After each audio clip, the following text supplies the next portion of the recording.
So it is 6:10 on April 16, 2024, and I so appreciate you all allowing the council a little time beyond 6 o'clock. It was a severe weather event, which looked like we all survived, so that is great, and hope others in the community and afar also fared well as well. I'm going to start our meeting by saying roll call, please. Alter. Here. Burgess. Here. Dunn. Here. Harmson. Here. Moe. Here. Saleh. Here. Teague. Here. All right. Well, welcome again to those that are with us in person and those that are here virtually. We have two proclamations, which is item number 2, and the first one is Arbor Day.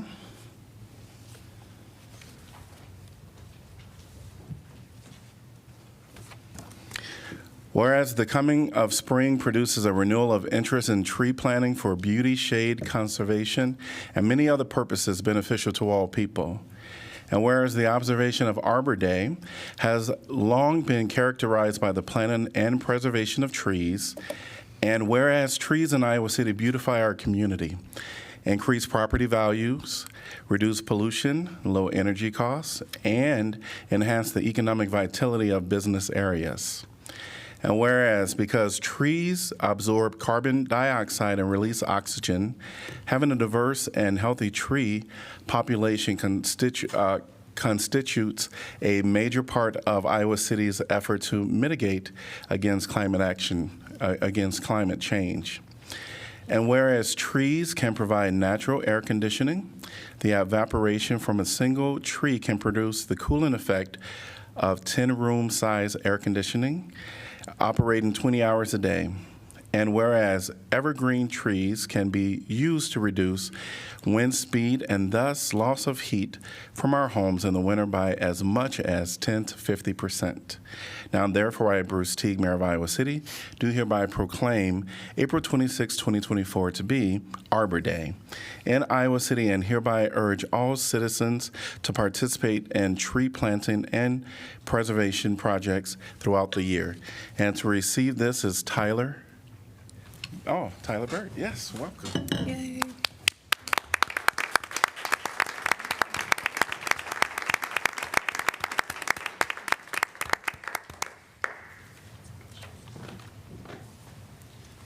Just want to say a quick thank you to Mayor Teague and the rest of council for recognizing the value of trees in our community, and for your support throughout the year with trees and support for planting of trees and our maintenance of trees. So this year we're celebrating our 44th year as a Tree City USA. So someone long ago had some foresight to get involved in that program, and it really shows that we've been consistent every year in our support of trees.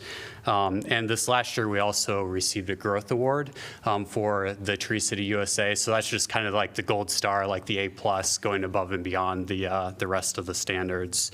Just a few other little things about trees. Our goals for planting each year are 750 trees, and this year we'll be planting 500 of those in a couple of different neighborhoods where we do larger scale tree plantings, and then also spreading trees around town.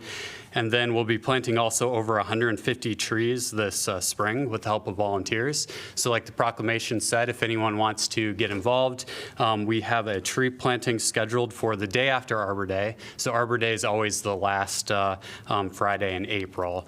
So it'll be Saturday, April 27th at 9 a.m. at the Oakland Cemetery. We'll do a brief program at the beginning to celebrate Arbor Day. We'll have some members of the Heritage Tree Group there, and they long ago started some funding for trees, and we'll be utilizing some of that funding for the planting. And then we'll have a planting demo and then invite everyone to plant. So we'll be planting 77 trees in the cemetery that day. So once again, thanks for your support. Thank you.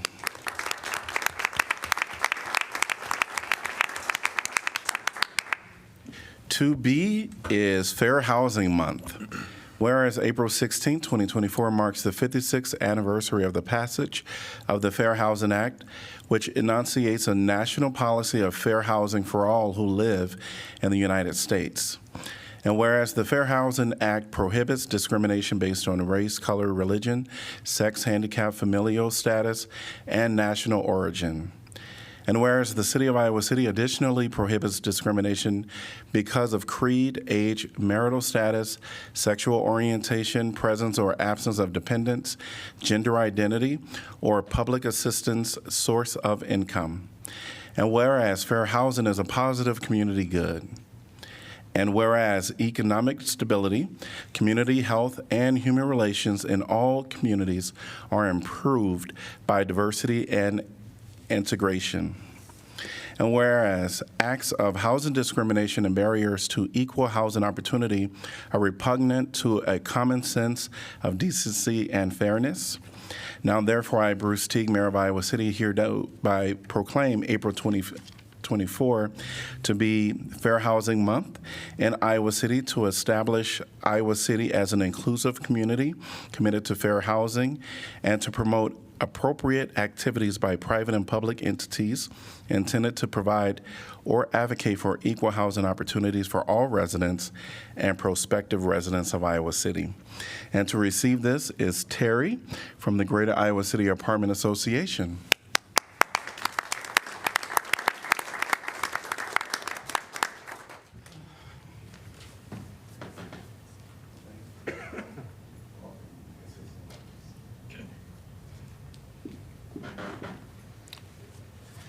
Hello, everyone. My name is Terry Vargas, and I am the Vice President of the Greater Iowa City Apartment Association.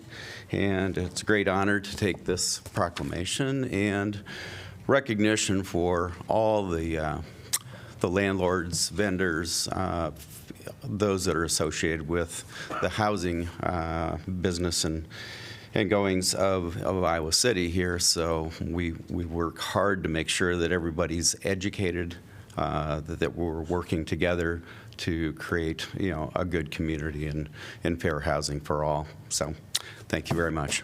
Thank you.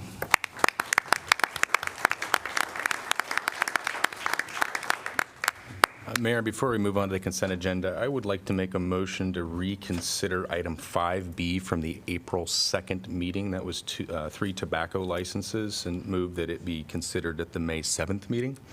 Seconded. So moved by Mo, seconded by Dunn. We're going to do a voice vote. So all in favor say aye. Aye. Any opposed? Motion passes 7-0. Thank you. All right. Also, Mayor, apologies. Prior to consideration of the consent agenda, I'd like to request a separate consideration of item 5D. Item 5D or, okay, all right. So we will consider that separately. And then could I get a motion to defer item 7A to our May 7th, 2024 meeting? So moved, Harmson. Second, Mo. All right. And then all in favor say aye. Aye. Any opposed? Motion passes 7-0.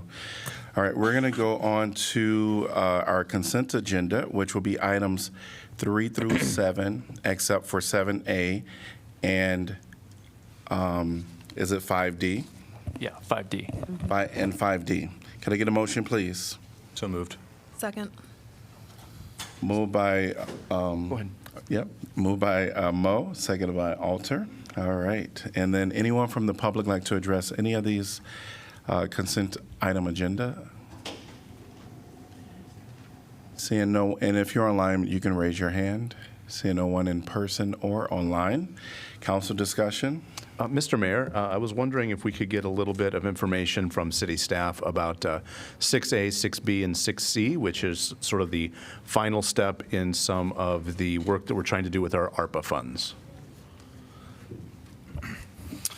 All right, happy to give you a little context here. So these are the last 3 of the ARPA Inclusive Economic Development grants that you gave preliminary award to several months ago. This totals a little over $250,000 of assistance to 3 different entities to provide support to underestimated businesses in various capacities. So there's tax and accounting support. There's groups that will work with doing specialized workshops, kind of entrepreneurial types of training sessions. But again, all these were part of your preliminary awards you made several months ago, and we're just getting to the point where we've executed those grant agreements, and these dollars are going to start to go to work in our community. Thank you. Any other discussion? Roll call, please. Sala, I have my hand up. Oh, so sorry. I have to get used to this. Yes. So before we do roll call, Mayor Pro Tem. Yeah, I just would like some information, about the Urban Incentive Economic Development Tailored to Tax and Accounting LLC agreement. Can someone or the city money? I just want to know who's this company, where located, what they're going to be doing. All right, we have Tracy Heishu coming forth. Hello, Mazda here, you're talking about Tailored Tax and Accounting, LLC? Yes. Okay. Thank you, They're a financial planning accounting firm that's located in the merge space. So they will provide financial services to at least 20 businesses regarding tax preparation, accounting, and financial business planning. And how they would reach out to those people, because I don't think a lot of people know about this, because there is many, yes, this is great opportunity for, to build capacity for a number of the organizations that they are just growing up. It is amazing program, but I would like to know how the people will know about it. Yep. And yeah. Now that this is the sixth agreement, all 6 have been entered if you approve these.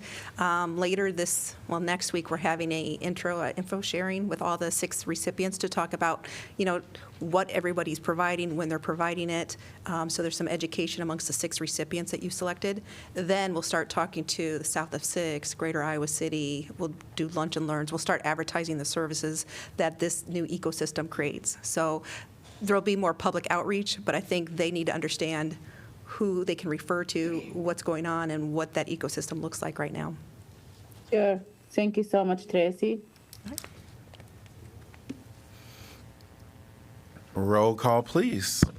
Sala, Yes. Teague, Yes. Alter, Yes. Burgess, Yes. Dunn, Yes. Harmson, Yes. Mo. Yes.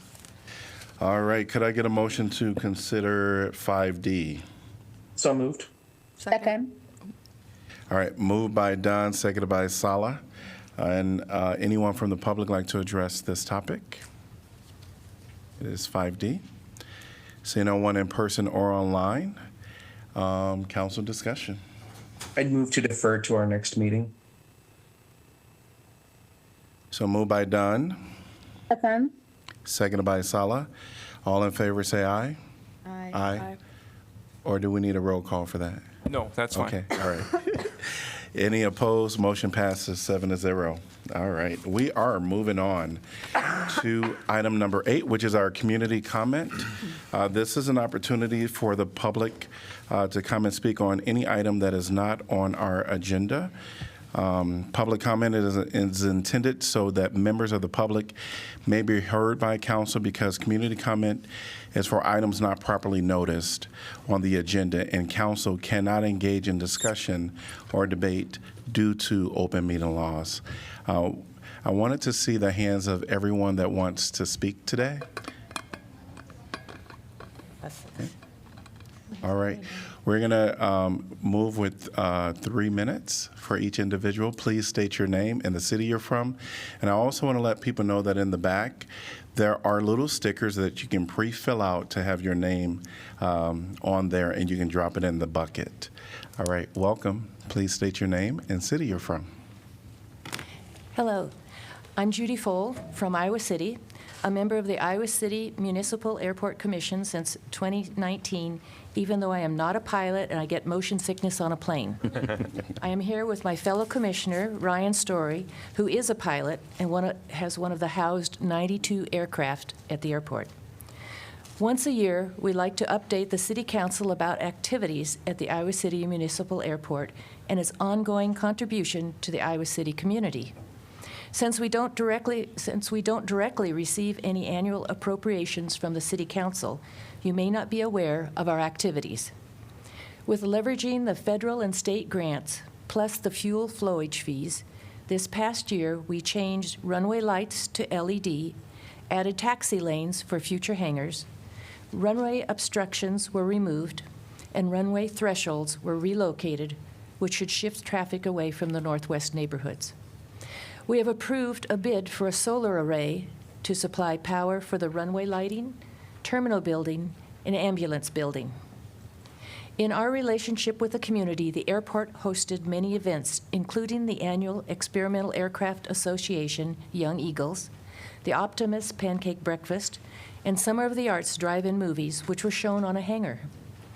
An outdoor mural on the hangar is visible from Riverside Drive, was created in partnership with the Iowa City Art Committee and the Community Foundation Fund. Special hangars are being used for research, including the University College of Engineering Aviation Research. Care Ambulance provides air and ground medical transport, such as transport support and transplant support, and is partnered with Jet Air. Jet Air has 49 employees based at the airport for charter flights, pilot teaching, plane maintenance, fueling, and other ground handling. Part of our mission statement is to enrich the economic, educational, healthcare, cultural, and recreational opportunities for the area. A state economic impact study reported us as the second largest general aviation airport in Iowa, with $24 million worth of economic activity annually. We have over 18,000 visitors per year, plus 33,000 operations compared to Cedar Rapids' 38,000 operations. We have given multiple tours and invite all council members and the public to take tours of the Iowa City Municipal Airport. Thank you. Thank you. Welcome.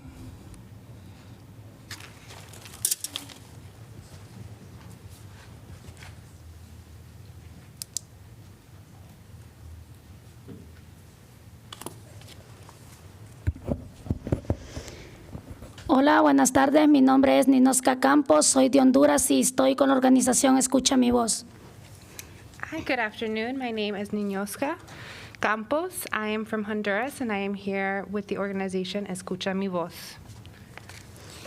Estoy hace 6 años viviendo en el condado de Johnson. Desde que vine de mi país, Honduras, vine directamente a Iowa City. I've lived in Johnson County for 6 years, moving directly to Iowa City from Honduras. Desde que llegué aquí, he afrontado muchos desafíos, principalmente en el tema de viviendas accesibles. Since moving here, I have faced many challenges, specifically finding housing. Por no tener un estatus migratorio legal, yo no podía optar para rentar un apartamento o un lote de trailer.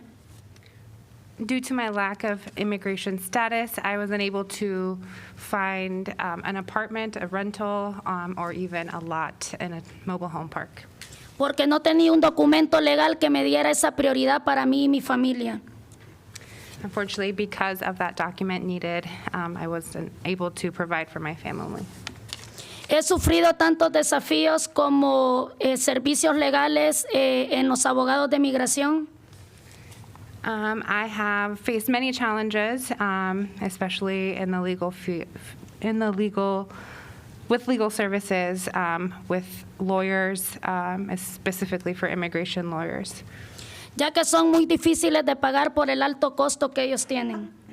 It is very hard to pay for an immigration lawyer. They are very expensive. En la salud por no tener un seguro médico accesible.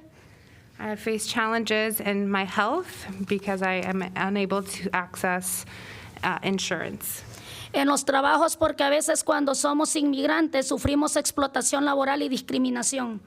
We've also faced challenges at work, facing exploitation. A lot of times, if you're undocumented, you face exploitation at work. Entonces nosotros las personas inmigrantes estamos propensas a cualquiera de estas situaciones. So any immigrant is vulnerable or at risk of these challenges. Por eso les pido a ustedes que trabajen con la organización Escucha Mi Voz para crear un fondo accesible para viviendas accesibles. I am asking City Council to work with organizations like Escucha Mi Voz to help provide affordable housing or funding for affordable housing. Para todos esos trabajadores inmigrantes que viven en el condado de Johnson, esas familias, madres solteras y niños. For all of the working immigrants of Johnson County, mothers and families. También, como ustedes saben, el miércoles pasado la gobernadora de Iowa, Kim Reynolds, firmó una ley antiinmigrante. As you know, last week on Wednesday, Kim Reynolds signed that law that is an anti-immigrant law. Que afectará los niños y las familias inmigrantes que viven en el condado.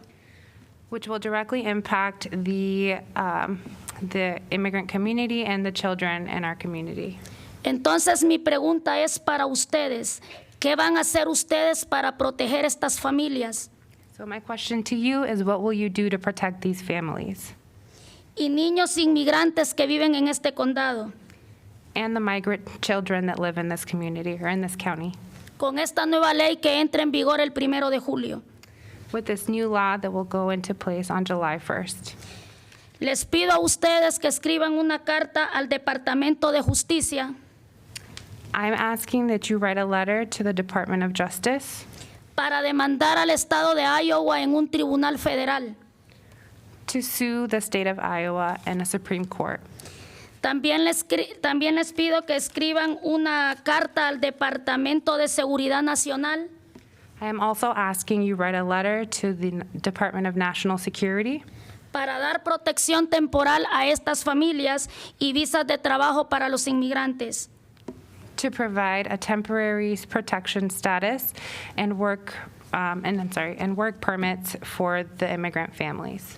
Les agradezco de antemano si ustedes trabajan en conjunto con nosotros los trabajadores. I thank you in advance for working with immigrant workers. Con la organización Escucha Mi Voz y todos los trabajadores inmigrantes que son esenciales en el condado de Johnson. And also working with Escucha Mi Voz and all of the working migrants that are essential for Johnson County. Nosotros necesitamos que ustedes hagan más por la comunidad y eso es todo. Gracias. We need you to do more for our community. That is all. Thank you. Thank you.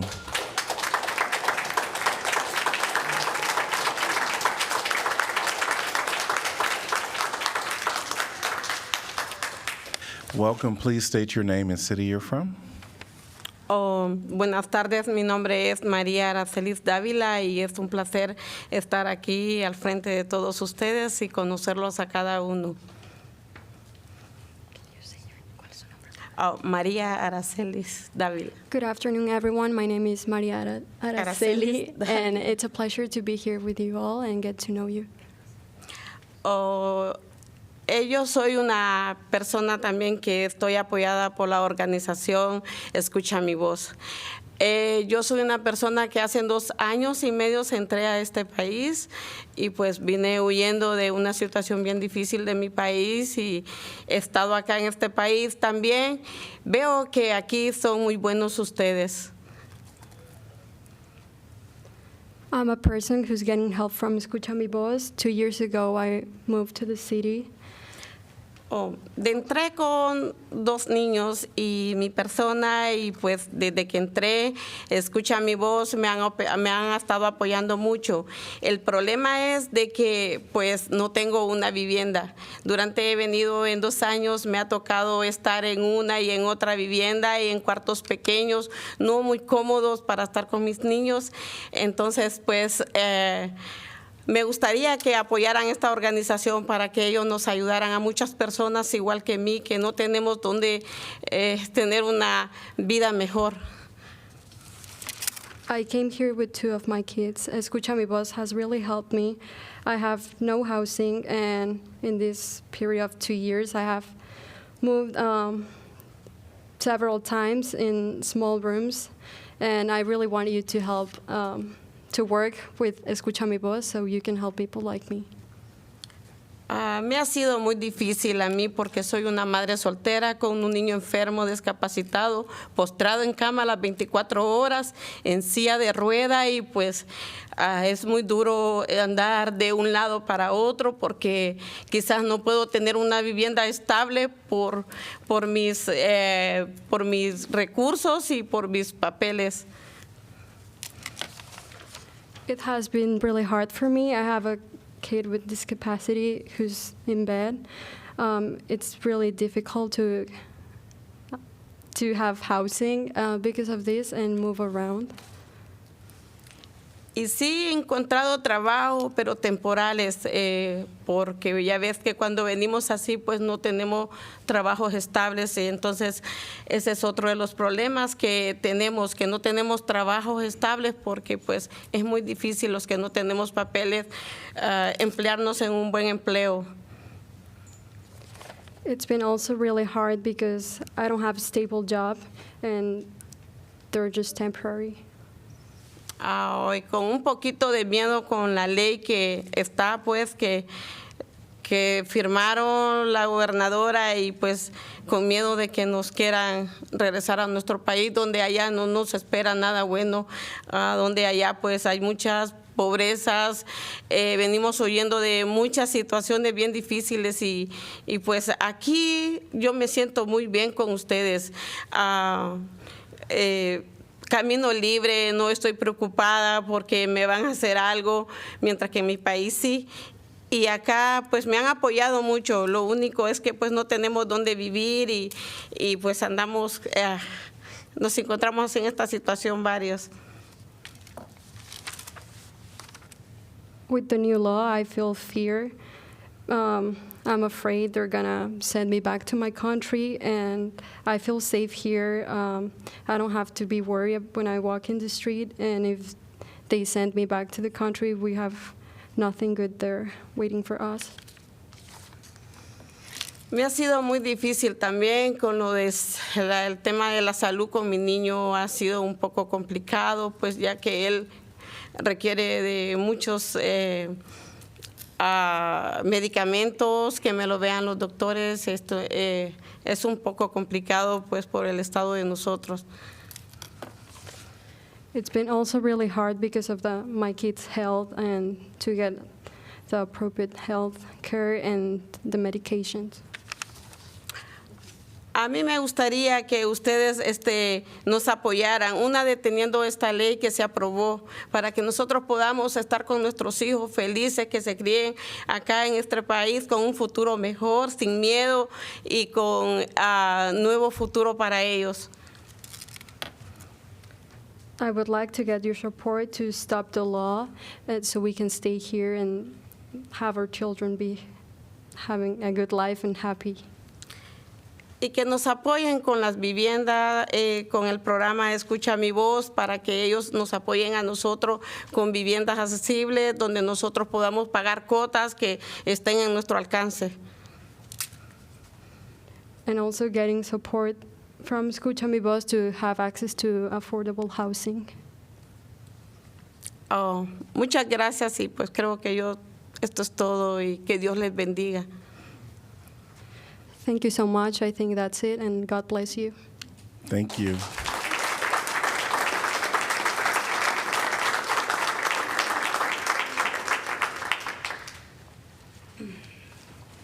Welcome.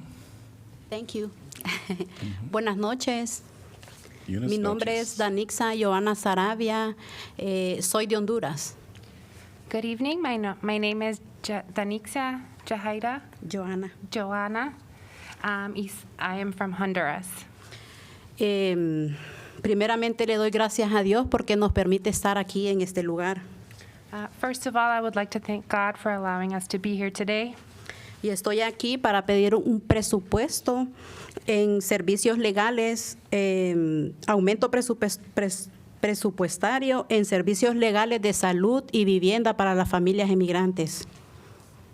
I would like, ¿dónde está? Aquí. Presupuestos. Ajá, aumento de presupuesto. I would like- Presumentario. I would like to request an increase in budget funding for services towards legal aid, health services, and housing for the immigrant workforce of Johnson County.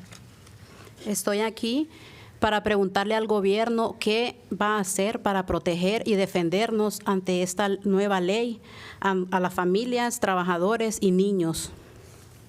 I'm here today to ask City Council, what will you do to protect and defend workers, families, and immigrant children against the new anti-immigrant law in Iowa? Vivo en el condado de Johnson hace un poco más de 3 años y ha sido un poco difícil. Hemos tenido muchas dificultades para poder adquirir una vivienda, rentar un apartamento o una traila. I've lived in Johnson County for a little over 3 years, and I've had, throughout that time, difficulty finding a rental property or just simply finding housing, even in mobile homes. Yo les pido de la manera más humilde que trabajen junto a Escucha Mi Voz para otorgar estatus de protección temporal y visas humanitarias a todos los inmigrantes. I'm asking humbly that you partner with and work closely with Escucha Mi Voz to help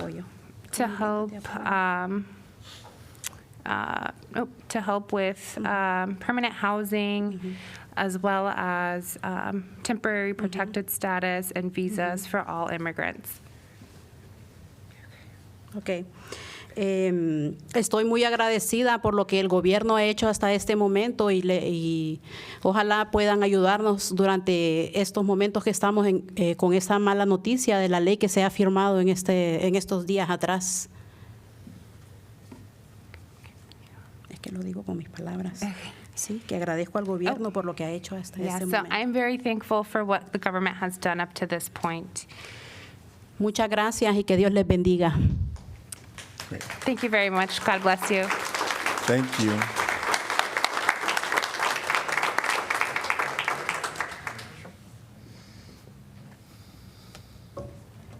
Welcome.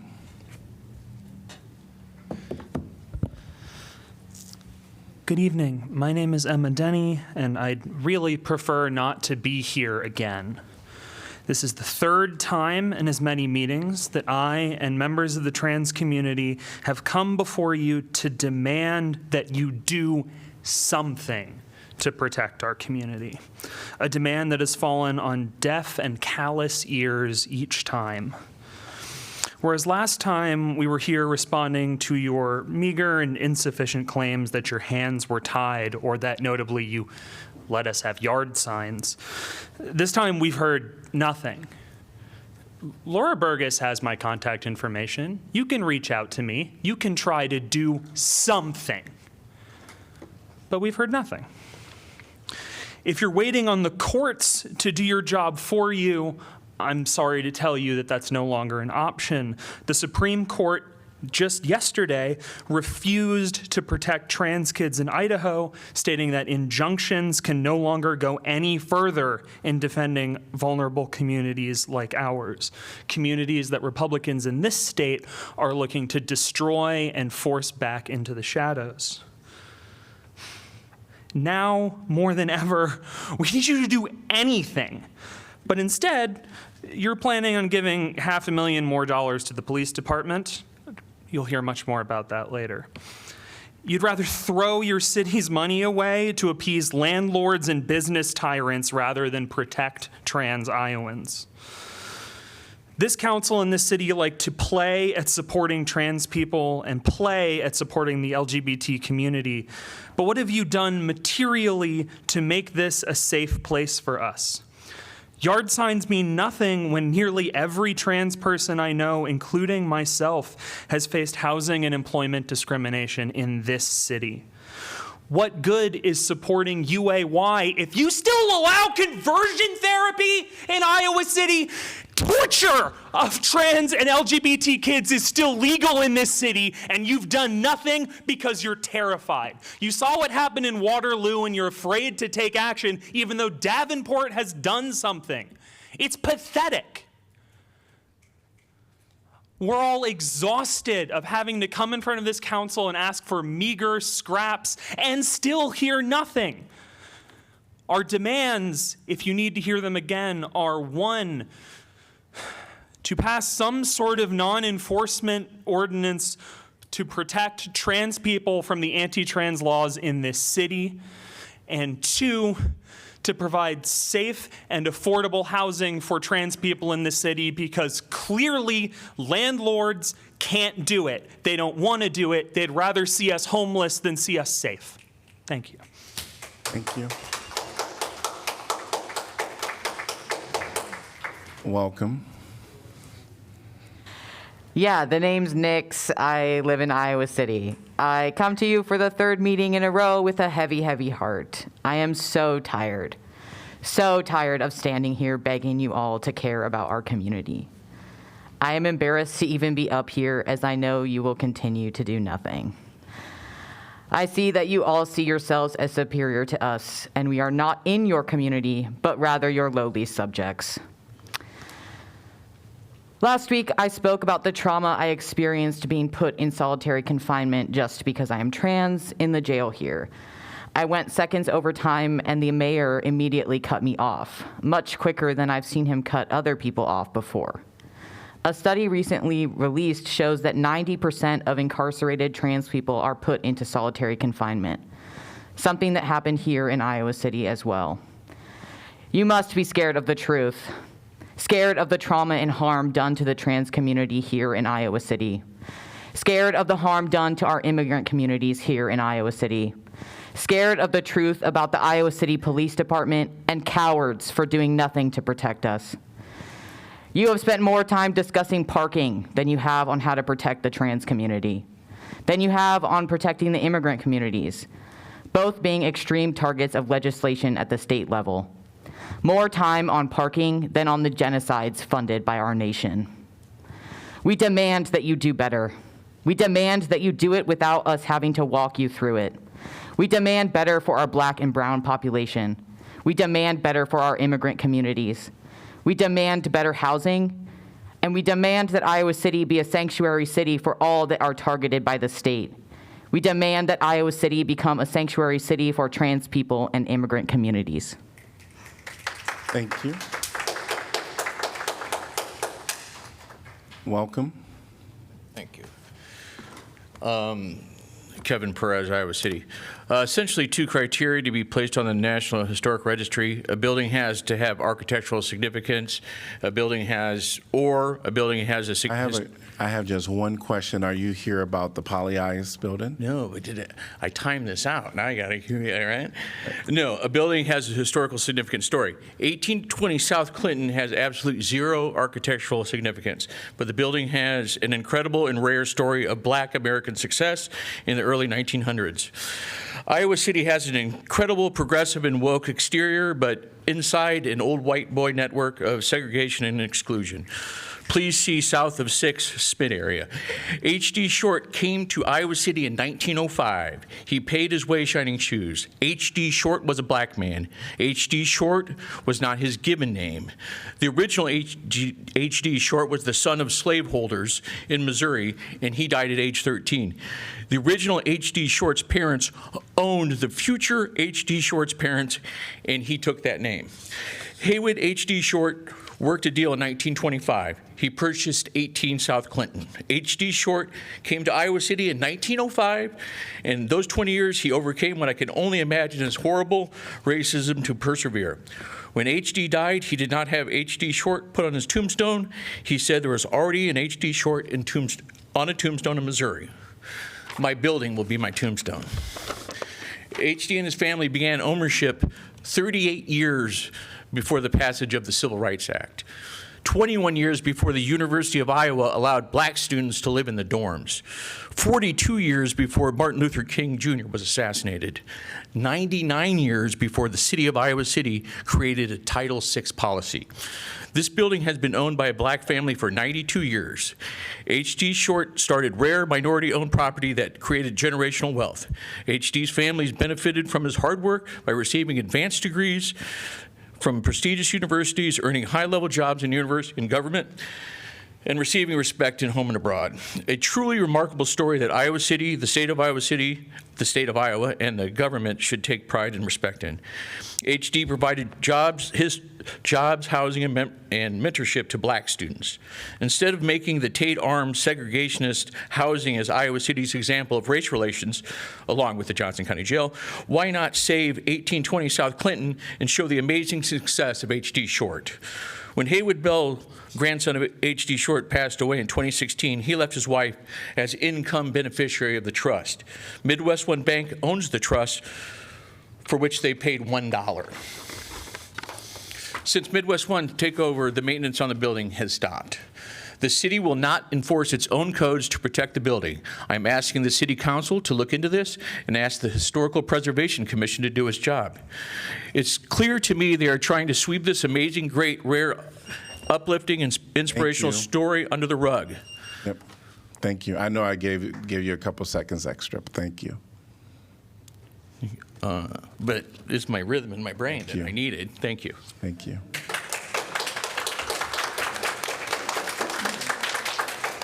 Welcome. My name is Jim Swaim. I live here in Iowa City. I wanted to comment on the immigration debacle that's happening in Iowa. And I want to remind people that years and years and years ago, the state of Iowa took in Vietnamese refugees and repopulated them all over the state with a maximum of economic benefit for every community that did it.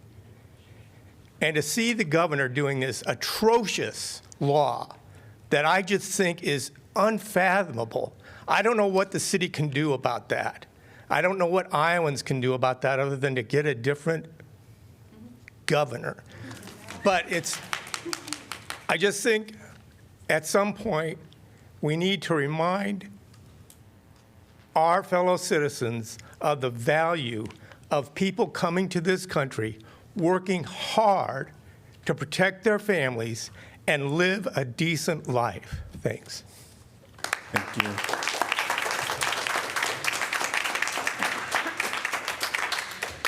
Welcome. Please state your name and city you're from. My name is Harry Montalegre, and I'm from Iowa City. In 2020, the people of the city came together in overwhelmingly large numbers to demand that the city government defund the police. I was one of those people. I saw a lot of horrible things. I saw my friends get tackled by the police. I saw my friends get shot at with rubber bullets. I saw my friends get pepper sprayed. I saw a crowd with hundreds of people, including children and the elderly, get tear gassed in your city. That year traumatized me. I will never forget what tear gas feels like in my eyes, in my nose, in my asthmatic throat and lungs.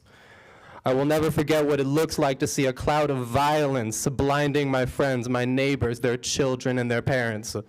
I will never forget the police using military-grade weapons to choke a crowd of people that were protesting because a police officer choked a man until he died. But what traumatized me even more is that for one day, you stood with us and gave vague speeches and pretended to care about the cause that we sacrificed our time, energy, and safety for. For one day, you walked the same path that we were tear-gassed for, so you could pretend to care about the fact that a war crime happened in this city against the people that you are supposed to care for. And for every day since that day, you have stopped pretending and been entirely mask off about the fact that you unequivocally stand with the police. You signed an agreement claiming that you would make a plan to defund the police, and then you used disgraceful political tactics to shirk that responsibility. You bastardized the Truth and Reconciliation Commission. You supported the Johnson County Sheriff's Office driving a tank through our streets. You say nothing when police charge nonviolent protesters. Every single year you give the police more money. Have you no shame? Have you no conscience? Every time you vote to give the police more money, you show your constituents that you don't care about their safety. You show them that you don't care about their safety or the social services that this money should be going to. You show them that you don't care about rent relief and fair housing. I mean, you're a fucking landlord, Bruce Teague. You don't give a fuck about fair housing. Don't pretend. But seriously, I am begging you for once in your measly small-town political careers to make a good decision and don't give the police more money. Make the right choice. Thank you. Welcome. Please state your name and city you're from. Justin Comer from Coralville. Co-signed the previous message, but also our friend who was speaking on the legacy of H.D. Short was cut off before they completed it, so I just want to finish the rest of his statement. It's clear to me they are trying to sweep this amazing, great, rare, uplifting, inspirational story under the rug so that this block can be torn down and redeveloped and the story of H.D. Short can be erased. A couple examples of historic black members of our community who have been honored by local landmarks. Philip Hubbard, the first black professor at the University of Iowa, namesake of Hubbard Park. He was also a friend of H.D. Short's, according to these notes anyway, that I did not write. Duke Slater, namesake of Slater Hall, ironically a dorm that he couldn't have lived in at the time. And of course Slater Field at Kinnick Stadium. The first black football All-American. Just a couple of examples. So how are we going to make sure that we honor the legacy of H.D. Short? Thank you. Thank you. Welcome. Hi, Jerry Prothero with Iowa City. I'm here on behalf of City Park Pool Back to the Future, and so it's been quite a mixture of comments today. The pool design process from the outside looking in seems to be working. So kudos to Parks and Recreation on that front. However, and you knew there was a however, most of the designs are lacking in capacity. Specifically, all the designs except for the original one that's in there show only 6 50-meter lap lanes, a 33% reduction from what it is today of 9 lanes, and that's sort of an ouch. I imagine that a 33% reduction in lanes must largely or might be because of budgetary limitations. I say that because 9 lanes have in the past and for many years running now been highly utilized. Our community isn't shrinking, and we should be building this pool for the next 50+ years. Everyone I've spoken to, and the list is quite long, there's a lot of members in Back to the Future and others, have repeatedly and consistently said 6 lanes isn't enough, we need to have more. The other thing about that is you can't program yourself out of too few lanes, so we've got to do this right from the beginning. So why is this important? So much good work, hard work has been done to try to reach out to the community, a really broad spectrum of our community, including underserved, inexperienced, first-time swimmers, less fit swimmers, the elderly. It's exactly those communities that will suffer if we don't have sufficient lanes for the demand. To be clear, when swim lanes are crowded and chaotic, and if we really follow through and only have 6 lanes, it will be really chaotic. The less fit, the inexperienced, and the elderly swimmers will be the losers. Thank you. Thank you. Welcome. Hello, I'm Sue Prothero, chairperson of City Park Pool Back to the Future. On May 7th, you'll be having a joint work session with the Parks and Rec Commission, Parks and Rec staff, and the project consultants. This will be your final discussion of the project before you're asked to choose a design for the new pool. 3 of the designs you'll see on May 7th have 6 long course lanes. The current pool has 9.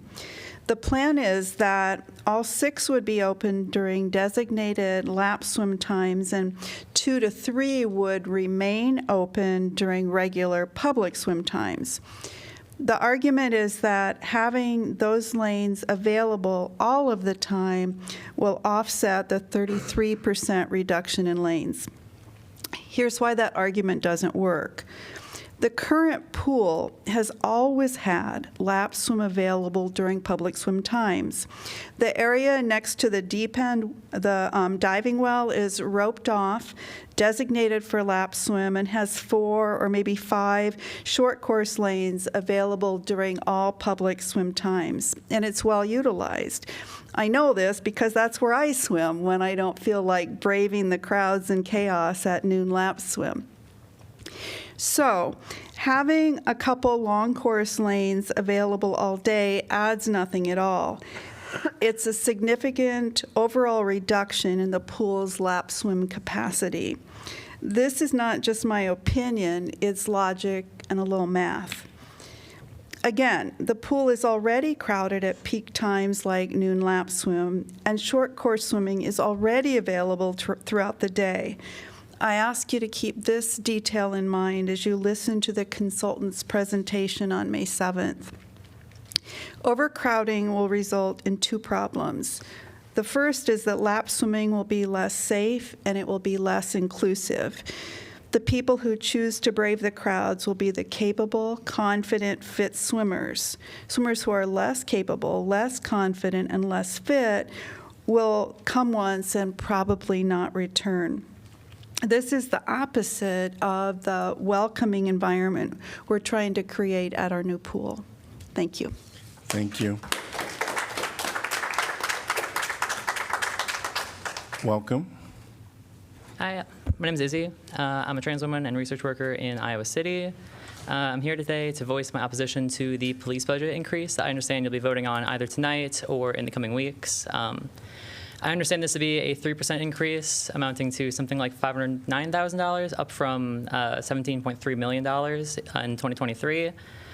A common denominator with a lot of issues in the city is that there's no money for projects, and I want to ask why there's always money for the police department. I come here speaking as a trans woman in a state that has increasingly targeted trans people with their legislation. The finality of these legislations is enforcement of anti-trans laws, and that's what the police will exist to do. And so I ask on my behalf at least that you consider stopping funding of this police department, stop increasing its militarization, consider decreasing funding or at the very least freezing funding, and voting down this legislation. Thank you. Thank you. Now I want to just Hi, I'm Oscar. I live here. I'm a student here as well. I'm going to cut right to it. I'm here in opposition of the police budget increase. I just do want to make mention that we do have a budgetary item on the agenda. If you're talking police in general, but if you're talking about budgetary items, I would ask anyone to wait for that time. Yes, I'm going to talk about police in general in this city, but also it will be regarding the police budget increase. Thanks. Yep. I'm appalled that the City Council is once again moving to give a violent institution receiving millions of dollars a year already another couple $100,000, as if this money couldn't be used to house people or improve anything else in this neoliberal city.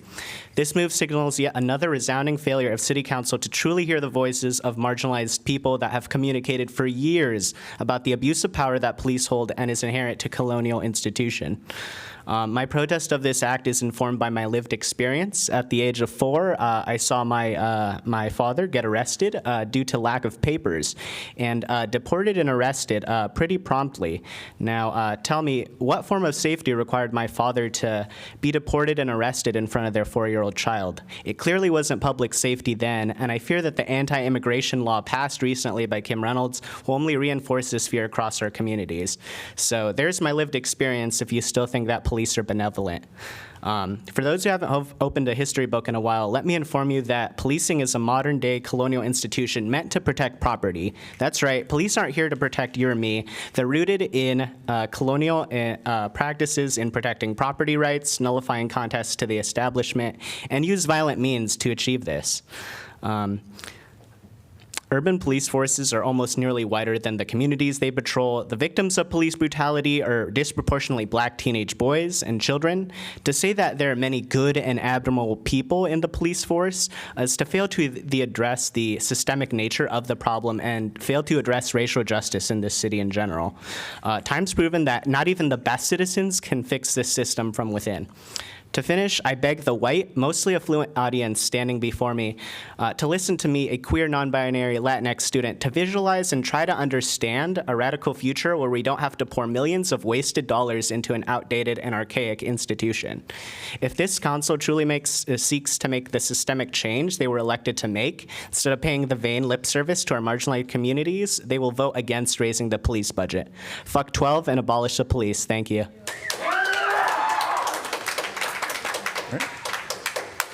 Welcome.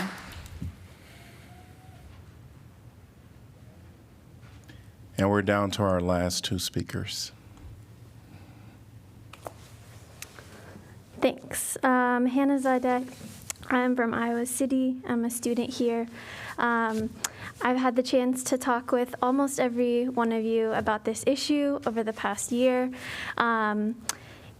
And my talking points are pretty much the same because nothing has changed. As you heard from previous speakers talking about the police today,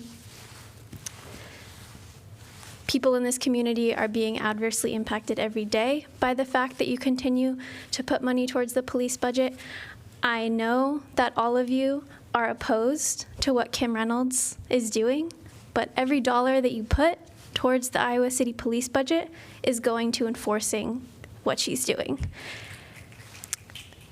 Firearm, having a firearm, legal immunity, and authority to seize property.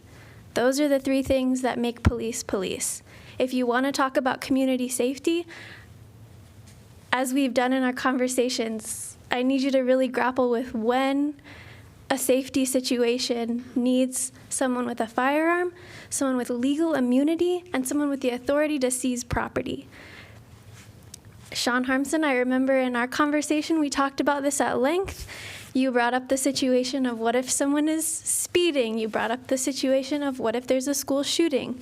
We went through those scenarios, and if I recall correctly, you couldn't come up with a reason why someone would need a firearm, why someone would need legal immunity, and why someone would need authority to seize property. I would ask that when you're thinking about the police budget, you really dig deep and think about your complicity in what Kim Reynolds is doing, and think about those 3 things. Thank you. Thank you.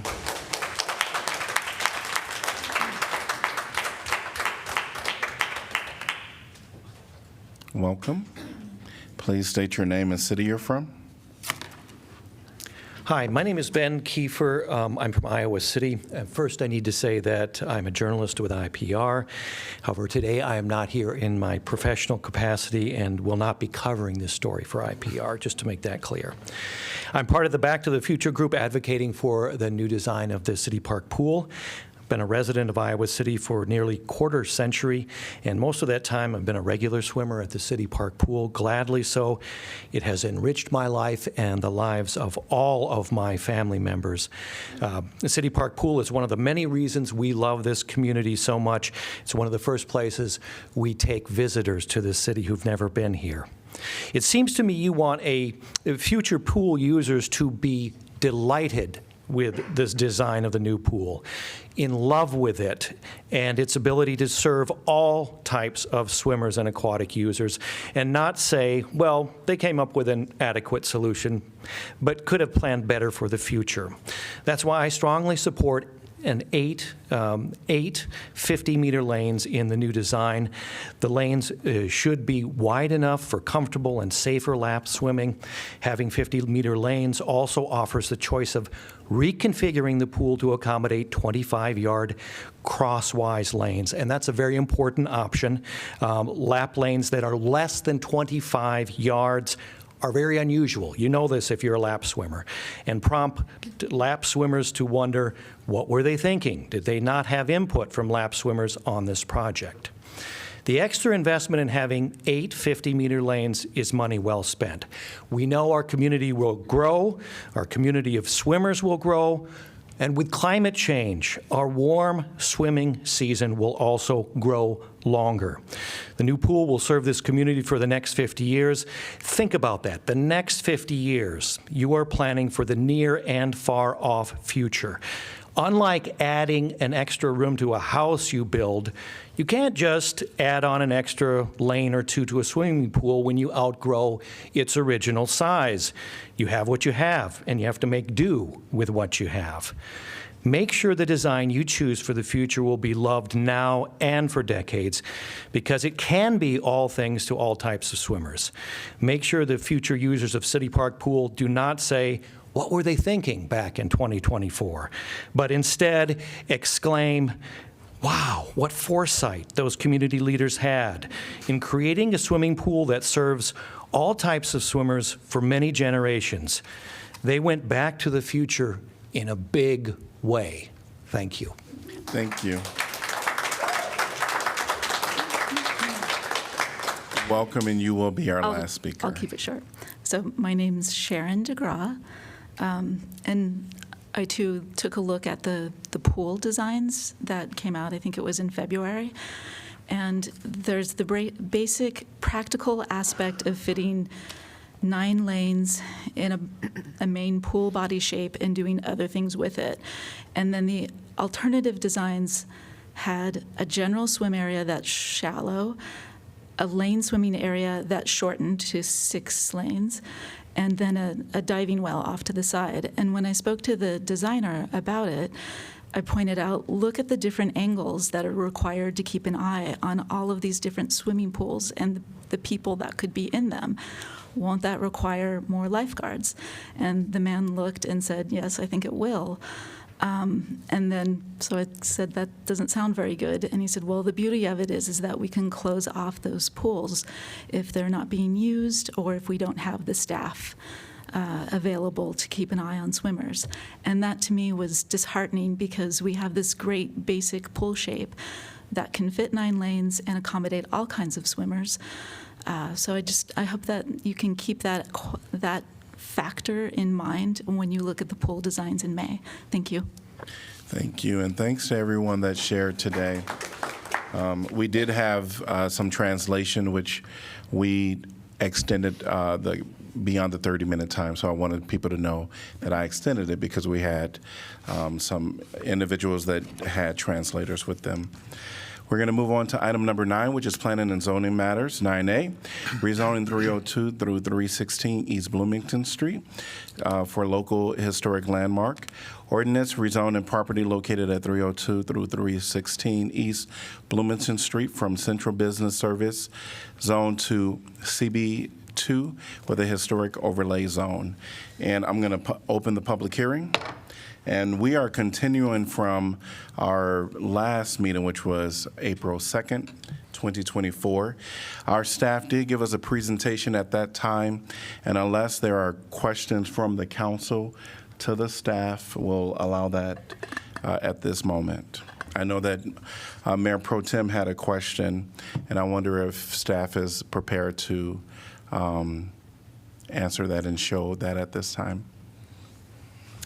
Good evening. Ann Russet with Neighborhood and Development Services. I was just going to bring up the aerial map for the council so they can see the property in question and the building that's located on that property.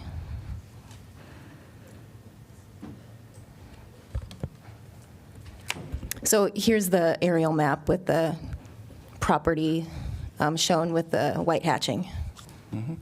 I see Councilor Mayor Pro Tem Sala hand is up, so we'll have her go first, followed by Councilor Dunn. Kelly, can you make this like focus, because now it's still small for us? Can you pin it, or so I can see it more? I don't think I can do anything with it for the Zoom view. Oh, really? Okay. Then can you just explain, because I see like a brown building, very dark building, like kind of black, and I see like two white buildings to each other. Can you just walk us through this and say, like, for example, the long brown building, what that is, and how it's connected to the other and all this? Okay, hopefully you can see the laser pointer. Yes, I do. So I'm going to outline the property boundary here. This is the white dashed line. So this is the property in question. There's one building on this property. This is the building that houses Poly-Eyes and some apartment buildings. This was the original boarding house, I believe, that rooming house that is now apartments. To the back, this is the original carriage house that is now also apartments. And then on the east side of the property, you have the original stable, which is now the laundromat. Again, this looks like 4 separate buildings, but it's one building on one property. But they want to ask you, when they build all this building, they build it together? I think it was built in phases. That's why I want to ask you which one was the first phase, which one is add-on. Because if you add something, you can disconnect that. But if you build it all of them at once, my little experience as engineering. Yeah, this was the first building that was built, and the buildings, even though they look separate from this aerial, they are all connected. Okay, but it can be like disconnected. I suppose theoretically, yes, it could be disconnected. I'm not sure. You'd have to go through our department and get a building permit to physically separate the buildings. I understand that. I understand all the process. But I want to just say, if we, for example, can we divide this building into two, starting from the middle of the very dark building all the way to the, like, to make it like 2 lot, if the owner decide to, or whoever gonna buy it decide to do that. First thing, is this dividable? Yeah, I think the city attorney addressed that in the work session, and his answer was no. Is not dividable, like even if this is not historic, and I would like to come and just divide this building, I cannot do that. Divide the building? Divide the lot to 2 lots. May I interject, if I may? No, first I want my question to be asked. I think that I might be able to answer it. I think there's just like a poor communication here. If I understand what you're saying, Zahir, if in its current state, the building theoretically could be divided at certain points where, we see the boundaries. Theoretically, that is the case. That would cost, significant amount of investment by whoever owns the property, but theoretically, that is the case. And in that case, I think this is the case, but a potential landlord could then subdivide the property into different parcels, which could then be individually owned.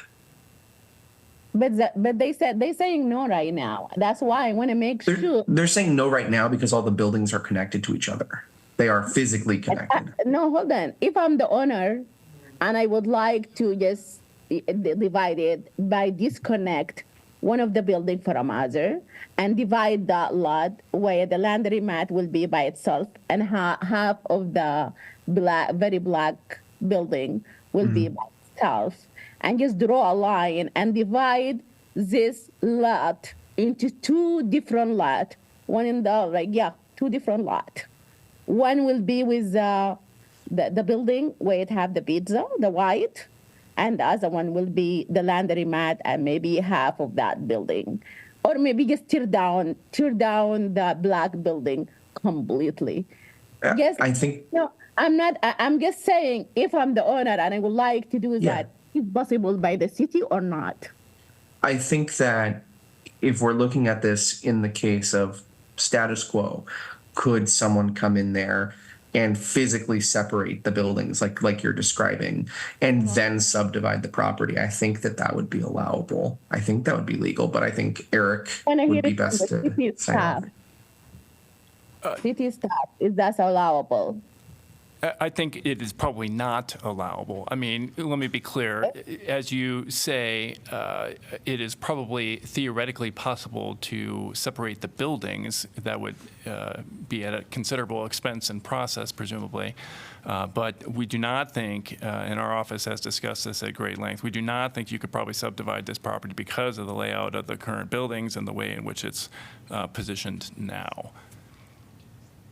Yes, let us think about it. This is not historic at all, okay? And the owner would like to tear down the very black building and separate this lot. Is that allowable? I'm not sure I caught that. Your question is, if the owner were to decide to demolish the building on the north end with the dark roof, then could the lots be divided? Is that your question? Yes. And this is not, let us just say this is not historic at all. It is like, we did not remark it as a historic. Can it be like that? I'm sorry. And I'm sorry, I missed the last part of what you said. If it was not historic at all. Oh, yeah, okay. I think our answer is probably still no. And I'm hesitant to get too deep into what is not the question before this council, which is, the application that's been submitted, which is the whole property as it's currently set. Of course, none of the things that you're describing could be done without the owner's consent. I don't get the impression that the current owner is consenting to any such thing presently. And so I think the council needs to focus on whether it should be landmarked in its current condition under the current application. I understand that, but I'm asking because that will help me decide to remark it or not, because what I'm thinking is if we remark it today and later in the future, I was talking to one of the commissioners and she said, yes, it's possible. That's why I want to make sure this is possible. If we landmark it today and we say, okay, we approve it as historic, in the future, can, this be divided into two and the owner can sell the one that doesn't have the white roof building, separate and divide the lot by, come to the city and approve it, and after that sell it. And if this is not possible, I can understand. But I'm asking just to see, to help me, come up with my decision. Well, if it's landmarked tonight, then, and I shouldn't say tonight because this would be a three reading process, but if this council ultimately landmarks it, then the building couldn't be torn down at all. So I think your hypothetical would not be apt as a result of that. Okay. Thank you very much. That's completely answered my question now. All right.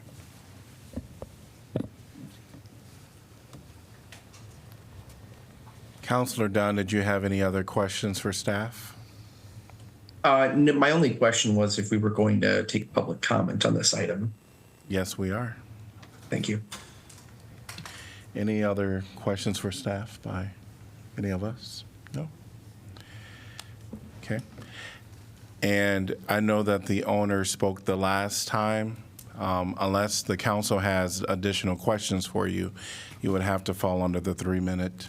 I would just point out that yes, I think I agree with the 3 minutes, but the owner in this case is not the applicant, so I think should be treated like any member of the public. Okay. All right, we're going to open up public comment, and we're going to allow 3 minutes for individuals to speak. Welcome. Welcome. My name is Gary Scardo. I'm the owner of the Hullab Apartments. I think it's a joke that the city of Iowa City would not allow me to do with what I want to do with my own property. For one thing, the laundromat is separate. You know, you can't go from one part of the building to the other into the laundromat area. It's a separate building. But it's my property. And then you have the back section of the building that was once a storage area. You know, they had farm animals on the property, and they needed tools and farm equipment, and so all that was basically storage area. Now, my grandfather converted that into apartments, 5 units, back in the 1950s, about 1955, 54, 55. When those apartments, so you have the blonde wood because that was in vogue at that time. And so that's that section. Obviously, we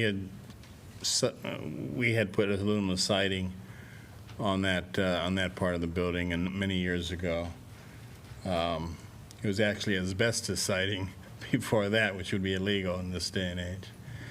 But so you can see. You know, there's certain aspects of the building. Obviously, probably the most historical part is obviously the building, obviously, which is where Pollyeyes is located. And to be honest with you, I think this is a non-issue primarily because of Pollyeyes Pizza. Everybody remembers Pollyeyes Pizza. They wouldn't remember the building other than Pollyeyes Pizza.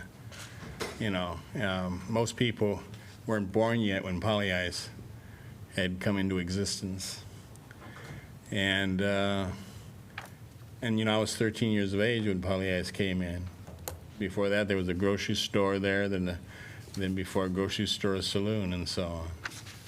So, but the issue obviously remains that, you know, because of Pollyeyes, basically, and how visible Pollyeyes has been in the Iowa City community, that you would earmark that building as a historic landmark, predominantly because of Pollyeyes. If Pollyeyes wasn't there, it wouldn't be a point. So that's where I'm getting at. You know, the city would stand to have a lot more tax revenue, obviously, if that was developed. Thank you. And that could be developed. Thank you. Thank you.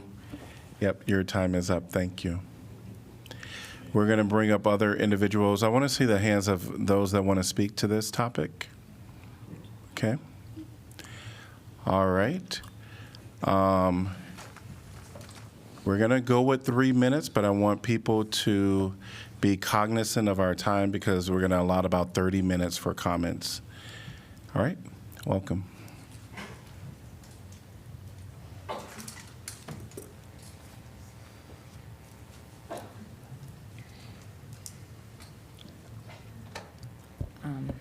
Please state your name and city you're from. My name is Pooja Birla, and I'm from Iowa City. I have lived here for nearly 20 years. I just wanted to say that buildings and structures have soul and personality. They are a record of our lives. They are part of our collective memory, our collective consciousness. Whether they have been around for 5 generations, like for some of you here, or they've been around in our lives only for 1 generation, for example, someone like me. To demolish or to remove such a building means to brutally and methodically remove a piece of our lives, a piece of our memory. Pretend that something that has played such a huge role in the collective lives of our community actually never existed. Sure, old buildings are tough to maintain.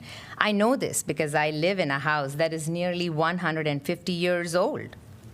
The work is never done. It's the same when grandma lives with you. She has stories and soul and personality, but she's also demanding and can get pretty cranky.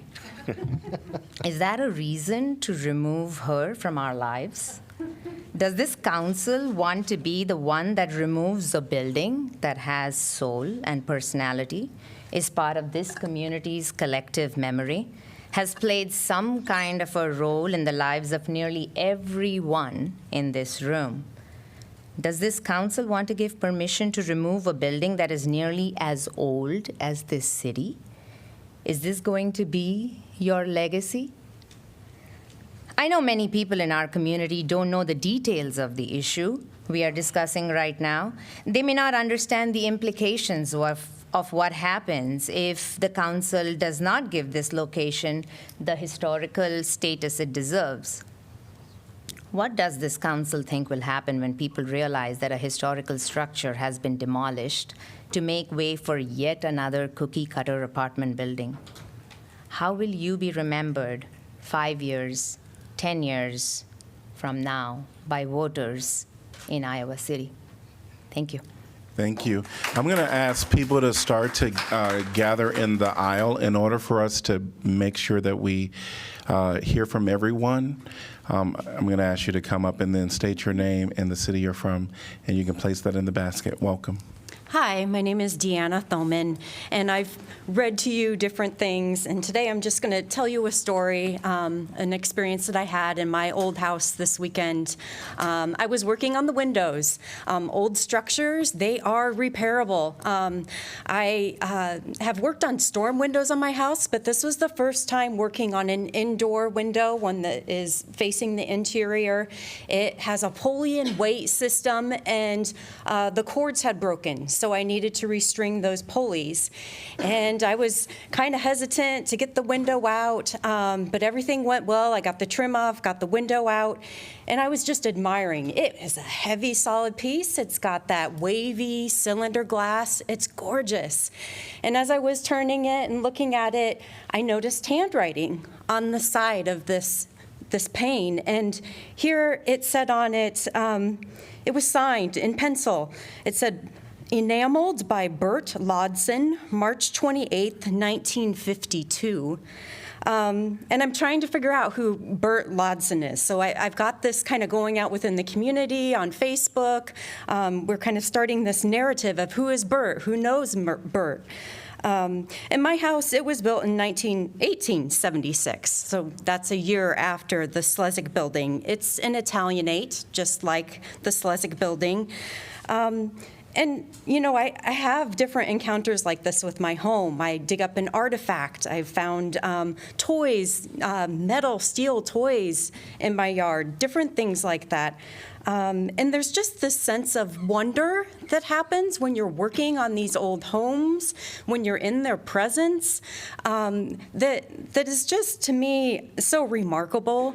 And it really captures my imagination about the city and living here. And these are just everyday experiences for me.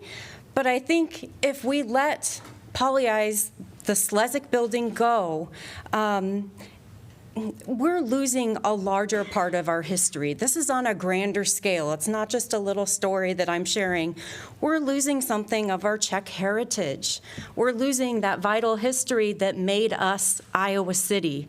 And to let it go and not landmark it just seems like a shame and goes against the values of this city. We started this meeting talking about Arbor Day. We value sustainability and trees and materials. We started talking about affordable housing and fair housing. And this structure has affordable apartments in it. So please consider these issues when you think about this further. Thank you. Thank you. Welcome. Please state your name and city you're from. My name is Victoria Scarda, and I'm Gary Scarda's daughter. This truly saddens me, and I'm very angry at the amount of people who have spoken up against my father. My dad grew up on this property, and I spent majority of my childhood here with my grandparents. I would occasionally help my dad get the apartments ready for new tenants in the summer, and I always look forward to my dad treating me to polyi afterwards. Nothing was more satisfying than breaking free from Iowa's unbearable humidity, sitting in the chilly air-conditioned restaurant while enjoying a crisp slice of pepperoni pineapple pizza and a zesty cherry Coke. My family has worked extremely hard to maintain this building. Passed down by my great-great-great-grandfather Joseph Slezak, the Hullub Apartments has now become my father's legacy. Putting it on the market was a hard decision for my father to make, and we're not claiming it'll get demolished once it's sold. The amount of people who have shown up to these meetings to paint us as the villains of Iowa City without taking into consideration the broader perspective is mind-blowing, and it's very inconsiderate. This building is far more significant to my family and I than anyone that's on the historic preservation or anyone else that's speaking out against us. My dad is handicapped, and I've watched his health decline within this last year. Nobody has even considered the financial burden this ordeal will put on our family. This type of stress on someone who's already sick is simply not fair. This property has been in our family for generations, and it has definitely changed over time. Due to my dad's health, he's unable to maintain it. Selling it is the best option, and he's unable to do so because a historically landmark building isn't appealing to buyers. The inside of the building is deteriorating and will need to get remodeled eventually. Unfortunately, with my dad's constant hospital bills, tax bills, and other expenses, he doesn't have the funds for the building's upkeep, and the historic preservation isn't offering enough to help him. Judging by everyone's Save Polyi stickers, I believe that preserving this building has more to do with polyi occupying the downstairs area and less about the bohemians who twirled around in the upstairs dance hall. Majority of Iowa City's residents are afraid of change, and they're worried that the sale of the building will push polyi out of business. I truly believe that they will be successful regardless of the outcome. I love polyi, and the owners are amazing. The owner of polyi was a pallbearer at my grandfather's funeral and has been a longtime family friend of ours. I would love for them to stay in business just like everyone else. However, polyi doesn't make this property historic. It's really upsetting that no matter how hard my father objects, the historic preservation won't respect his wishes. I feel like as if we're sitting here on trial fighting for our family's rights. My father already expressed how much he doesn't want his property landmarked. This should be his decision. It's private property, and nobody should have the authority to force him into this. Thank you. Welcome.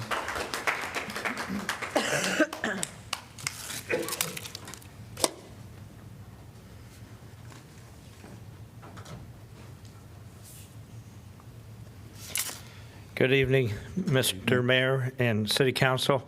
My name is Jay Honahan. I'm a longtime member of the Iowa City community. I'm speaking here tonight on behalf of Mr. Scarda. I do not think the building should be designated as a historical landmark. As it's been stated already, there's been significant changes made to the building since it's been built. There's things that have been added on, and also Mr. Scarda replaced a bunch of storm windows, and he's put on sidings. His costs, and it's cost him a lot of money to do that since of the age of the building, and you're not giving him very much financial help with the 45% tax break is not enough for Mr. Scarda. And also, I agree that there's the Palliai's Pizza Building should not be a reason to make it historical landmark. Palliai's, when it first came to Iowa City, was on Clinton Street. And then eventually they moved to where their current location is on Bloomington Street. And if the owner decided to retire and move Palliai's, then you just got a building there. And the building should not be made an historical landmark. Thank you. Thank you. Welcome. Please state your name and city you're from. My name is Jordan Seligren. I'm the chair of the Historic Preservation Commission, and I live in Iowa City. Thank you for your consideration of this issue, and thanks to Planning and Zoning for being part of the discussion today and for voting in favor of landmarking. The best cities preserve their histories. we have very few of buildings like this in Iowa City, and I believe that this is a valuable part of our community. Since this process began, you've heard a lot about why this building is important to Iowa City and why it's worthy of our protection. This community strongly supports using our zoning laws to protect it because it is an important part of our history. This is a valuable property. The owner will benefit financially, whether it's landmarked or not. But once it's gone, it's gone. That's it. It's gone. As of yesterday, Council has received nearly 100 letters in overwhelming support of this designation. Before that, Historic Preservation and Planning and Zoning received nearly 50 from the community. A letter from Council from the president of the National Czech and Slovak Museum and Library in Cedar Rapids has urged Iowa City leadership to preserve the cultural landmark that represents how crucial immigrants have been in our community, our state, and our country. Some members did write not only in favor of protecting the building, but out of concern for the fate of Pollyeyes Pizza, which is a local business. It's been in operation since '69, and it is a fact that redevelopment of this property and a resulting possible 2 or 3 year relocation or closure, if it were allowed to come back to the new development, could be devastating to the business. 19 adjacent businesses within 3 blocks co-signed a letter in favor of the designation, imploring that the building is vital to the culture and charm of the North Side Commercial District, not because of Pollyeyes, but because of the building itself, because of its historic qualities. Experienced developers have told you that historic landmark status can actually bring more value to a property and make generous federal and state incentives available for rehabilitation of both the exterior and the interior of the property. The Historic Preservation Commission, the Planning and Zoning Commission, and the professional staff in Iowa City have done the jobs that you assigned by putting forward this proposal to designate the building as a historic landmark. The Iowa City community overwhelmingly supports this designation, and I believe that tonight's vote should be a landslide to protect it. And I really do thank you for your work and for your consideration, and for this to the Scarda family. I know that this has not been easy, but I do truly believe there is value in a landmark property, and I stand by that. And we'll do what we can to work with the family. Thank you. Yep, thank you. Welcome. Please state your name and city you're from. Barry Westmeyer, Iowa City. I'm here in support of the Scarda family. I asked the question, who benefits from adding these addresses to the historic district overlay? Certainly not the building's owner. The moment the designation is implemented, the property value is limited and diminished. Mr. Scarda has stated that maintenance has grown beyond his scope, and I can relate with firsthand experience that upkeep of a historic property alone can be daunting and exhausting. Then add in the albatross of not being able to do modern, energy-efficient replacements and updates to windows, doors, and HVAC systems. By having to meet stringent and expensive standards, the potential pool of buyers is diminished when selling the property as well. Delayed, deferred, or just ignored upkeep then can potentially lead to what has been termed demolition by neglect. I contend that the city does not fiscally benefit with these restrictions because it limits development and misses out on the addition to the tax base. I've both seen and read earlier proponents' opinions of historical preservation of this property, and it's easy to give an opinion when you have no skin in the game and no ownership. I once again support the Scarda family. Thank you. Thank you, and welcome. Please state your name and city you're from. Hi, I'm Jenny Swaim, and the reason we call it the Pollyeyes building and the stickers because that's an easier name for people to associate with the building right now. Scalab, Slazak, Holub, Scarda is a mouthful, and we're all learning these names because of this fascinating history. Pollyeyes was a way to help us communicate to a broader audience. In 1969, when I came to the university, I was so intrigued by the Chicano Center across the river and the Afro-American Center and these old houses that were being used as cultural gathering places for students of differing ethnicities than the mostly white farm kids and city kids that came to the university. And I thought that these newcomers to Iowa deserved a place like this and needed a place like this where their needs could be met and identified. And don't we want this community to have these kind of gathering places for people of different ethnicities and identities? Don't we want to be a community that honors the newcomers and preserves and tells their stories? Another place for newcomers that we recognized and landmarked maybe 5 years ago was the Tate Arms and the Federation Home. These two buildings housed Black University of Iowa students who could not find housing from the university because they were Black. And we recognize that those stories are extremely important, that those two places were places for newcomers, and we have honored them and preserved them. And the Tate Arms is the only boarding house for Black students on the South Side that remains. 302 and 316 Bloomington was such a place. It was a place for newcomers. And even the livery stable was a place for newcomers. The farmers who came in from Shueyville and Swisher, who were Bohemian, had to put their horses somewhere. That's where they did it. Horses were as common as cars in Iowa City. Regular old houses had barns behind them with a horse and hay and maybe some chickens. They could buy hay down at Iowa Avenue, where Iowa Book is now. Downtown, there were hitching posts and watering troughs. And this is now the only livery stable remaining in Iowa City. It was part of a place for newcomers, this building. Let's hope Iowa City always has newcomers. Let's hope Iowa Cityans always help newcomers with what they need. And let's hope that we have the good sense to protect the historical buildings like this one that have been places for newcomers. Thank you. Thank you, and welcome. Please state your name and city you're from.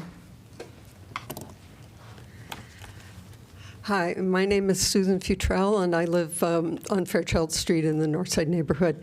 And I'm speaking to you again. I realize, in addition to last time, I want to thank the council for taking the extra time to really reconsider and think through this decision. And I hope that you will take seriously all of the information and letters and background on this that you've gotten. I think it's a clear indication that there are lots of reasons to support landmarking of the building. I just want to respond to a few things that have been said tonight.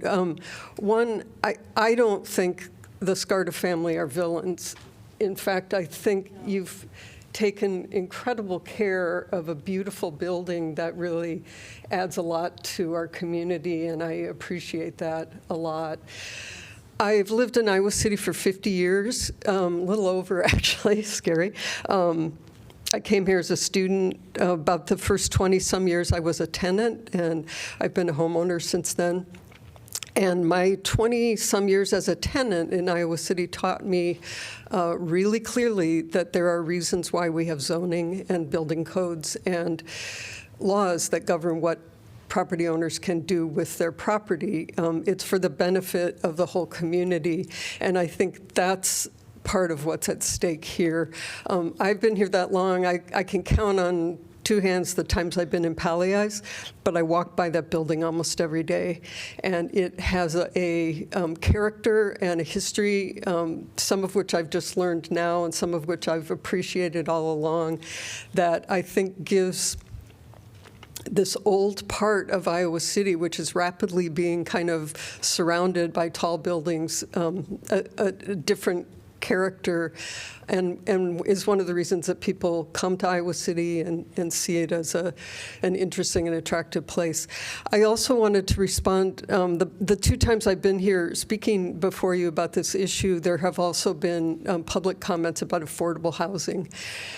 This neighborhood is among the densest in Iowa City and has among the most diverse array of housing types of any city. There are big buildings, there are big houses, there are rooming houses, and places like the Scarta's building that have affordable studio and one-bedroom apartments. I cannot imagine if that building is sold, if the property is sold, the building's torn down, and something new is put up, that it will be replaced with affordable housing that close to the university. So I want you to think again about what that building could offer, not about the restrictions, but about the huge opportunity that you have to do right by the building and the neighborhood. Thank you. Thank you. Welcome. Please state your name and city you're from. Hello, I'm Joshua Perry. I'm from Iowa City. I've lived here all my life. I'm here to support the community. I'm here to support the Scarta family. I'm here to bring back to your attention that this is not an attack on Poggley Eyes. It's an attack on an elderly man who, as you guys watch him walk up here, you see he's on his literal last leg and is backed into a corner with not much he can do. All right, as you heard the Scarta say, they've been there for 6 generations. They've had Poggley Eyes, the owner there at the funeral. They're connected. This is not an attack on them, yet everyone's wearing stickers saying, "Save Poggley Eyes." Yes, it is historic in one sense, but it's more historic to them and has more value and more impact than anyone else here in this room. Most of the people in this room have no idea what buildings are connected, the layout of the buildings. They have no idea what's inside of the buildings or the condition that it's in. No one has been inside these buildings for ages, okay? They need renovation, and it's expensive. It is well more expensive than he's able to handle. He can't afford his own health care because of it. And the city says, hey, you know, we're gonna provide you with this and that, but they haven't. The community says they wanna provide this and that, but you haven't, okay? It's just the Scarta families right now providing for this building and keeping it up. And it's hard. Something has to give. So that means either the city has to give back enough more where he can actually be sustained, or he has no other choice but to move forward. And again, this isn't an attack on the Poggley Eyes. It's more just an attack on his constitutional rights to sell his own property, his own family's property, okay? Whether they stay there or not, I don't know how the future, what holds with that. However, there could be a possibility they stay. It could be a possibility the building that doesn't change. That depends on the next developer. That can bring more jobs, influx of jobs into our community, more tax dollars into our community that will be spent and circulated back into our community. It's a positive. Change is hard, growth is hard, but it takes sacrifice.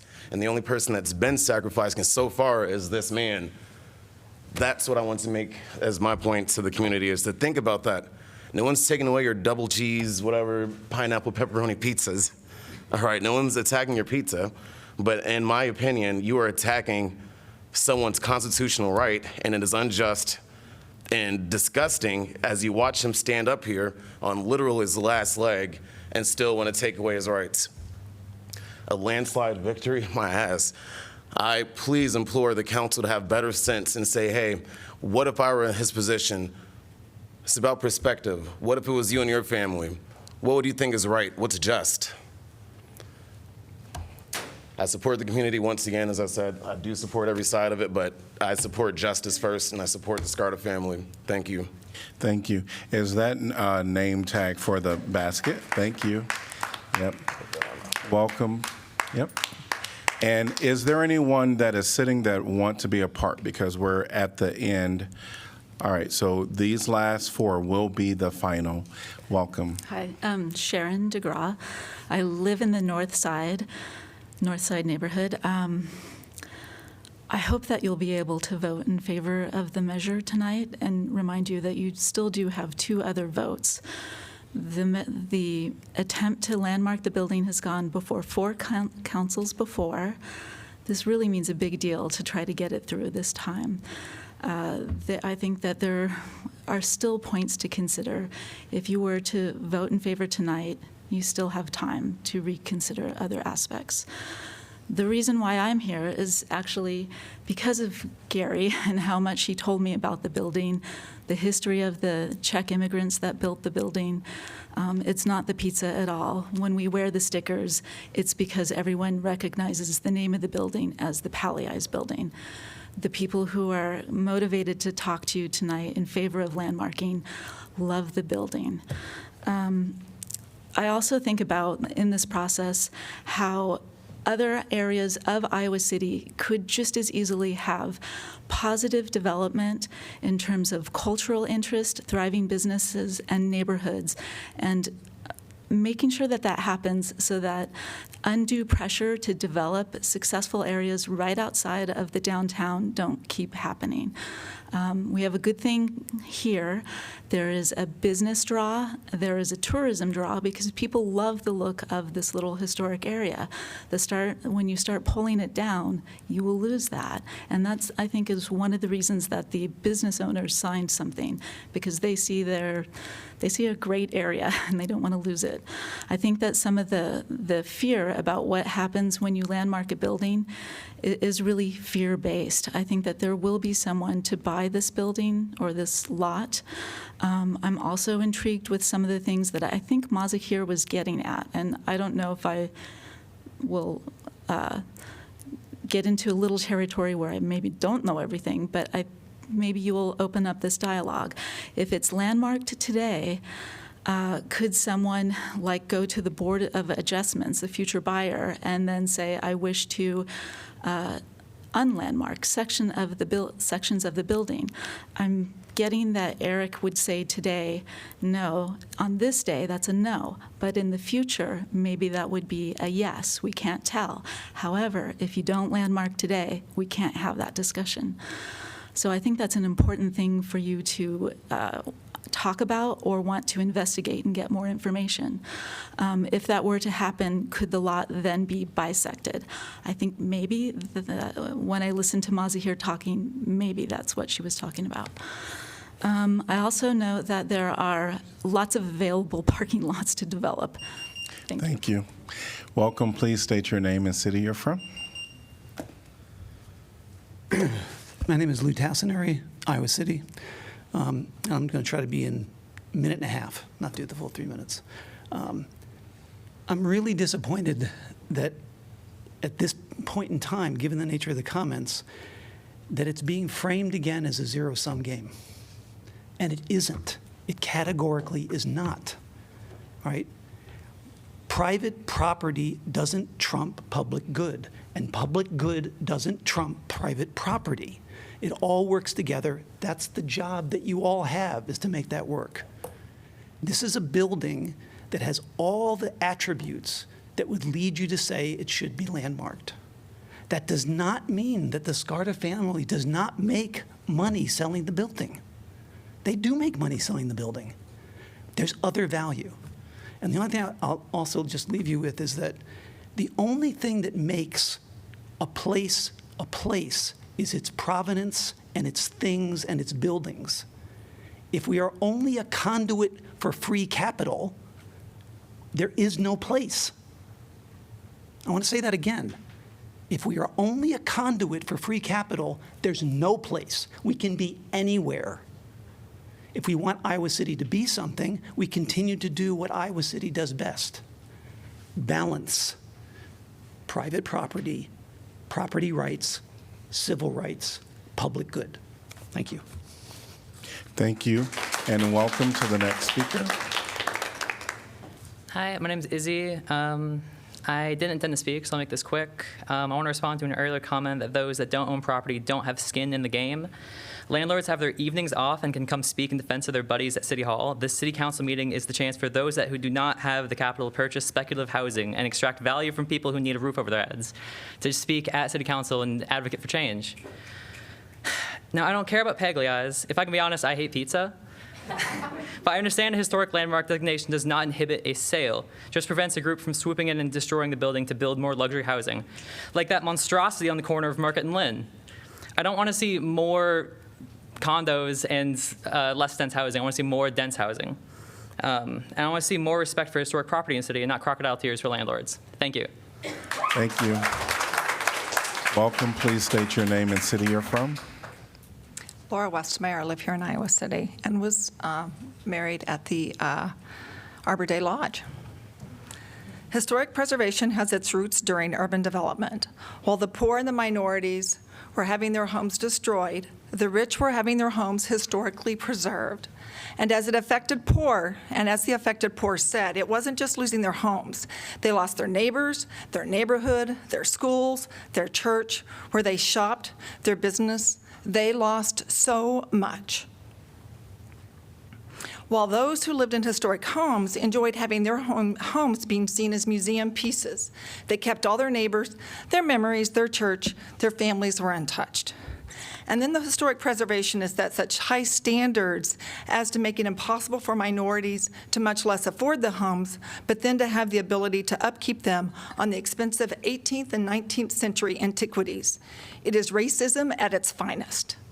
For many communities, it's now an embarrassment that they participated in urban development and historic preservation. I'm sure the new immigrants that we heard here speak earlier today would much rather see this be turned into affordable housing where they can have an opportunity to feel safe and raise their children in a supportive community.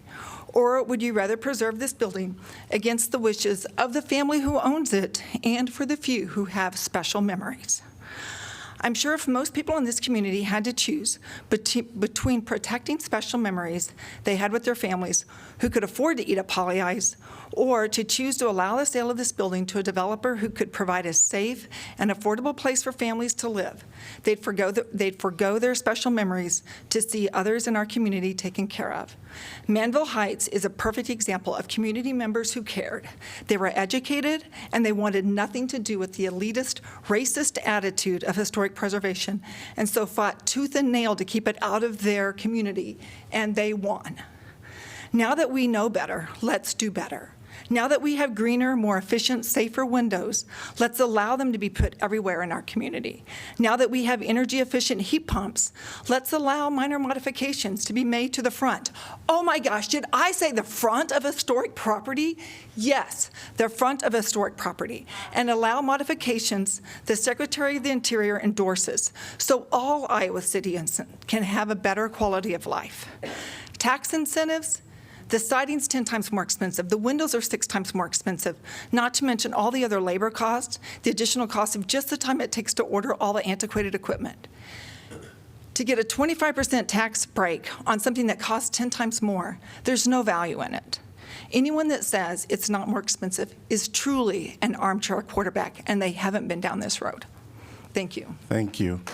And we already had the opportunity for everyone to say they wanted to speak. So she wants to speak on behalf of immigrants, and I just wanted to touch on that. I'm sorry, but So it's okay for her to speak on behalf of immigrants? We've already allowed for the public to speak. I would really appreciate if we could hear one last. We've already allowed for everyone that wanted to speak to come forth. So at this time, I'm going to ask you to return to your seat so that we can continue. All right. I would like to ask that Thank white you. woman what she does with immigrants on a day-to-day basis, because we don't All right. agree with what you're saying. All right. So, and I want to make sure that, thanks to everybody that came and spoke. I know that it's not an easy topic. I'm going to close the public hearing. And could I get a motion to give first consideration, please? So moved, Mo. Second, Alter. All right, council discussion. I was putting my hand up. I don't know. I want to ask question Yes. to Jordan, the president of the commission.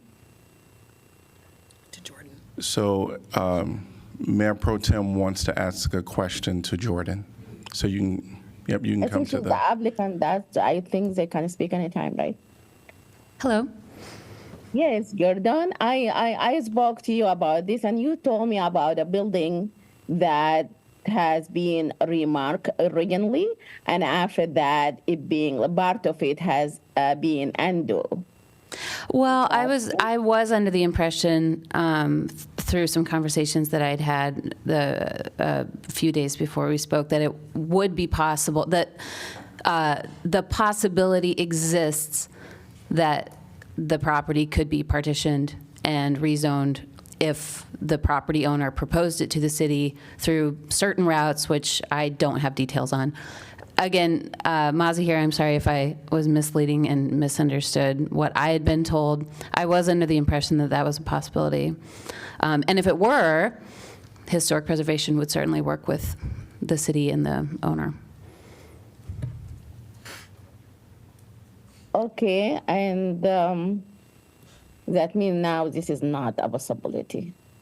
I really don't know the answer. I personally believe there's probably a way, but I don't know what that way is.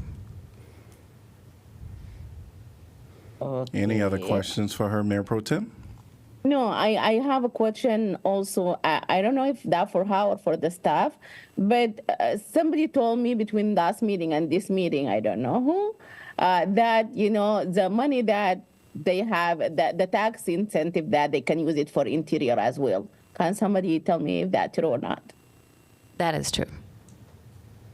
You mean there is, can you just speak about it? So The tax incentives, the federal and state tax incentives can be used for interior updates. Yep, and I'm getting a nod from historic preservation staff and planning staff as well. okay, I cannot see them. That's fine. And also, yeah, thank you. Thank you, Jordan. Thank you, Mayor Pro Tem. I think we need to complete the motion that we were on. A second. No, it was moved and seconded. And discussion now? Yes. Okay. Is it okay if I start? Go ahead. Yeah. So this is very clearly to everyone in the room and on the dais that this is a very tense topic. I think it requires a considerable amount of consideration, of research, and of our own personal diligence, and of the diligence of a number of experts that are taking part in this process today. So the first thing that I want to reflect on is, what is the question before council today? You know, what is our standard of review? I think the most succinct way for us to understand that is, we must answer the question. We must answer the question today, unless we defer or something else procedural, whether or not the proposed zoning change, which is a historic designation, it is still, though, a zoning change, is appropriate, is in line with our comprehensive plan, is in line with all other aspects of city code, and simultaneously, if it is a historic enough property to justify overriding the owner's consent. I think the answer to both of those questions today should be clearly yes. I think there's a variety of reasons for that. But the first thing I want to talk to, rather than going right into my reasons, is a bit about the council's authority in this whole process. City councils, municipal governments, and governments in general have statutory authority through the rezoning process, something that we are taking part in right now, which is extensive, in which we are able to regulate land use and functionally what people do with their property. Nobody's rights are being violated in this situation, because this is a right of council to act in the interest of the public good and of the commons, right? Every single land decision that we make on this dais is exactly that. It is determining whether, based on the law that we have created, the plans that we have created, the decision is in the interest of the common good, in the interest of the public, and in alignment with those things that we have already determined facilitate that common good. Additionally, I want to talk also about the comment that TRC Commissioner Tassinari brought up in his comments, which was that this is not a zero-sum game. I could not agree with that, anymore, honestly. We are not in a position where we are taking money out of people's pockets. That's not there. We're talking about limiting real estate speculation that is not based on actual land value, as worked on by our city assessor or county assessors. The actual property value of this property is a little bit under $2 million, but probably in the market could go for above $2 million, rather than the thing that really freaked a lot of people out in this community, which was the conversation and the posting of this property for $5 million, emphasizing on the fact that it is a prime area for development without a historic designation, which was then changed to describing it as a landmark with a capital L in its current posting of real estate posting. So that's what got people freaked out, of course. That doesn't change what our question is. It doesn't change the things that we must look to during this process.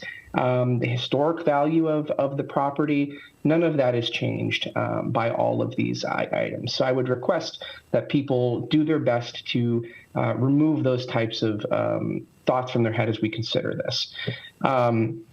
What I think about throughout this process is something that's pretty unique in the United States. We are a very young country, and because of that, there are as well as the process of colonial destruction, there are very few old buildings in this country. The Europeans and the people, the Africans, the Asians, and even some of the Aborigines, they laugh at us when we have these sort of squabbles about 200-year-old buildings because theirs can be thousands, right? We don't have very many of those properties, or pardon me, there are very many of those structures. And so we are at the forefront of a discussion that is going to matter hundreds of years into our future. So I want to put that in perspective for people as well. When it comes down to it, this is a decision that is very rare, I think, for council to have in front of us. We have a situation where historians, museums, national historic societies, affordable housing activists, environmentalists, architects, neighbors, the business community in large, historic preservation, and planning and zoning, in addition to our staff, are all telling us, based on the standard of review that is before us, this is an appropriate action. Whether or not something can be done with the property in the future, in terms of parceling it out, in terms of changing designation or something like that, is not the question that's before us today. It is based on our knowledge of the properties. And quite honestly, I'm going to echo another comment, which was, I don't consider the Pagliai's part of this at all in my review of the facts or my reviewer of my decision. I consider the cultural, historic, and architectural beauty of this building and history of this building first and foremost. Sorry if I'm kind of rambly. I have a lot of notes and a lot of thoughts on this. But ultimately, we're in a rare situation where we have all of these community stakeholders that are on the same side, that are asking us to act in the public good.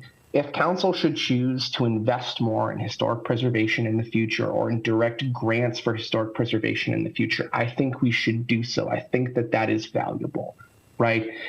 We should make it a reasonable thing to do in our community that people are happy to have a historic preservation designation. And I know a lot of people who are. But that is not the question that is before us today. The question is this property worthy of historic designation, and is it in line with our various regulations that staff, P&Z, and HPC have all told us it is? I am inclined to agree with them. And I would believe, because I strongly believe that the entirety of this council believes in the historicity of the Pagliai's building itself. If you believe that structure is worthy of a historic designation in this moment, whether or not you believe the rest of the property is, the only action that I can advocate that you take is to vote for this designation. There will not be a second chance. We know that is the case. Thank you. Thanks. Well, I'm happy to go next. I work in the realm of historic preservation. I'm a preservation architect, so I've, worked in this profession for 15 years. And I was initially interested in historic preservation because I just like old buildings. I didn't have words to articulate why. I just loved them. So I went to school and studied it. And while I learned a lot in school being in Cincinnati, I saw two things happen at the same time that were very instructive for me. There was an historic neighborhood called Over the Rhine that was blighted and empty, and I saw the most dynamic, interesting renaissance of a community, of a neighborhood that I've ever seen before. It is now economically successful, it is racially diverse, it's walkable, it's one of the more desirable places to live. other parts of town decided to scrape clean and rebuild new things. And 15 years later, those places are not loved, not cared for, and devaluing rapidly. After witnessing that, I decided that I am hooked on preservation and I want to do it as a profession. Now, since then, the preservation movement has taken on a new sort of piece, and that piece is sustainability. And we heard a lot about that in the previous meeting, but I want to bring that back up. Our human activities contribute so much to climate change, and we know that buildings are one of the largest contributors to that. And buildings can be divided into two parts. There's this energy to keep the lights on and keep it cooled, but there's also the energy that goes into constructing a building. And so this whole process of historic preservation, what I saw in Cincinnati was it was economically sustainable and socially sustainable. And since then, I've learned that it is also ecologically sustainable. And so I just have, I'm just such a fan of preservation because that framework yields sustainable communities, economically successful communities and neighborhoods, and ecologically sustainable cities. And that, at its core, are my values as a city councilor to promote social, economic, and ecological sustainability. When I look at our comprehensive and strategic plans, that is exactly what we're trying to do, but said differently. Even if it isn't using the exact same words. Now, the specifics of this recommendation, the seminal question for historic preservation is it historically significant, and is it culturally significant to the community? And I think that is an incredibly high barrier, and the statistics support that. We have 28,000 or more properties in Iowa City and 67 landmarked. So that's less than 0.25%. So if anybody's worried about runaway landmarking, it's just not going to happen. It is a long, cumbersome project reserved for very, very, very special properties. And the process is incredibly slow by design. It's also important to note that historical significance isn't just some feeling, it's actually an honorary that you earn from historians, people with PhDs and qualifications established by the National Park Service. This property, in its totality, all of the parts and pieces, the entire lot was determined by a professional to be historically significant by an expert. And based on the historian's report, our HPC's recommendation, our P&Z recommendation, and scores of letters of support we received, I have no idea that it's both historically significant and also culturally significant to this community. I do think it's important to weigh the importance of the public's interest in protecting this building versus the private owner's building rights. It's serious business. I take that seriously, but that consideration is built into our code. That's why this process takes so long. We have loads of case law that says that we can do it. We have done it in the city in the past. That's why we have to have a supermajority if the owner protests. So I think that we have the systems in place to make sure that this is rare and only for truly exceptional buildings. I think Councilor Dunn did a good job describing some of the sort of development opportunities here as an historic landmark are great. It's not an either or. I appreciate also Councilor Tessner's testimony about it's not a zero-sum game. It's just us telling the owner or the future owners, you can and should develop this. Public money is now part of the equation for you, but the way that you're going to do it might be not exactly the first vision that you had, but you can still make something meaningful and beautiful that benefits the entire community.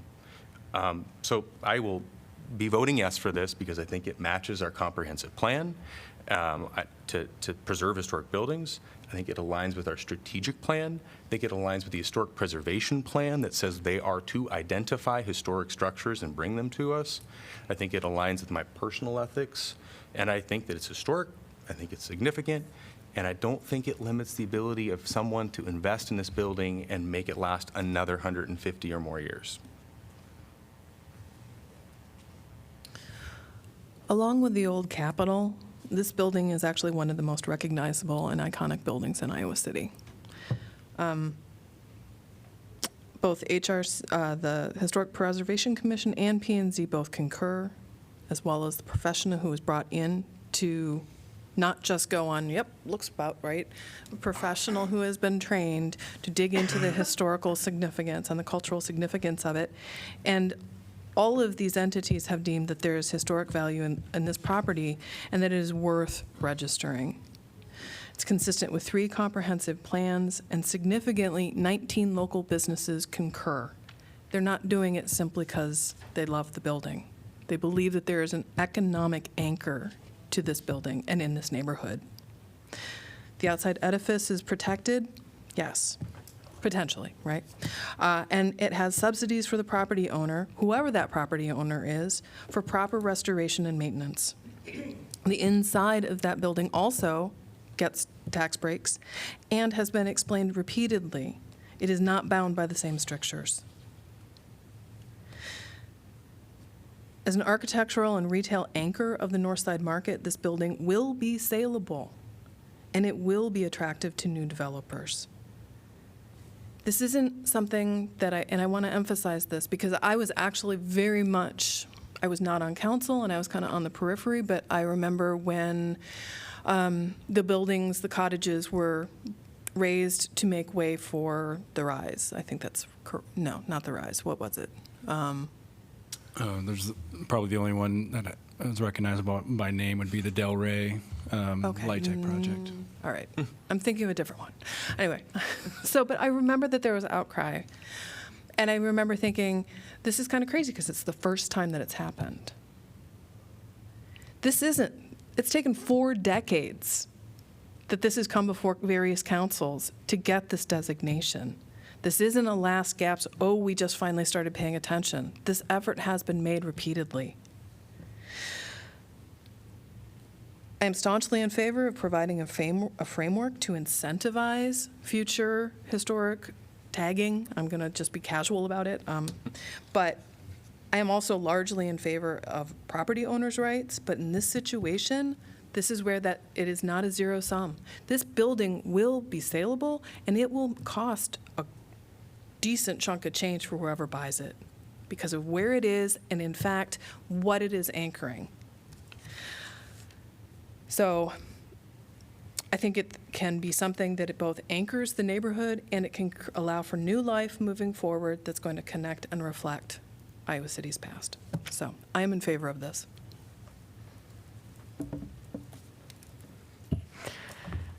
I just want to echo the comments of my colleagues and highlight a couple of things that I learned earlier today when we had the conversation with the Planning and Zoning Commission earlier this afternoon. I think it was Commissioner Quellhorst who noted that, the issue really is for us to consider the balance and to decide, considering the public value of preservation of a historic building of this significance and the property owner's rights and how those might be impacted. I take very seriously the family and supporters' comments this evening and understand where you're coming from. The common ground that I'm hearing is that people appreciate this site, that it is very meaningful to a variety of people for a number of reasons. And I do think, as Commissioner Tassinari said, it is not a zero-sum game, that our job as policymakers is to consider a number of factors and to find the balance between those. So for me, the balance in this case comes down on the side of preserving this historic structure with the understanding that that has an impact on the property owner, but it is not one that can't be overcome.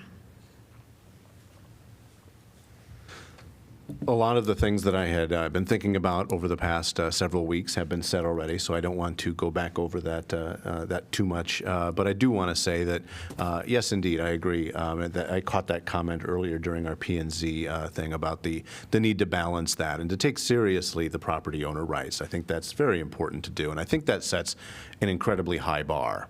And I think I actually agree, I think, with people who, the Scardas and others who had mentioned that just the pizza place probably wouldn't hit that bar. And this is coming from somebody who probably would need more than 2 hands to count the times I've enjoyed, I regret nothing. That said, it does have such a longer and more in-depth history. And in fact, some of the comments, I love the comment about the great, hopefully I got the right number, great-grandfather Joseph Slezak. It does go back generations. And it talks to and it speaks to the immigrant experience as it looked in that day and age. And we've had so much discussion in this body over many, many meetings, but again tonight, talking about that immigrant, the current immigrant situation and the fraught nature.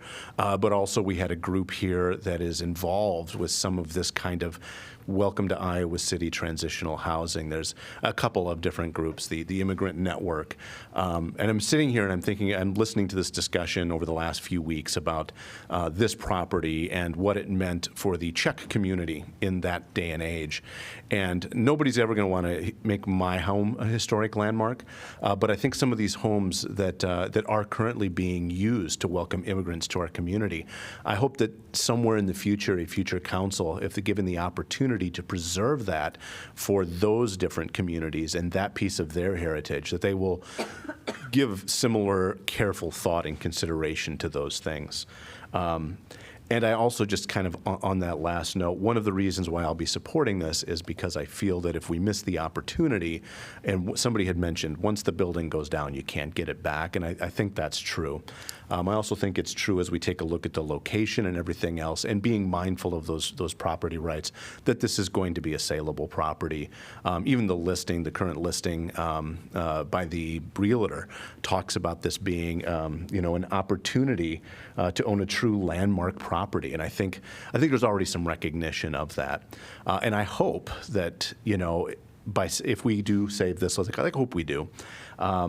Is sometime in the distant future, walking down the street, we'll have an Iowa City resident who'll be able to look up at this building that still stands and say that my great-great-great-grandfather Scarda owned that once upon a time. And those are the kinds of things I think that make this an important vote and why I'll be supporting this designation. So Iowa City does embrace historic properties, and I've been on council where certainly there has been an owner in opposition where the property was deemed to be historic, and I've supported some of those.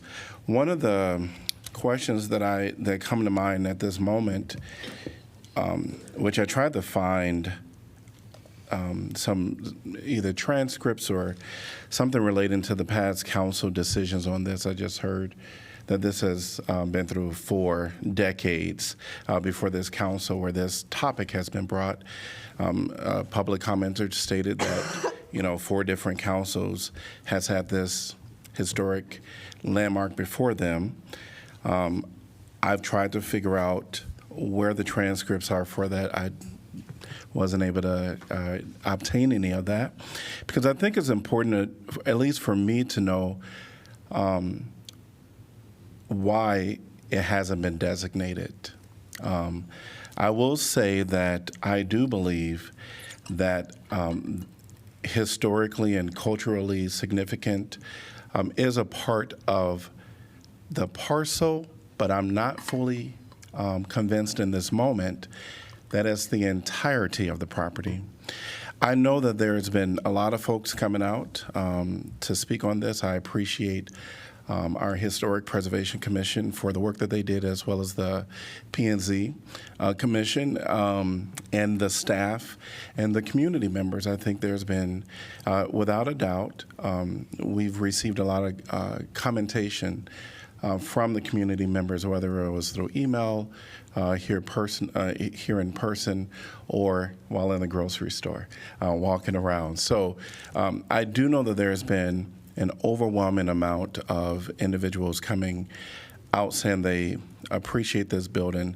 I do think that while it might have been easier to associate the name with Pagliai's, I think a lot of the individuals did not have the full knowledge of the historical and the cultural significance of this Slezak building, which, it is what it is. I can try to, look beyond that. I hear that, there's been conversations about if we split this, can the property be divided in the future? And I understand we're here to talk about this local landmark now, but I do think it's important to know what happened before. If we're talking about this has been before the council 4 times now, and it failed, is what I'm gathering from people's information. I don't think that's true. It just didn't make it. It didn't get to council 4 times. Okay. It didn't, okay. Yeah, I don't And that's think- what I'm, yeah. Please so- correct me if I'm wrong, but this has never been before council. It has been couched by previous councils because they didn't want to take it up. I'm not aware of that. Okay. I don't think it's been before council, and at least in my tenure, I don't remember it ever being rejected by council at an earlier step in the process. Okay. I don't think that's accurate. Yes. All right. And again, But Mayor, can I just interrupt here? yes, sure. I think I heard one of the commissioners said that when I asked the question why this is not has been landmark for a long time, if it's historic, and they told me they tried to do it many times. What that means?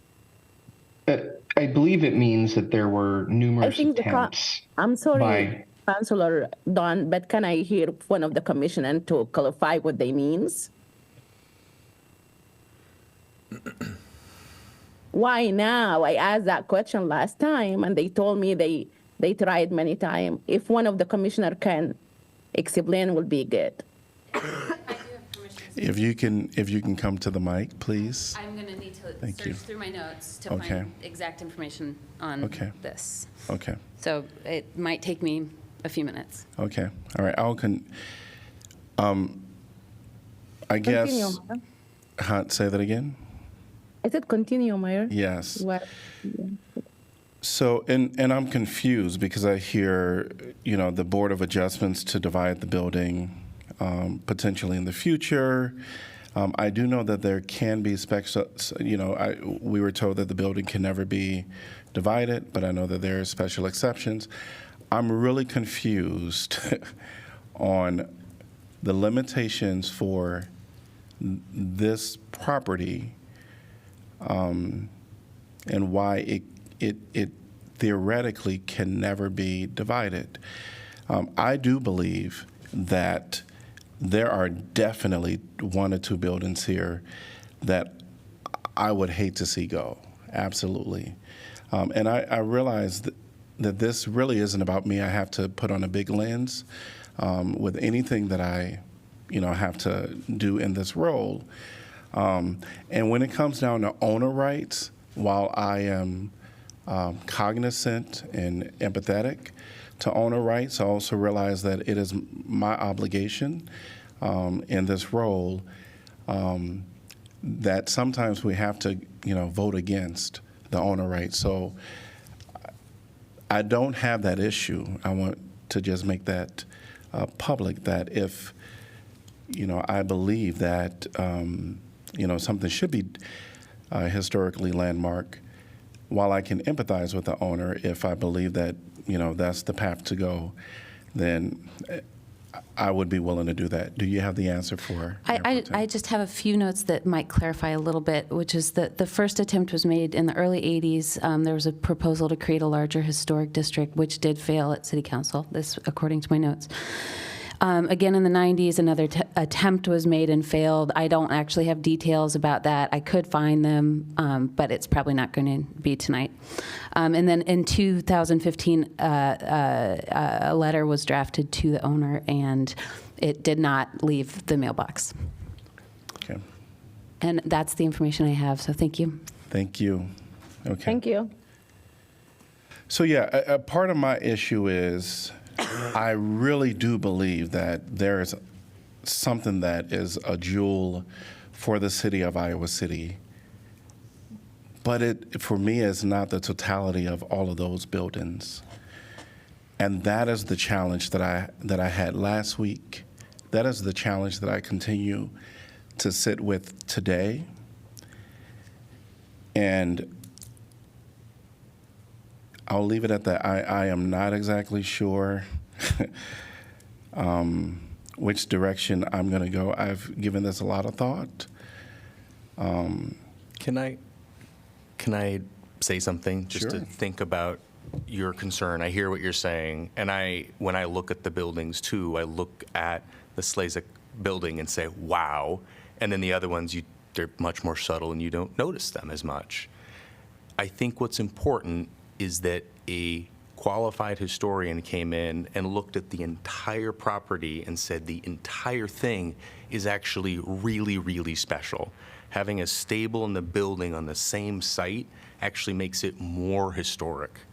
And I don't know that we should substitute our judgment for what historicity is if there's an expert out there who is willing to say that. I think that if there is, if we think that judgment was made wrongly or incorrectly, we can question it for sure.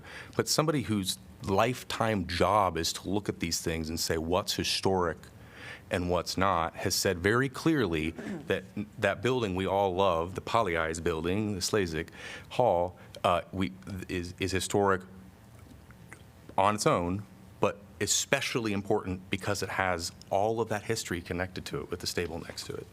Respectfully, if that historian or the person who did this, I heard you say that in a way we should be taken, they've looked at this site and they've deemed it to be historic in its totality. And we should take that, really seriously and really embrace that and accept that. If that was the case, then that would be kind of in our rules and regs where it doesn't come to council. And so there is discretion at everything that we do. Anytime we say a yes or a no vote, there's discretion. And again, that's where and you do make a good point as far as the entire thing, but I'll just leave it there. Like I said, I still have troubles. So, and I think all of my counselors know. I've talked to I all of have you. not spoke yet. Yes. If we get a chance, I think I deserve a chance too. Yeah, go right ahead, Mayor Pro Tem. Thank you. Yeah, I just would like to echo what the mayor said. I also very hesitant to do this. I love historic building. As I said, the Bella building is really, the building is very nice building, and I want to see it to be landmark historic. But I've been asking, I just think that we're asking too much. The whole block, that's too much to ask for someone. And I still say, if the city would like to see something become historic, you went to some person business, then the city have to do something. I feel like the benefit that the historic preservations, commission provide right now, or the city provide actually right now, is not enough for the owner. This building is old building. Council, Council Josh Moore said, if this building has been really well taken care of, it will be really last forever. How they gonna do that if now they don't have money and they cannot even, the owner talked about, he cannot keep up with it. And I know that the interior is nothing, but the exterior is, you don't change it often, but the interior, they need maintenance all the time, and that's costly. I feel like, yes, if the city would like to do that, we should do something. We should maybe come up with a budget, just an item on our budget for historic preservation building. Because if we're going to keep asking owner to do that, then we better do incentivize or give them some fund to take care of this building, because they are old building and need to be maintained. And if the council are open to do this kind of things, and I understand that the public would like to see a lot of building that not going away and everything. Yeah, let us talk about that too. Let us see how can we make this really benefit for everyone, like a win-win situation. We want to keep the building, in the same time we want to just literally help the owner. I'm confused because I came today with with the impression that even if we like designate this as historic, later maybe the half of the building, half of the block can be undo. And one of the, I think the speaker was talking about it too. That's exactly what I was meant. Can we do part of it later? And the city attorney said no, and I got confused more. And I really don't know, like, is this could be possible or not? I'm very hesitant to like do this in the same time. I would like to do it. So I want to give this more time. And I know if it doesn't go through today, that's it.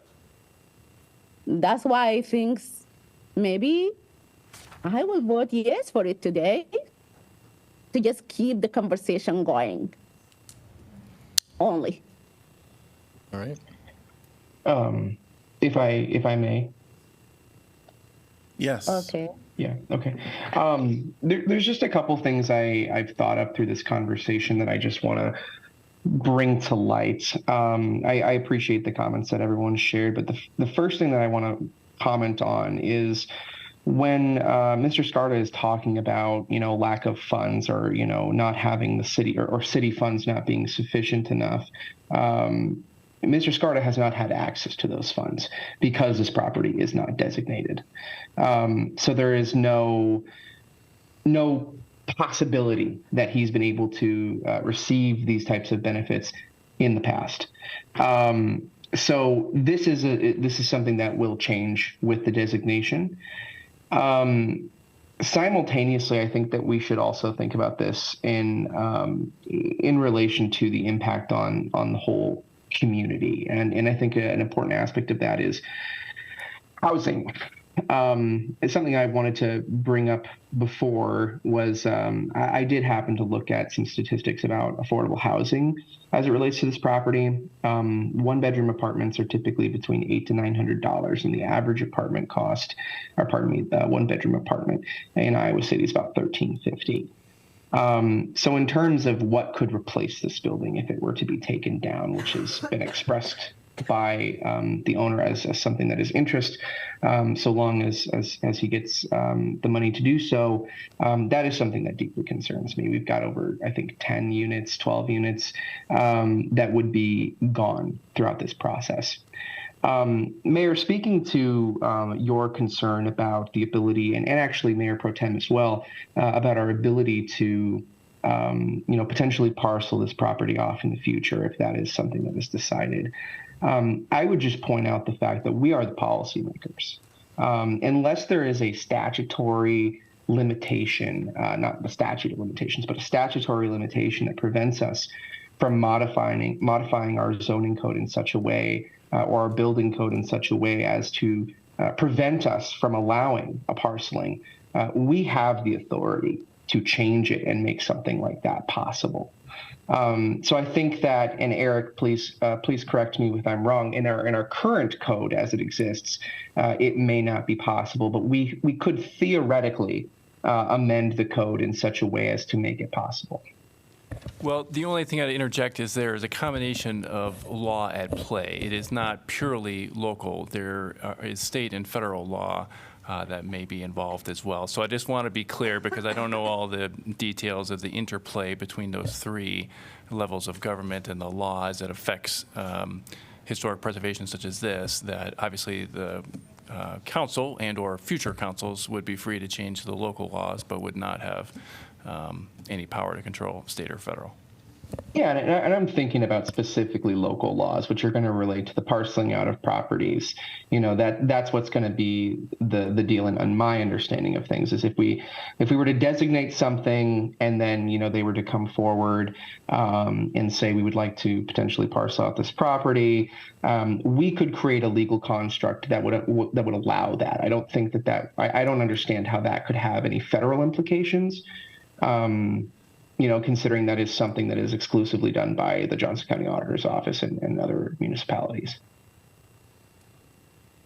So I think that would be something that we have the purview over. So I think it's a lot more nuanced than this conversation has necessarily led to believe. I think we have the authority to change code. I don't know what that code would necessarily have to be, but it would be a greater lift than simply, we need to parcel this out. Hey, can you parcel this out? There are extended properties or whatever.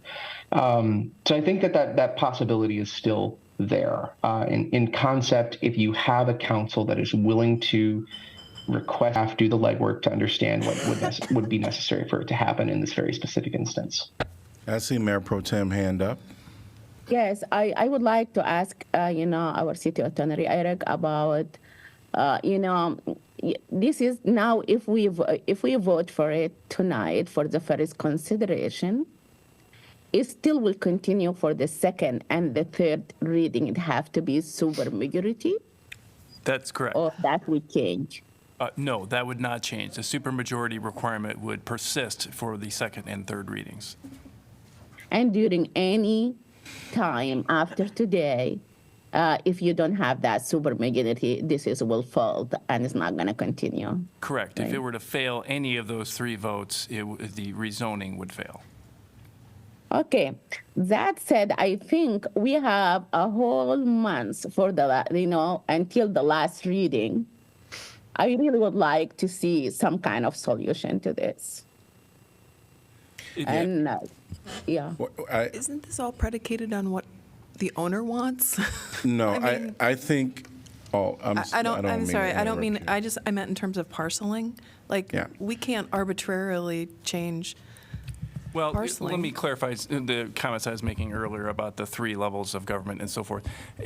If it were to remain a historic zoning and so forth, then I believe that that's correct. The three, may come into play.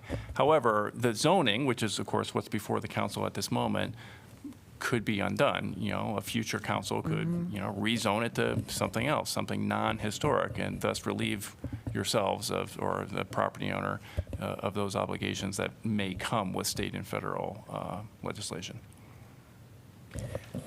I think for myself, I came in here with, as Mayor Pro Tem said, some assumptions of what could be done. And that's really just for my knowledge base, I think, for this parcel. The last meeting on 4/2, if I was forced to, vote, I wasn't prepared. I had questions, I had doubts. And so I, said, hey, let's do the P&Z consult. Because if you're forced to vote yes or no, I just wasn't in that position last week. I think even today I have more remaining questions that I want to be sensitive to everyone before I make a vote. I guess before I make a vote that don't continue the conversation. And so what I'm planning to do is to vote yes for tonight, and then definitely I have questions that I'll want to work with staff directly with, just for my own knowledge. So I'll just leave it at that for now.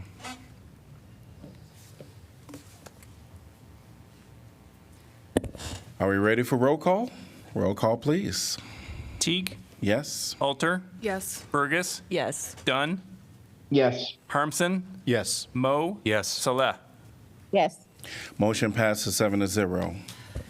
Can I get a motion to accept correspondence? So moved, Mo. Second, Burgess. All in favor say aye. Aye. Any opposed? Motion passes 7-0. We're on to 9B, which is rezoning, and thanks to everybody for coming out on this item. Rezoning 1810, 1816, and 1828 Lower Muscatine Road ordinance rezoning approximately 6.25 acres of land located at 1810, 1816, and 1828 Lower Muscatine Road from neighborhood public zone to general industrial zone. And this is a motion for passing and adopting. Can I get it, please? So moved. Harmson. Second, Alter. Moved by Harmson, seconded by Alter. Pardon me.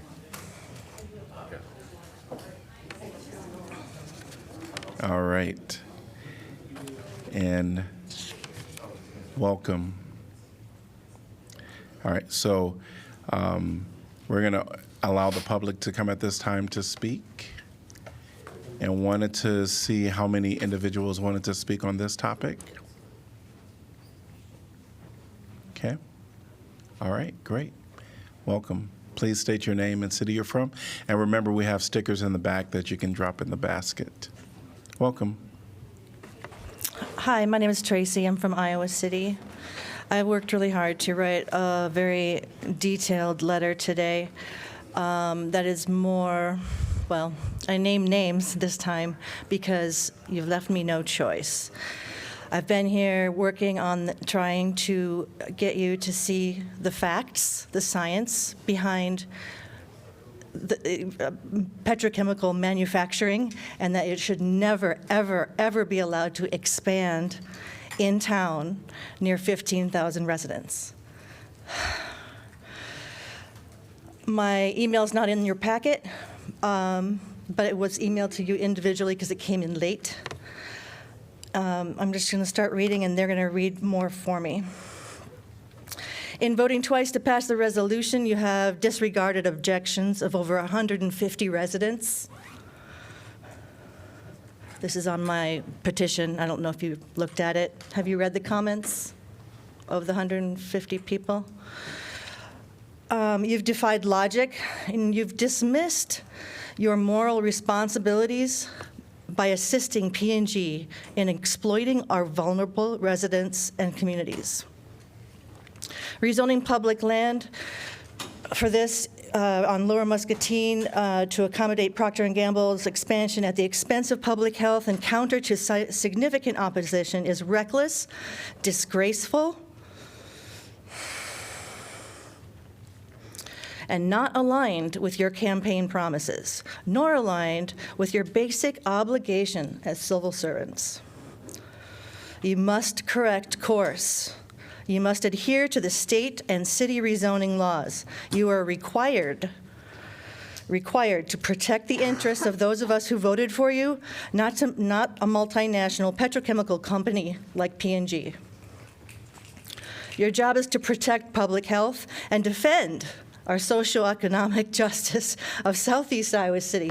I've heard so many comments about this tonight, and yet the hypocrisy is unbearable that you would apply all of your golden notions of fairness and economic stability to the north side, but not to the south side. Your job is to protect the public health and defend social and economic justice of Southeast Iowa City by rejecting this hazardous proposal. We, over 150 residents of Iowa City, have presented exhaustive evidence and significant opposition. We did the research that the city failed to do, even though it should have been done by the city planner and planning and zoning prior to ever being considered. Thank you. Welcome. Please state your name and city you're from. Yeah, the name's Nix. I live in Iowa City. This is your chance to rectify the city failures surrounding REZO 230010. Vote no. The city of Iowa City must consider independent scientific evidence and data. We have obtained the EPA and DNR public records, which Iowa City planners should have acquired, proving the use of extremely hazardous chemicals as reported by Oral-B P&G. See attached Tier 2 reports for 2022 and 2023.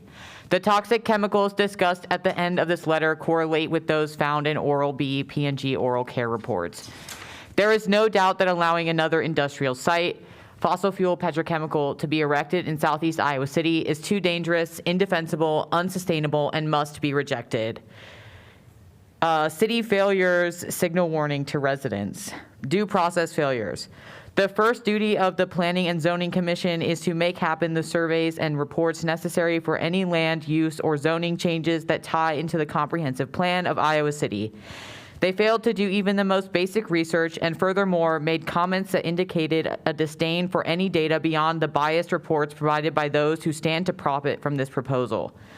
Our senior planner and PZ commission, city council, manager, and attorney all failed to recognize the hazardous petrochemical nature of Oral B. Willful ignorance, incompetence, the hazards of plastics are in the news every day. Could our staff be anti-science? There is a prominent environmental consulting and technology firm 1 block away. Why not ask for their expertise prior to selling us ours? It is mind-boggling that they failed us to this degree. Kirkwood Community College is zoned public land. It is not true that the sale of public land is prohibited until rezoning is achieved. Why was P&G allowed to purchase our public land? Ann Russett's claims in her rezoning review can only be explained as ridiculous and overtly biased in favor of city revenue. This is at the expense of public safety and environmental justice. Ann Russett sent out public notices to landowners, not the residents who live nearby. In doing so, she obstructed the rights of hundreds of residents to receive due notice. The EJ screen mapping tools indicates that nearly 50% of households in that area are not owner-occupied. This is discriminatory and unfair. One of my neighbors only received notice after the January 17th PZ public meeting because his landlady had to mail it to him from Florida. I believe the charter explains that residents, not landowners, are to be notified. Iowa City government joins forces with P&G petrochemical industry at our expense. Why exactly is the relationship between P&G multinational chemical industrialists and our local government? Why does the city of Iowa City continue to defend and promote big oil? Thank you. Welcome. Hi, my name is Izzy, Iowa City. I'm here to speak again in my opposition to this rezoning of public land formerly owned by Kirkwood Community College to Procter & Gamble. Senior planner, commissioners, and council and city manager had the audacity to repeatedly claim that hazardous air pollutants and toxicity risks to public health will only travel to the left and right because of a 2-lane road and railroad tracks are adequate barriers, and therefore the proposal is safe. This is beyond ridiculous, illogical, and contemptible. Those do not block those pollutants. Susan Craig of PZC said on January 17th, 2024, that our concerns about environmental pollution and air quality were not relevant. If she thinks our need to breathe clean air is not relevant to selecting a site for chemical manufacturing near 7 schools full of children, then what is she doing in our PZC? Andrew Dunn, Laura Burgess, Sean Hampson, Megan Alter have been repeatedly rejected and criticized us publicly for daring to reveal to you our real lived experiences, our headaches, dizzy spells, and respiratory difficulties and disabilities living near the site. Review the video recordings to observe condescending and disrespectful remarks in response to our concerns and ailments. I imagine that link is in the email that you have not read. This is reprehensible. No wonder people don't want to participate in public discourse. Mazahir Salih is the only counselor who kept her word and integrity during these REZ 023-0010 meetings. It appears she is being pressured to reject her honesty in favor of joining the rubber stamping brigade. Andrew Dunn verbally responded to Councilor Salih, who merely voiced concern for the people and opposed adding more industry where it is not safe nor warranted, with significant hostility. How often does he behave in such unprofessional manner towards female colleagues? Megan Alter, the presence of one pregnant employee does not prove safe working conditions or industry benevolence. This logic is deeply flawed and embarrassing. In fact, when Harvard Public School of Health is enlisted, then the opposite is true. Efforts to meet with Alter were ignored. Josh Moe, as an architect, there is no excuse for outrageously claiming that nearby industrial sites on both sides constitutes the totality of the existing surrounding areas. Both sides only works in linear equations, or a child's 2-dimensional drawing, and today's mass media. We should not have to continuously educate the city that there are 4 lateral directions, plus 2 verticals in land use regulations.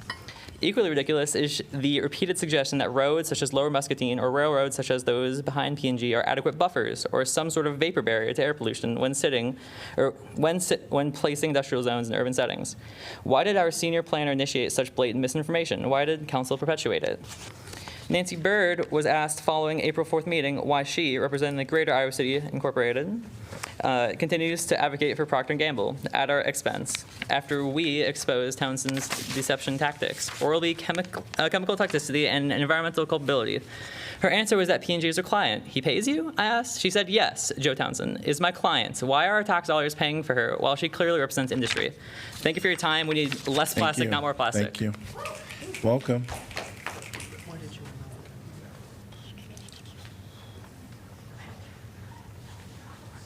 Welcome. Please state your name and city. My name is Harry Monoligut. I'm from Iowa City, and I'm here in agreement with those behind me. It is unacceptable that city councilors continue to parrot these absurd arguments in favor of REZ 0230010. This resolution does not meet rezoning criteria. I believe you understand this. It cannot pass. Iowa City zoning laws rightly consider state and city zoning laws rightly consider building height and purpose, sunlight, trash and waste, traffic exhaust, environmental contaminants, and ground saturation. There is no logical justification to discount the quality and safety of the air we breathe when proposing to add another plastics industry in town. When air pollution is appropriately considered, then adding more industry to our overburdened Southside neighborhoods is unconscionable and morally wrong. Rezoning criteria 2 requires proposal to be compatible with the existing surrounding neighborhoods. Fun fact, Iowa DNR air quality planning for greater communities provides exact distances to be carefully considered when sitting petrochemical industries and schools filled with vulnerable children. The state agency says don't do it. Again, the city's repeated claims that only considering abutted areas need to be considered when rezoning is baseless and absurd. There are 7 schools within a half a mile of Oral B. Another fact, the U.S. EPA offers 3 options for the size of surrounding areas when considering environmental toxicity and community protections: 1 mile, 3 miles, and 5 miles. The council's proposal that the surrounding area is only a few hundred feet or to each side is ludicrous. Environmental injustice. We, the scientists, parents, and educators of the surrounding neighborhoods have explained the scientific evidence to the city. Please stop promoting industrial expansion at the expense of our health, childhood development, affordable housing, sustainability, resource protection, air quality, and emergency management safety. This resolution is too hazardous and will negatively impact economic growth, public health, childhood development, and climate change. This is an environmental justice issue. Do not rezone Kirkwood Community College land for PNG. On behalf of Iowa City opposition, thank you for our careful review of our concerns. Thank you.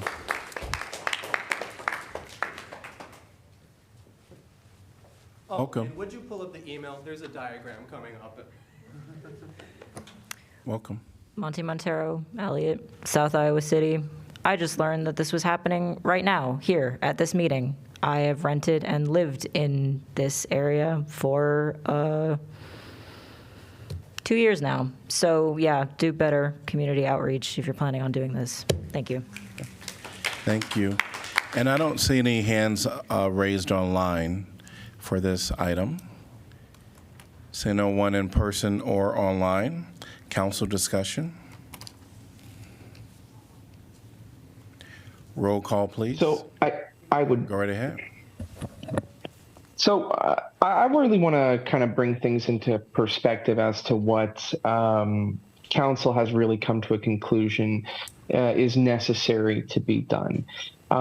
Just to reiterate this, really, I think that I can speak knowing full well that council is going to agree with the things that I said or already does agree with the things that I'm about to say.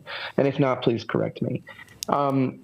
The city council certainly understands that there is a problem of some sort with industrial air pollution on the southeast side. That is not something that is contested. There is work that needs to be done to address that problem because we want our residents to have healthy air. We want our residents to live long, healthy lives. And in order to do that, we believe strongly that we need to work as good partners with both the companies that may be polluting the area, as well as scientists to investigate where those sources are coming, like what the sources of that pollution is, as well as to utilize our tax dollars to potentially, all of this is theoretical, we have yet to make any actual specific decisions, to potentially mitigate the harms and work with organizations, companies, et cetera, to make sure that these air pollution problems get fixed. I believe everyone in this council is extremely invested in ensuring that the people on the southeast side's air is just as clean as the air on the north side or the east side or wherever you live in Iowa City. We are equally concerned with the air quality in all of those areas. As I've said in the past, I don't believe that this particular item is going to really change, one, our values in that way, or two, will fundamentally change the types of pollution that are occurring in the area and our capabilities to address that pollution via regulation, partnership, and capital incentive. So I just want to reinforce that while there are a lot of intense feelings and potentially resentment, that's okay. No matter what, we're still going to be working as a community to try and address this core problem, which is the air pollution that is noticed on the southeast side. Then do it. Then, can I? Yes. Go right ahead, Mayor Pro Tem. Yes, thank you, Mayor. I guess first want to just to reply to what Council Don said. Yes, I agree. We need to evaluate the chemical on the air, but I think we need to do it before we rezone this. Okay, if you after we rezone this. Common sense. First we need to do it, and after that, if we find out, for example, if we rezone this and we find out, oh, it is real what they are saying and it's really bad, are we gonna undo it or what we gonna do? If we really believe on considering the well-being of our community above everything else, we should reject this tonight. And because as earlier, the Procter & Gamble's representative said they don't even have a plan right now for it. Why we are just like rushing this? Yeah. We can just vote no tonight, and they can bring it back later after we do this study that recommended by Council Don, and after that we can see if there's something we need to do to approve it later or not. Even though this is the last consideration, and I know that I'm the only one voting no for this, but I urge us to consider the well-being of our community above everything else. Our residents are already suffer from the affected pollution of the existing factory. Adding another factory, especially in this area, will really make it worse. And I think, as like Tracy said earlier, our priority should be the health and the safety of the citizen and not the profit. I know this will bring more increase our economy, and we're going to have more tax revenue to the city, but this is nothing when it comes to our residents, and I'm still going to vote no for this. And I hope you join me and wait until we do that study and come back to it.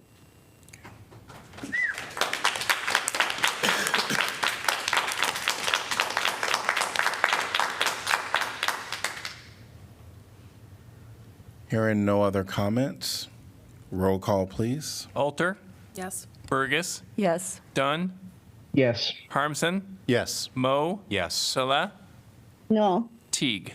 Yes, motion passes 6-1. Can I get a motion to accept correspondence? So moved. Second, Mo. Moved by Alter, seconded by Mo. All in favor say aye. Aye. Any opposed? Motion passes 7-0. We're on to item number 9C. Preliminary and final plat, BAB's first edition. Resolution approving the preliminary and the final plat of BAB's first edition, subdivision, Iowa City, Iowa. Can I get a motion to approve, please? So moved, Mo. Second, Burgess. All right, and welcome, Ann. Thank you, Mayor. Council, Ann Russett with Neighborhood and Development Services. As the mayor mentioned, this is a resolution to approve a preliminary and final plat. This map here shows an aerial view of the subject property. It's located at 1310 Cedar Street. Here's the zoning map. The property is zoned RS5. There's a lot of publicly zoned land to the northwest and east. We have Oakland Cemetery to the north, Hickory Hill Park to the east, and Reno Street Park to the west. The rest of the land is zoned single-family residential. Here's a snapshot of the preliminary and final plat. The total acreage is 3.74 acres, and the request is to subdivide this area into 2 residential lots and 2 outlots. Outlot A to the north would be dedicated to the city of Iowa City as an extension of Oakland Cemetery. Outlot B would remain private open space not to be developed.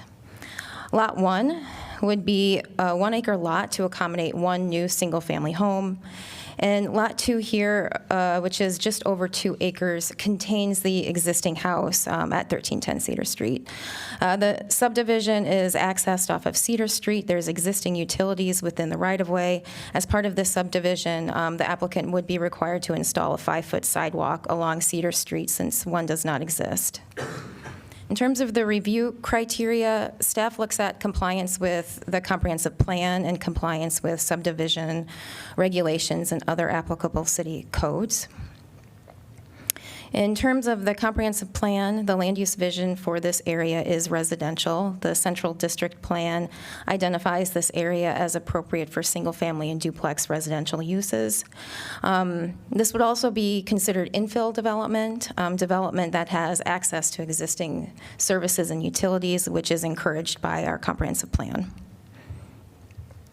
The preliminary and final plat satisfies the necessary subdivision requirements. In terms of transportation, vehicular access is provided from Cedar Street. As I mentioned, there's no sidewalk, but one would be installed as part of this development. In terms of the neighborhood open space requirement, that is being met through the dedication of Outlot A to the city. Sanitary and water service is being provided from existing lines within the Cedar Street right-of-way, and stormwater management is being provided on Lot 1 through a proposed detention basin. Lastly, in terms of sensitive areas, this application is exempt from the city's sensitive areas ordinance because they're proposing one new single-family home, and the development impact is less than 20,000 square feet. In terms of next steps, after the approval of the subdivision, the applicant can move forward with building permits for the new home. At their April 3rd meeting, the Planning and Zoning Commission concurred with staff's recommendation and recommended approval of the combined preliminary and final plat. And that concludes my presentation. I can answer any questions. None. Thank you. Anyone from the public like to address this topic? All right. And if you're online, please raise your virtual hand. I just see 2 individuals present in person. Welcome. Please state your name and city you're from. Hi, everybody. Thank you for reviewing this application. My name is Will McBride. I'm actually the applicant. My husband and I live around the corner from here, and our family's been growing. And what brought this project about, our neighbor, who is the current owner of the 3.75 acres, Babs Anderson. She's lived here since the 80s, and she intends to stay there. And she has a financial problem, and in order for her to stay there and keep her home, she's looking for ways to get some more income. And she had been approached by other people who wanted to subdivide the land, and this land is very important to her and to our community and to us. It's, as Ann pointed out, it's by the cemetery, it's by Hickory Hill. We don't want to see it be overdeveloped, and we've outgrown our old home, but we love our neighborhood. And so we came together mutually, and she has offered us to purchase this land from her as a way for her to stay in her home. We will build our forever home, and hopefully prevent this land from being overdeveloped in the future. We've gone through all of the steps with the city. It's been going on for about a year, and we've had multiple engineers, attorneys. It's been a long process, but very rewarding in many ways, and we feel that we've done everything that's been asked of us, and we think that we've met all the criteria. I'm happy to answer if there's any questions. Our engineer's not here, but I'm privy to most of the plans, and that's basically what's before you. It was helpful to get, it was helpful to get the backstory. Thank you. Thank you, absolutely. Mm-hmm. All right, we'll open it up for public discussion at this time. Welcome. Lou Tassinari, Iowa City. I think that's great. The only thing I want to just bring up is that it's my understanding that that particular house at 1310 has some historic significance. In fact, it may be the oldest, comprise some of the oldest housing in the community going back to like 1830 something. I've heard a rumor that in fact there's the remnants of the original log cabin that's still inside the house. I only bring that up because that acreage, that 3.75 acreage, I think was original to the property. And I've only done like minimal looking into it. So I'm just bringing this up that I just think it might be worthwhile, if they haven't already done it, to ask the Historic Commission just to take a look at it before it's approved. I think it's great. I think it'd be a great addition and all the rest, but I just think there may be something special about that house at 1310 as well as the property with it that might warrant a look. Thank you. Thank you. Anyone else want to make a comment about this? Seeing no one. Council discussion. I like infill development. I had a chance to actually have a conversation with the applicant just because the process did take a long time. And this is not a criticism of staff at all, but more of a potential thought about infill development is good, but we have processes set up in place that are really, really, really long, and it might be worthwhile for us to investigate how our processes might work better so that we could help people build homes. I'm not sure what to do with the historic question right now, especially given my speech on the Slaza call. I'm not sure that this proposal speaks to removing the home. It's just subdividing and building a new home off to the side, as I understand. The subdivision does not remove the home. Yeah, so that's all. A comment about our code in this process. Roll call. Burgess. Yes. Dunn. Yes. Harmson. Yes. Moe. Yes. Salah. Yes. Teague. Yes. Alter. Yes. Motion passes 7-0. Item 10A is Kirkwood Avenue CRANDIC Railroad Crossing Project. Resolution approving project manual and estimate of cost for the construction of the Kirkwood Avenue CRANDIC Railroad Crossing Project.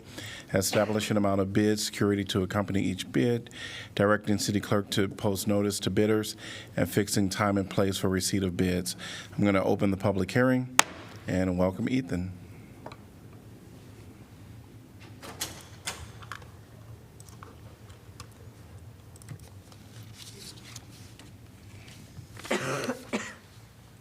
All right. Hello, everybody. My name's Ethan Yoder. I'm with the engineering department with the city. I'm here to talk about the Kirkwood Avenue CRANDIC Railroad Crossing Improvements Project.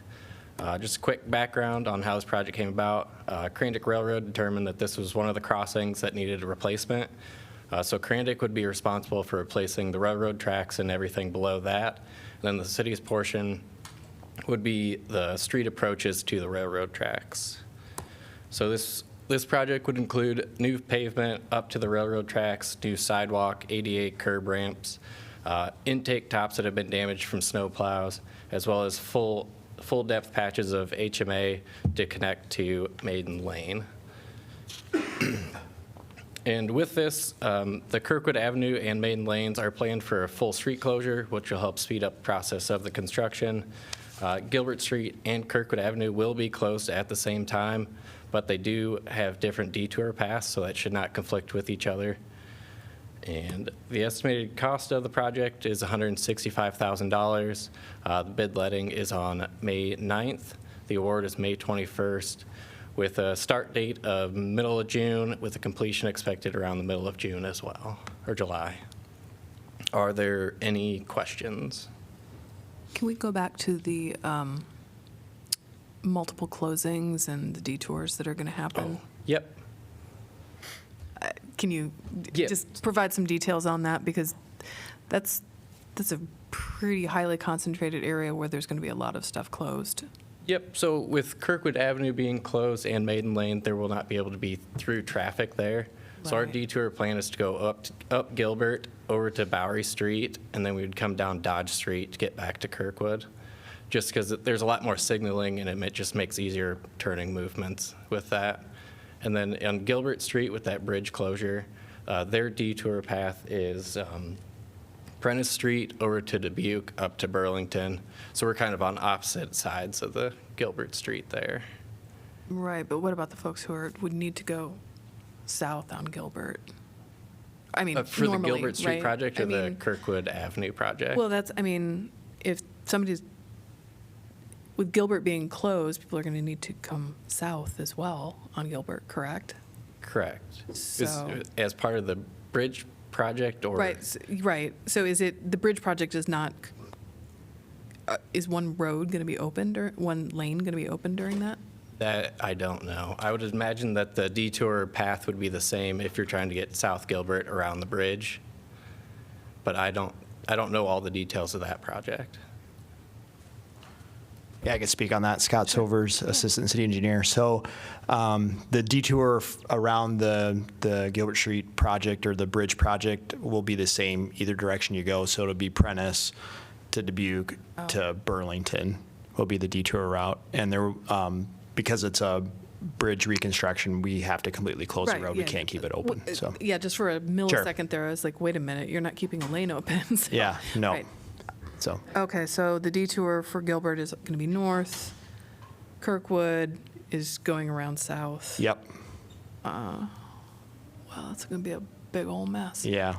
Luckily, the closure for the railroad replacement, the railroad track replacement is only for a month. So And I guess what's prompting, like right now, is it in that bad of a state of deterioration? yeah, it's starting to deteriorate to the point where it needs to be replaced. And they've got a program where they go through our city and identify ones. They actually come out and inspect them and let us know, yep, this one's ready for replacement. So let's get it on your guys' schedule, and they'll get it on their schedule, and we'll get it replaced.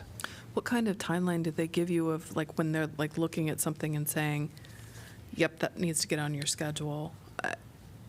And this is nothing that's going to be for this per se, but just thinking again in future. Sure. And I know that there are things that all of a sudden it might be fine, and then a bad winter. Right. Wow, we've now discovered it's really bad. However, it just feels like this is popping up more and more and more, and I'm wondering if those kinds of evaluations can provide a little bit more runway so that there can be a little bit better ability for you to plan so that we're not in this kind of a situation where such a major thoroughfare is really blocked. Yeah.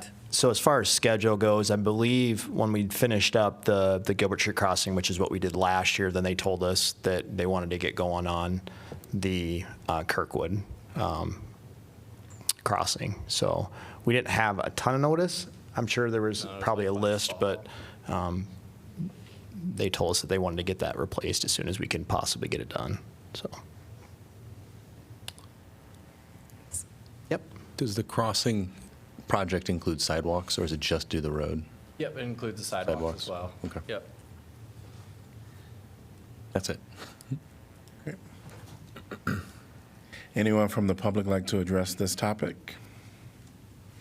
If you're online, please raise your virtual hand. Actually, I'm sorry, I do have one quick additional question. You can come back. Okay. Yep. All right. Sorry. Yeah. Just occurred to me. Yep, no worries. Seeing no one in person or online, I'm going to close the public hearing. And can I get a motion to approve, please? Moved, Mo. Second, Harmson. All right, and council discussion. I'm just curious about the ways in which people would be able to get to the businesses that are on Gilbert, like between Benton and Bowery. I mean, actually, I was thinking, without realizing that Maiden Lane was going to be no longer available, that would have been one way to get to those businesses. But now, if that's not available, what's going to happen for those entities? Or how are they going to be able? How will people be able to get to them?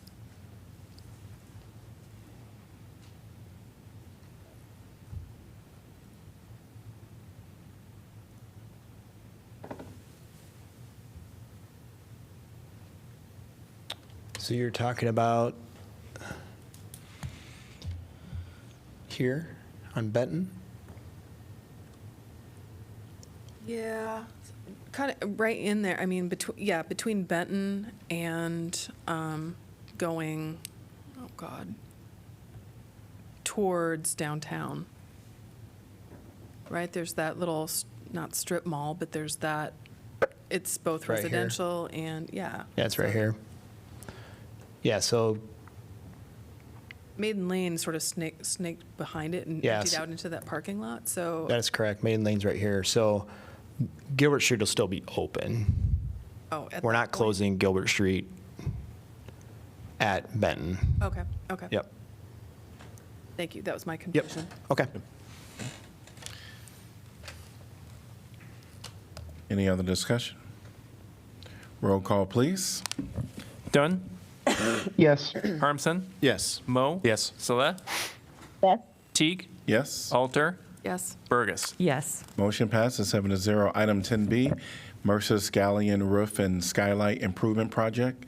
Resolution approving project manual and estimate of cost for the construction of the Mercer Scanlon Roof and Skylight Improvement Project, establishing amount of bid security to accompany each bid, directing city clerk to post notice to bidders, and fixing time and place for receipt of bids. Opening the public hearing. Hi, good evening. I'm Ben Clark from Engineering, and we're looking for approval for the roofing and skylight project. So it's a pretty straightforward project. It has 3 parts. So we want to replace the roof over Scanlon Gym and 24 skylights. And then we want to try to seal up the opaque panels over the entrance. And there'd be no street closures on this one. Estimated cost $462,000. We'll open bids May 1st, and we'll be back in front of you on May 7th. And construction will happen this summer. Will this require some gym closures? Sorry. They're actually going to do half the roof at a time to try to accommodate the programs in the gymnasium. So we'll do our best to keep it open. Thank you. All right. The city has a lot of roofs to repair. Is this top of the Yes. top of the list? Yes, that's correct. I don't know if you can see in the picture, but on the sort of left-hand side of the gym are a lot of sandbags holding the, Oh, yeah, that's holding not the good. roofing system on. Okay. Result of a severe weather event last year, so. Okay. Thanks. All right. Here are no other questions for you. Anyone from the public like to address this topic? If you're online, please raise your hand. Seeing no one in person or online, I'm going to close the public hearing. Council discussion. Oh, could I get a motion I'll move. to approve, Mo. please? Second, Alter. Moved by Mo, seconded by Alter. Council discussion. Got to fix the roof. Got to fix the roof. Roll call, please. Harmson? Yes. Mo? Yes. Saleh? Yes. Teague? Yes. Alter? Yes. Burgess? Yes. Dunn? Yes. Motion passes 7-0. Item 10C, fiscal year 2025 utility and parking rates public hearing. This is an ordinance amending Title III entitled Finances, Taxation, and Fees, Chapter 4 entitled Schedule of Fees, Rates, Charges, Bonds, Fines, and Penalties. I'm going to open the public hearing. And Mr. Mayor, I'm going to present on behalf of staff. great. This series of next 4 items relate to city budget, so I'll walk you through each of those as they come up, but a quick preview. We're going to talk about the utility or the utility rate increases first, along with the parking rate increases. That is an ordinance, so that'll be on your agenda for 3 readings. And then we'll move to the fiscal year 24 budget amendment. Fiscal year 24 is the year that we are in now, that will end at the end of June. Then we will go to the fiscal year 25 budget approval, and then we'll wrap it up with a final resolution that will cover our 3-year financial plan and our capital improvement plan. So those are the 4 items in front of you. As you just announced, Mayor, the first item is an ordinance that would adjust several of our enterprise fund rates. As a reminder, enterprise funds are operations of the city in which we operate like a business, except obviously without a profit motive, meaning the rates that we charge sustain that particular system. So the first one is a 3% water rate increase. That is necessary just to keep up with some of the inflationary pressures in the water treatment and distribution options, both on the treatment of our water and the delivery of that through our distribution system. Again, that's a 3% water rate increase, and all these would be effective July 1st. On the other side is the wastewater rate. It's a 5% wastewater rate, and very similar to water. That is, a rate is needed just to keep up with inflation, making sure that we are maintaining our system, and will also help pay off the debt that we anticipate with the large digester complex and renewable natural gas projects that we have coming up that are outlined in your CIP. And then lastly, second to last is the recycling rate. That is $1 per month increase for those that have city pickup of their recycling. We are seeing a rapid escalation in the cost of processing recycled materials, and this $1 per month increase will help us absorb those costs in processing those recyclable materials. Lastly, I'm sorry, I missed one other one. That's the landfill. Landfill tipping fee increase of $2.50. So for anybody that actually drives out to the landfill and uses those service, there's a tipping fee that you pay that's based on the weight of material that you're bringing in. The increase in the tipping fee there is to support operations, but also to support a new equipment building, which is currently under design. This, again, will help pay for that needed improvement out at the landfill for our staff and our equipment out there. Council spent considerable amount of time talking about the parking charges. So what we are looking at with the parking decks is an increase to $2 an hour, maintaining the first hour free program that we started. It's almost been 10 years now. In addition, all the meters would increase. We have different tiers of meters based on location, but meters would increase to $1.50 or per year direction $3 an hour based on location.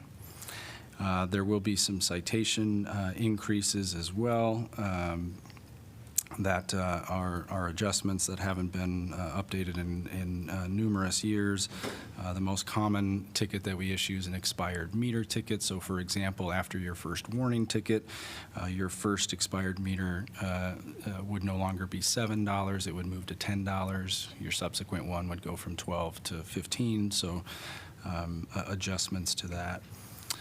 As a reminder, the increase in the parking, the palliative parking charges there is to help us accomplish three things. One, it's one major step to a sustainable financial solution for fare-free transit. We are operating fare-free transit on the backs of federal grant dollars that are one-time grant dollars. We plan to use some of these parking revenues to sustain that fare-free transit program.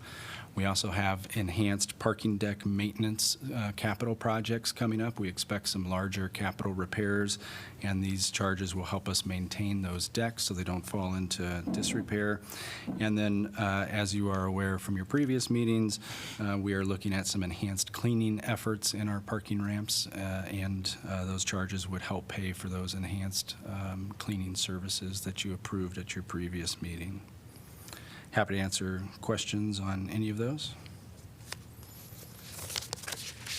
I've got a brief question, and we might not actually have a good answer for this, but how much do you think we anticipate being able to allocate to fare free from the share of additional revenue?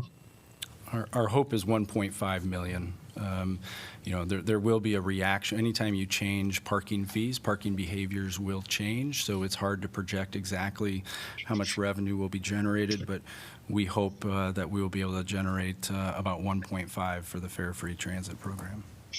Awesome. Thank you very much. Per year, sorry.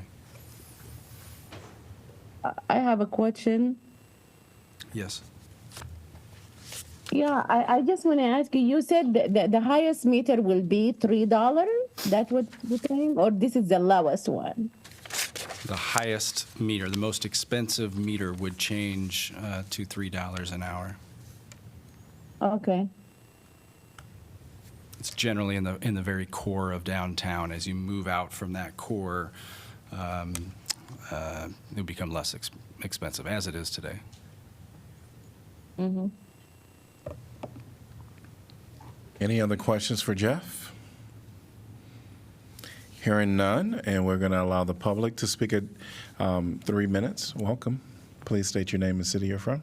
My name is Kate. I'm from Iowa City. The trans and immigrant communities routinely stand up here and beg you to support affordable housing as part of keeping our communities safe. But what good is affordable housing if you can't pay your bills on top of it? Utility fees increased last budget cycle as well, meanwhile, plenty of families already struggle to pay their bills and will be in even deeper financial strain if you increase utilities again. The mayor, a literal landlord, just sat up there and read a fair housing proclamation while there are people living in your streets and others who cannot make monthly bill payments. And you're about to vote on a $500,000 increase in the police budget, which could instead go toward alleviating this needlessly burdensome utility increase, and further, towards meeting the demands brought to you by the trans community and Escucha Mi Voz. Supposedly, you all disagree with Kim Reynolds, but if you ignore our demands, you're all just another band of her cronies. Do not increase utilities. Thank you. Anyone else like to address this topic? Hi. Hello and welcome. I am Amel. I'm from Iowa City. We had this conversation, I think, last time when we talked about increasing the utility bills. And I would just like to say, out of my very own pockets in the last year, I have probably paid for like $900 worth of utility bills for people. It's actually really cool. You can go to that office over there and just say, hey, I want to give $10 extra every month. They have this pot of money that can be used to support people who don't necessarily have the financial means to make ends meet for that specific bill. And I was just wondering, like, what kind of marketing are y'all doing to let people know that type of service does exist? Because there have been multiple times where I've called and I've been like, hey, so this guy in my neighborhood, in my apartment, just got this like water shut off. I want to help and I don't care who it is. And they direct me to that set of funds that the city has allocated that's specifically meant for that. I think that if people knew that this existed, maybe like if, you put in the July new month water bills or whatever, and you like really market the fact that people can add an extra $10 to help our neighbors, I think that would actually go a really long way. I send an extra $25 every month, and it goes into that pot individually, and a lot of people don't know about it. And you have to ask questions and like be curious in order to find out. And unfortunately, this isn't like the most exciting building to come to most of the time, so it's hard to find that out. But I think if you guys tried to figure out how to market that, I think that's something that could go really far, because I think in this community, people do want to help their neighbors. And I think we do want to help each other and make sure that we're all thriving to the best of our abilities. Thank you. Thank you. Welcome. Please state your name and city. Hi, my name is Izzy. I'm from Iowa City. I just want to reiterate, I think that's a great idea to increase the visibility of that program. I also would like to oppose increasing utility bills for our residents for the same reasons stated earlier. Main reason I wanted to speak was I actually support the increases to parking fees. I feel as though that those that drive cars, like parking isn't free, and I think it should be fair to increase those that park downtown, their contribution to our city for the space they take up. So thank you for that. Thank you. Okay. Welcome. Hi. So I would like to second what everybody else has said regarding this topic. And then regarding the parking rates, this basically applies to the ramps downtown, right? Yeah. So the thing about those ramps, the whatever the card, when you put the card that you get when you come in, and you have to like pay for how much time you've been there. The old machines, you would put it in and it would get sucked up and whatever. Now you just scan it and you have a card. So I think something the city should do, they should put trash cans by those machines, because I think a lot of people would just throw their cards away then instead of just having this little piece of garbage. So thank you. Thanks. Will you please sign in and state your name and city for the record? Sorry, Dan Cobble, Iowa City. Thank you. And all right. Seeing no one else in person or online, I'm going to close the public hearing. Can I get a motion to give first consideration? So moved. Second. Moved by Mo, seconded by Alter. Council discussion. I really appreciated the information about, what we could do to raise visibility for, I don't know what if we have a name for the program, but basically paying it forward to our neighbors as an option. I would love it if we could do more work on visibility for that. I think that's great. I do think that would make a big difference too. There are people, myself included, other people in the community that, if they know about this type of program, $10 a month is not going to be a big deal, but it can be a real big deal for other people. Roll call, please. Mo? I have my hand on. Hold on. Yeah, and just jump in. I'm sorry, Mayor Pro Tem. Just jump in. Yeah, first I would like to ask why we have the water and the parking together in one agenda to approve, in one item to approve it. Because they're enterprise. Why is not separate? Because we've talked about the increases in throughout the last couple months, and there seemed to be council consensus amongst the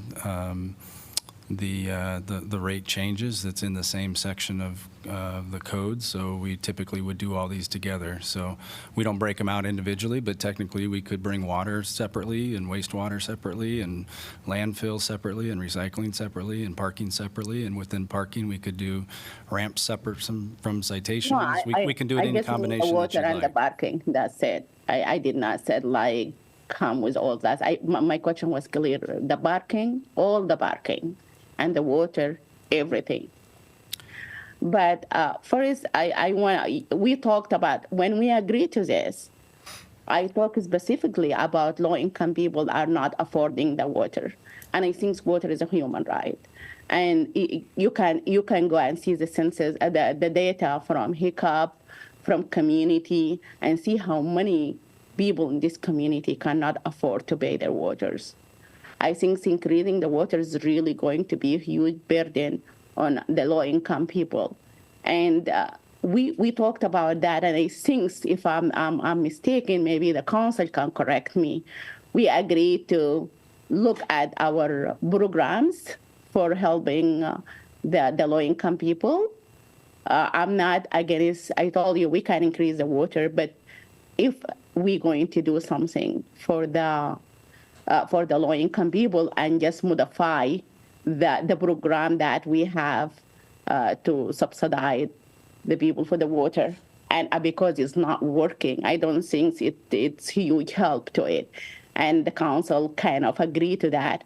And now seeing this even before we solved that problem, like we did not talk about, and many times I think I asked to bring this in the work session so we can talk about it first to find out exactly what we want to do.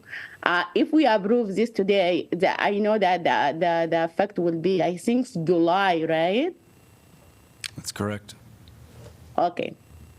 And this is, I just want to make sure, is the council still in agreement of modifying our water discount? Or this is just, we talked about it during that time and gone? I was actually pulling up our tentative work schedule, work sessions to see if it was listed. I don't have that pulled up right now. Again, if the council, want to discuss that, certainly we can. You mean it's not listed? I'm sorry, Mayor, you said it's not listed on like future work session? I don't have it. I was trying to pull it up to see. Sorry, I don't have it before me right now. I see. But Jeff can answer that, I think. I'm looking right now. I thought we have a discussion where we Yes. put information back in It's the listed packet? on there. Sorry, you've got about 30 items on there, but it is on there. It says review of the city's utility discount program. Yeah. That was council directed. It's not scheduled. It's listed under your other topics. So We can move it. Yeah, I hope we can do that before this is went to effect. Because this is really interesting because we talked about many things after that, and it come up. We talked about sister city after that. That's not important from doing the discount of the water. I think it should be next work session. And I don't know. I think as a mayor pro tem, I have power to put something on the agenda. So I hope this will be next work session, so we can talk about the discount. I want to see this really happening because of those people who are not afforded. I'm from those people. I see those people every day. First-hand experience, whether at the Center for Worker Justice or now just with the Immigrant Welcome Network, where I see the people really suffer every day or every week. I receive calls from the people ask me where can we go and get a system for water bill, and I send them to those places. Sometimes they don't have, and sometimes they do have. So you cannot imagine how many people don't take it for granted. You guys are able to pay your water bill. There is many people cannot, and we shut down waters. It's not like the pandemic time. So I hope this will be as soon as possible to talk about discount for the low-income people, and also speaking about the meter. I don't know, $3 is really, really expensive for 1 hour. Yesterday I parked my car. It was today actually morning. I parked my car in front of the Washington D.C. passport agency. And I paid on the meter $2.75. Can Washington, D.C. be less than Iowa City?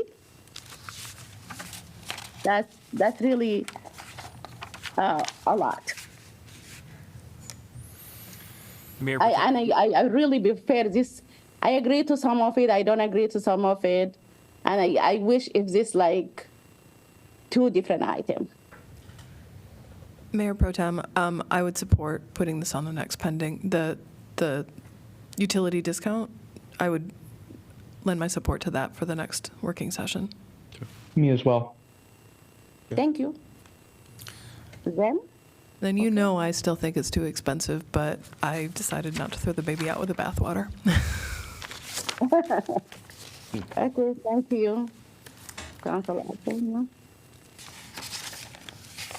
Hearing no other comments. Roll call, please. Mo? Yes. Salah? Will you repeat that? Sorry. Yes. Great, Teague? thank you. Yes. Alter? Yes. Burgess? Yes. Dunn? Yes. Harmson? Yes. Motion passes 7-0. Item number 10D is fiscal year 2024 budget amendment public hearing. And this is a resolution amending the current budget for fiscal year ending June 2024. I'm going to open the public hearing. And that presentation was already given. No, I was going to hit just real quick on each of these. So just take a minute. Fiscal year 24, this is the second budget amendment for fiscal year 24. Many of these changes are presented to you at the same time the fiscal year 25 budget is. Usually the most substantial changes are, for example, in our capital improvement plan. We have to adjust those year to year based on project dynamics. And so those transfers, those changes account for many of them. Other changes that are, the other major changes that are included in this include adjustments to interest expenses, and we also had changes into our ARPA funds and how we're accounting for those ARPA funds. So you'll see that in your fiscal year 24 budget amendment. Happy to try to answer any specific questions you have, but those are the larger changes in this second amendment.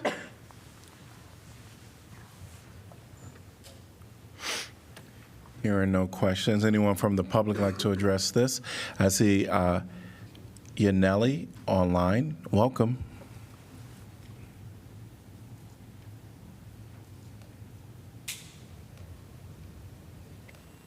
Hi, good evening. I just wanted to say that on behalf of Escucha Mi Voz and its members, we would like to request a line item in the fiscal year 24 budget to increase affordable housing for immigrant workers. That is all. Thank you. Thank you. Anyone else like to address this topic? Seeing no one in person or online, I'm going to close the public hearing. Can I get a motion to approve, please? So moved. Second. Moved by Mo, seconded by Alter. Council discussion. Roll call, please. Sella? Yes. Teague? Yes. Alter? Yes. Burgess? No. Dunn? Yes. Harmson? Yes. Mo? Yes. Motion passes 6-1. Could I get a motion to accept correspondence? So moved. Mo? Moved by Mo, Oh, second. seconded by Alto. All in favor say aye. Aye. Any opposed? Motion passes 7-0. Item number 10E is fiscal year 2025 budget public hearing. This is a resolution adopting the annual budget for the fiscal year ending June 30th, 2025. I'm going to open the public hearing. And, all right. Okay, so this is the fiscal year 25 budget that starts this coming July. We spent quite a bit of time in January reviewing this budget proposal. You spent an all-day Saturday reviewing the operating budgets, and then we turned around about a week later and we took about a half day to review the capital budgets. You had a couple of work session discussions after that on particular items of interest. I'm just going to highlight what has changed per your direction or what staff has changed in the time we presented that to you. The one we just talked about, you increased you kind of enhanced the meter increase more so than staff originally proposed. So that took us from what staff proposed as the $2 an hour cap on parking meters up to the $3 an hour. So that is incorporated with this new budget. You also directed the removal of $40,000 from the police budget for the license plate reader software. So that money is no longer in the police budget. And then we have an increased expenditures in our parking ramp operations for the enhanced cleaning services, and that's $37,400 that was added. Those are the changes from what we presented to you in January. The final proposed tax levy rate for fiscal year 25, is $15.63 per thousand of taxable value. That's unchanged year over year. That's the second year in a row we've had a flat tax rate, and that follows 11 straight years before that of actually decreasing our tax rate here in Iowa City. I'm happy to answer any questions that you have about the fiscal year 25 budget. I actually have a question about what you just talked about with the 1563 and that's flat once again. Just please remind me, when we talked about it at last, is your projection that, I know that we can't know per se, but that the times of being flat are soon coming to an end, that what do we need to be prepared for if we are in the same straits, essentially, in terms of taxable?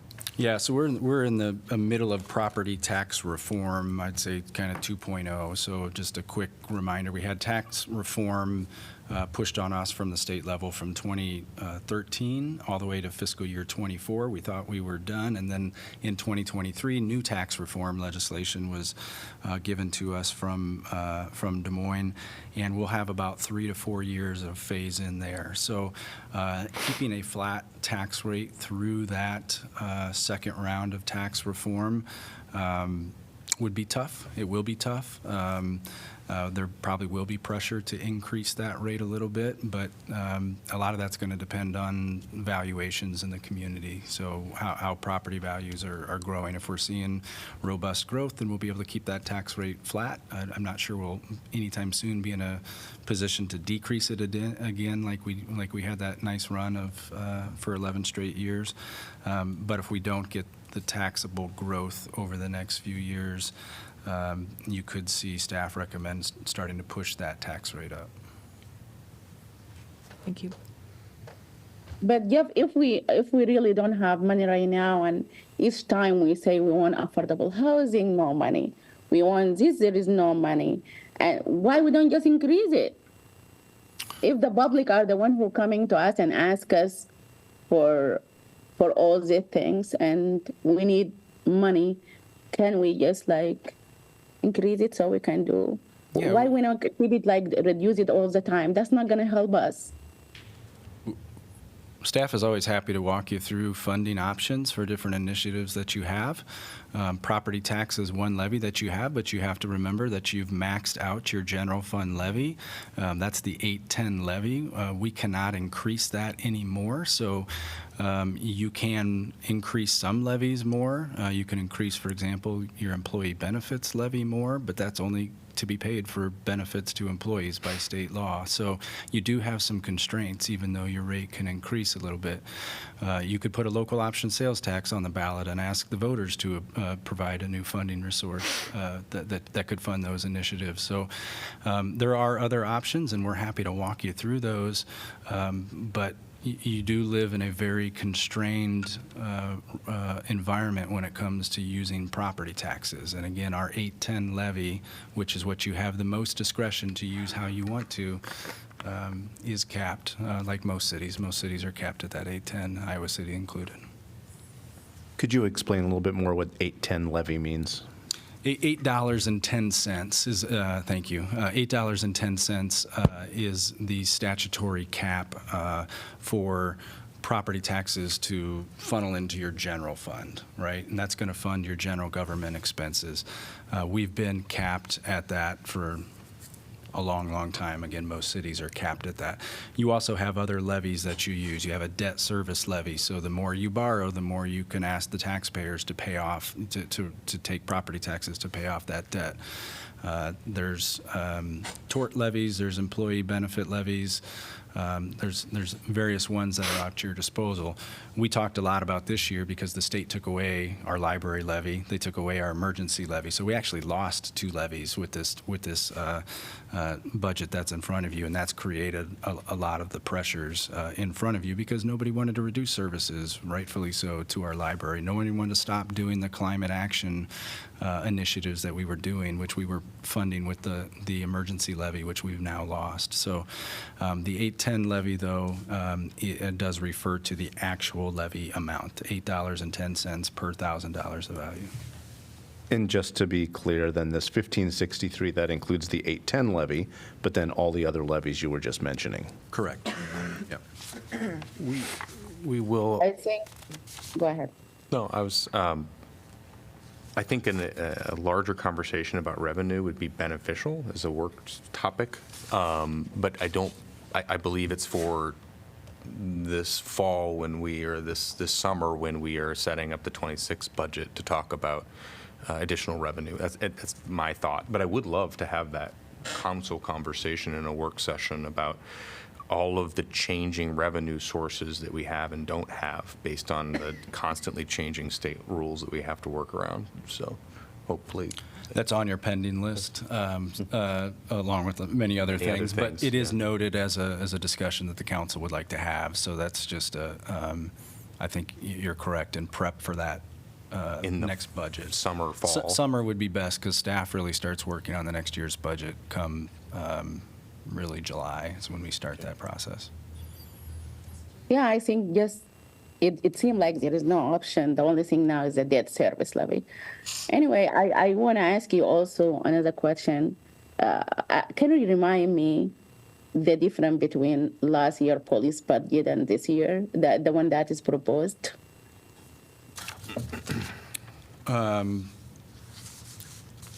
From a strict dollar amount, it's in the $462,972. $462,000. It was at $503,000, and then you reduced again, you directed a removal of $40,000 for the license plate reader proposal. So that's where you get the $460,000.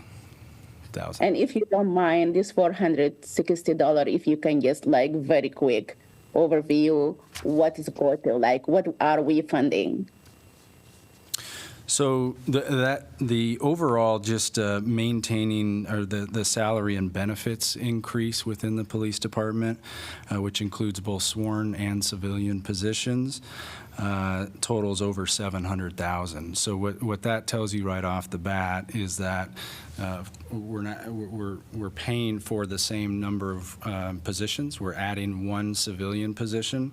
We're paying for the same number of positions, but we're making reductions elsewhere in the budget to get that number lower. So your salaries and benefits alone are increasing 4.8%, and the overall budget's only increasing, it's less than 3%. It's probably about 2.9 or a little less than 2.9%. And personnel costs are 87% of the police budget. So you have 87% of your budget being driven by personnel, and that is a factor that you can't control with collectively bargained wages, state pension systems, health insurance, et cetera. And that's, again, going up 4.8%. So that's the largest driver, is just maintaining the labor. Do you remember offhand when the next union negotiation for police is? We will start negotiations in the fall, winter of this coming year. I'm sorry again, but I just like follow up for my question. We said over 400,000 and we took out 40,000. The rest of it completely only for the employee benefit and salary, or yes, can you give me the exact number?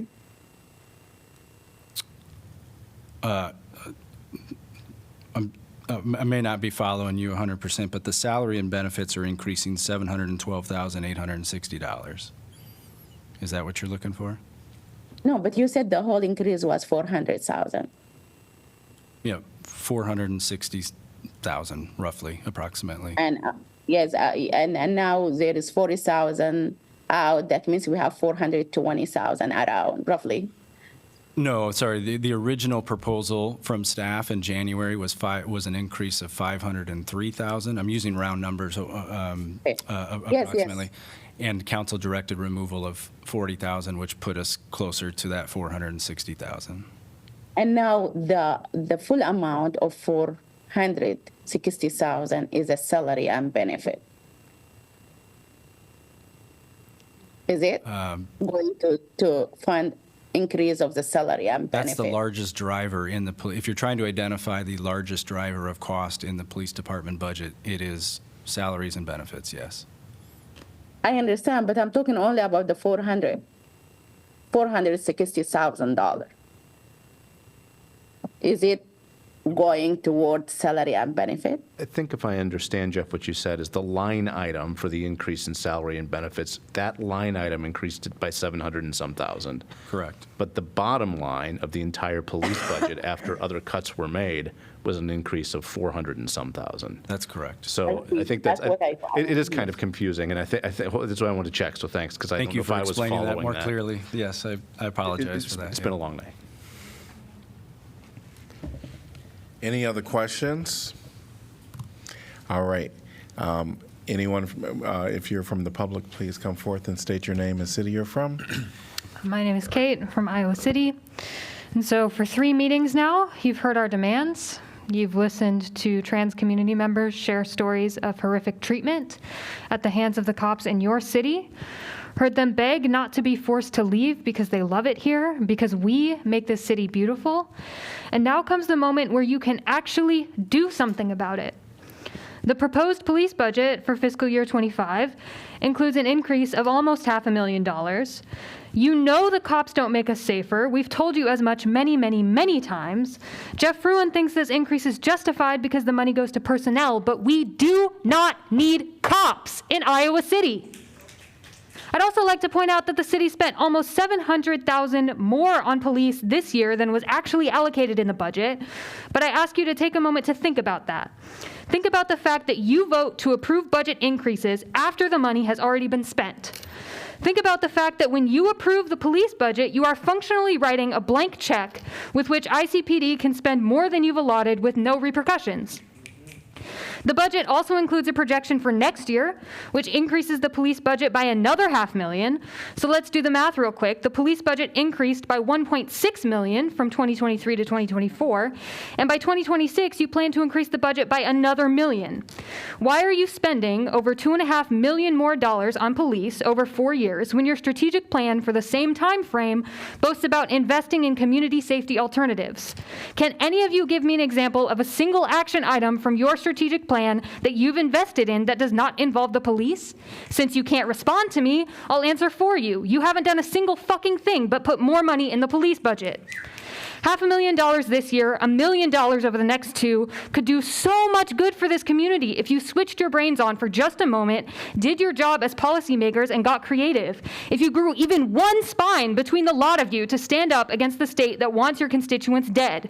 If you stopped bending to the whim of Jeff Fruin and started taking this community and our demands seriously. If you stopped bolstering the cops' ability to surveil, harass, beat, and jail the very people who do the most to make this community safe. Vote no or else. Thank you. And if you've already spoken, you don't have to put your name there again. You just have to state it in your city. So well, there's welcome. 3 of mine in there now. Okay. Yep. Yeah, my name's Nix. The police started as slave patrols. The police are inherently racist. The police do not keep us safe. We do not need the police, and we surely do not need the Iowa City Police Department. Like every police department, it is littered with bigotry, bias, and dangerous people who are armed and not held liable or accountable for the harm that they cause. We can see this in the Iowa City officer who beat a man who was already on the ground. We can see it in the officer who beat a young woman who was already detained in the squad car. We can see it in the events I am disclosing tonight. It has come to my attention that police officers and current and former staff know officers that engage, interact, and agree with a known bigot who spews hate throughout all departments within this city. One of your IT staff. An IT staff visit all departments, including the police department. This person engaged in conversation with officers regarding trans people within our community. This person stated anti-trans rhetoric and made derogatory comments towards the trans community here in Iowa City, and your police officers agreed with them. Them and the officers negatively discussed and laughed about trans protesters protesting against hate speech, negatively discussed and laughed about the trans protesters arrested for protesting against the genocide occurring in Palestine, laughed about the people who oppose a fucking genocide. These are officers you employ. Our police department is tainted and disgusting, just like every other police department, no matter how progressive you choose to spin the narrative. Staff who witness this are terrified to come forward due to this rhetoric being common within the police department here and possibility of retaliation from the IT staff and the police department at large. This reflects poorly on the city management and the department management. Your staff will not report atrocities they witness at work due to an environment that instills fear of retaliation. Due to this and the other comments made today about the possible increase in the police budget yet again, I demand you vote no to the fiscal year 25 budget due to the police budget increase. Use that $500,000 to invest in non-market housing. I demand you use your power to defund the police with the goal to abolish the Iowa City Police permanently. Show them that you will not stand for bigotry. If you don't vote no, you stand with bigots.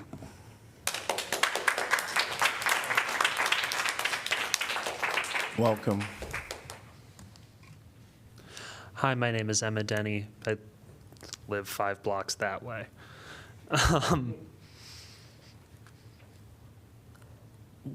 we all know that you're just throwing away our money toward, as many of my friends have said, bigotry, hatred, and violence. We know that this money can be spent elsewhere in the city, spent to do things that actually make the city safe, like having affordable housing, having support services for our unhoused neighbors, having things like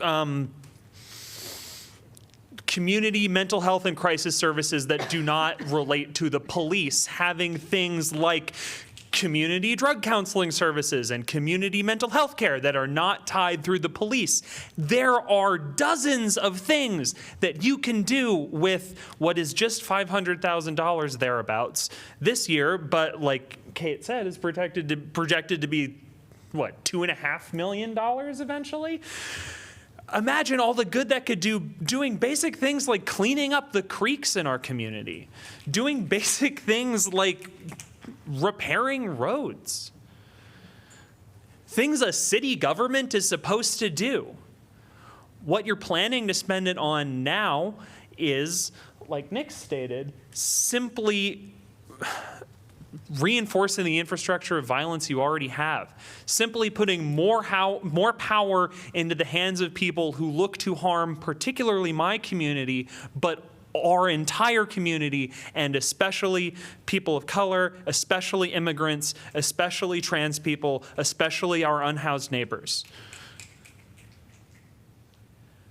We all know that speaking out against the police budget gets you surveilled and arrested in 3 years, which we learned from our friend Tara. You can do something about that. You're a government. You can step up and say, look, if you try to intimidate our citizens, if you try to threaten and arrest our citizens for speaking out, we will take away your funding. You can just do that. And you have the power to act now. And I am baffled and insulted that you refuse to. Thank you. Thank you. Welcome. Hi, my name is Dan Cobble, and a week ago today, I was pulled over in Coralville so that my phone could be personally seized by Iowa City Police Detective Mike Smithy, who told me he'd been surveilling me that day and another day last week, but he couldn't find me.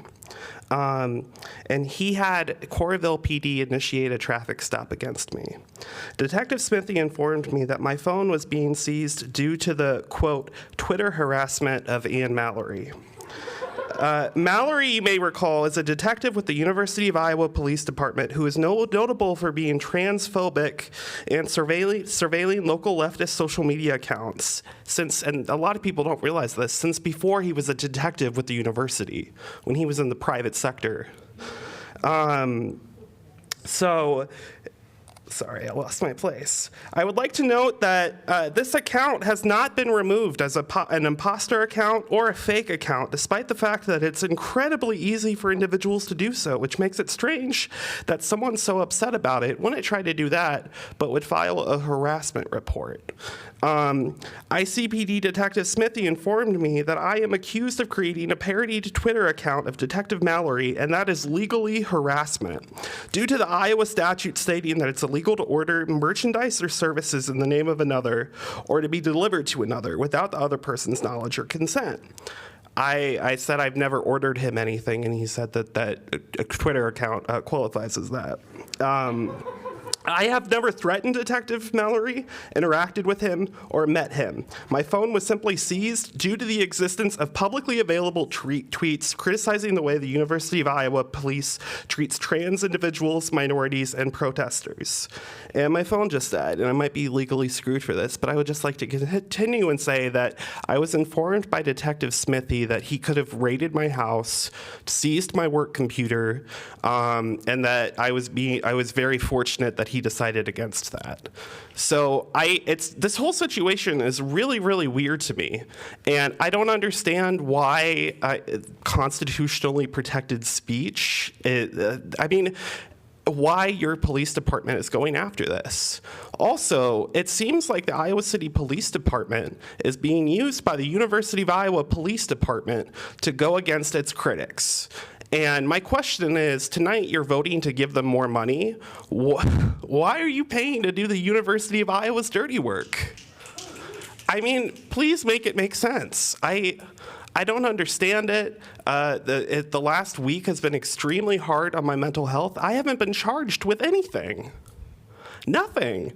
And they said that charges will be determined this week, but like, I'll be real, this is weird and not okay. Thank you. Thank you. Online, I'm going to switch to online. We have Yaneli. Welcome.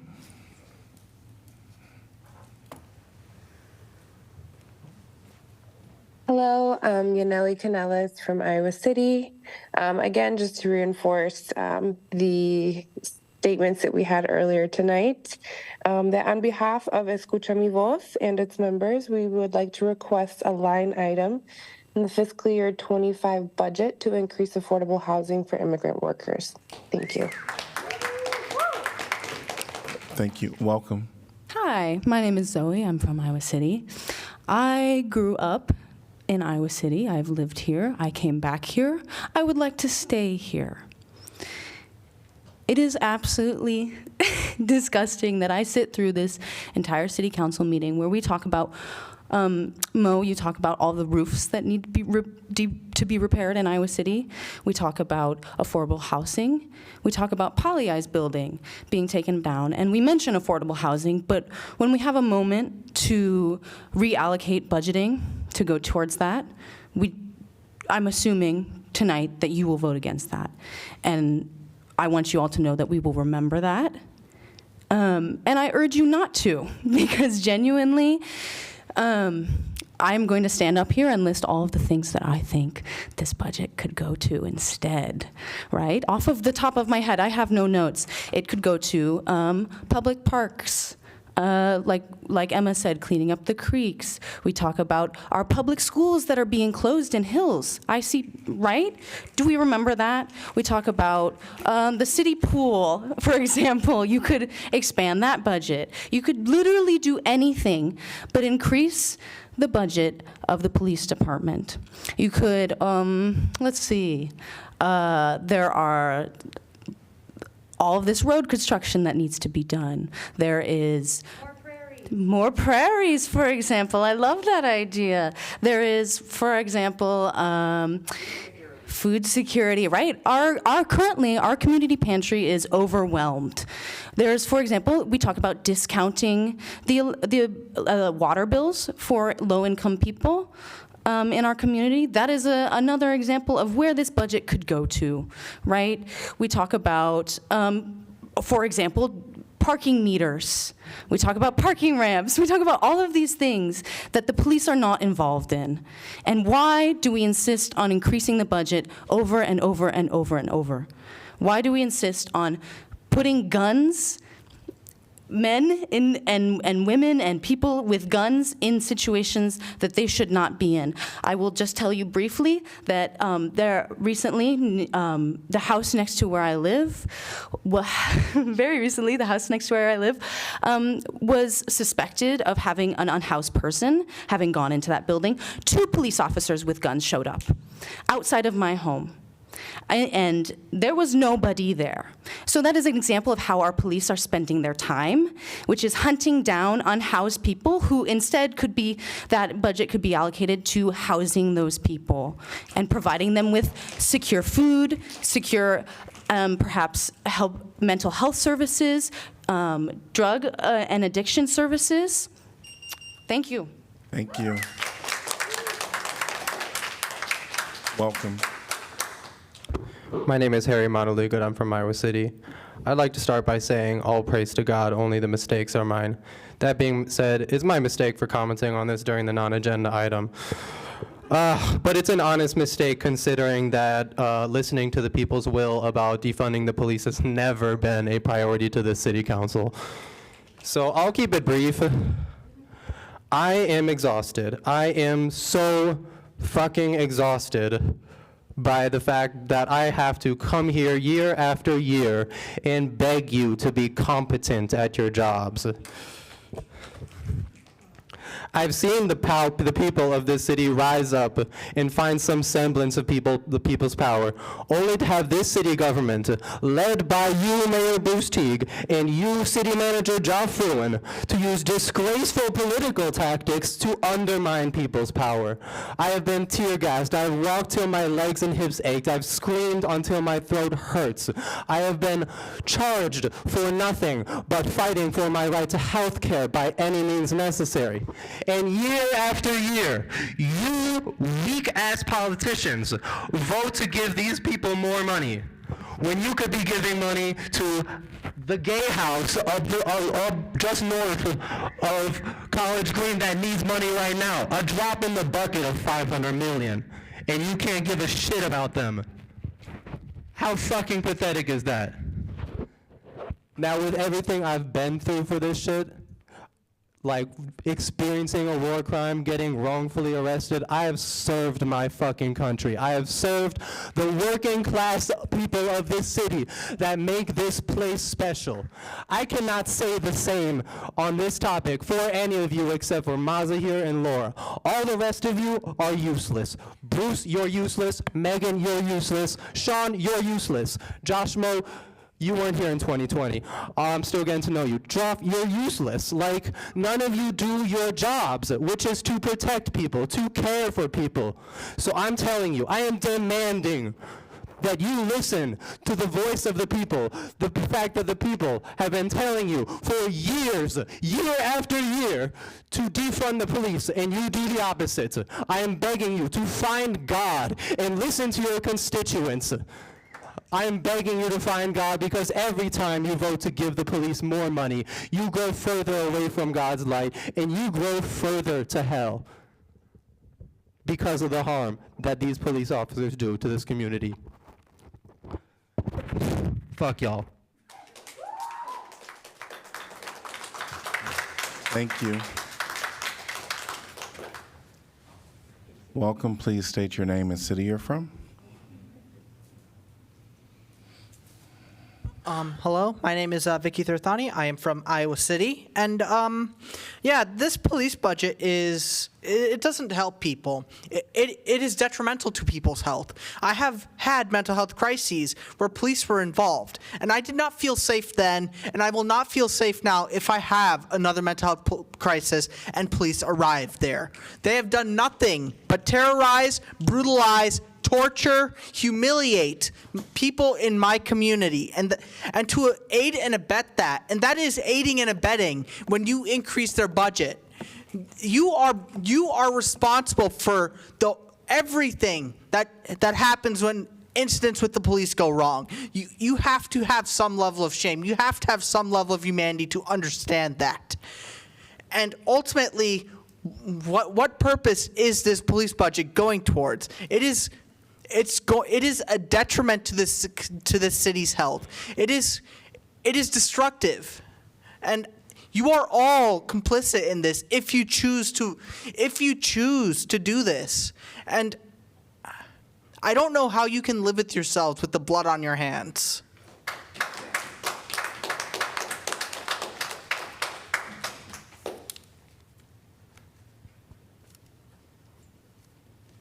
Welcome. Hi, thank you for the welcome. My name is Nicole Yeager. I live here in Iowa City. I'm here representing my own views this evening. First, I want to say that every year they're going to ask you to increase their budget. And I think it's critical that you take a look at the need. Is there need to expand force, to expand more dollars to them? Absolutely not. I've worked in mental health care here in Iowa City for the last decade. And so what I want to say is absolutely, these people, these officers, I've seen them respond, and I wish you could be there on the scene.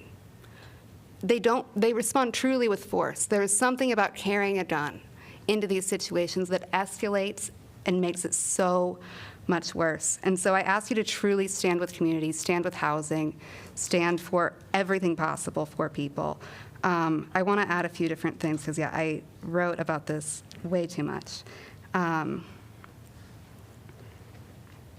also want to talk personally about volunteering with the crisis response for police officers here in Iowa City.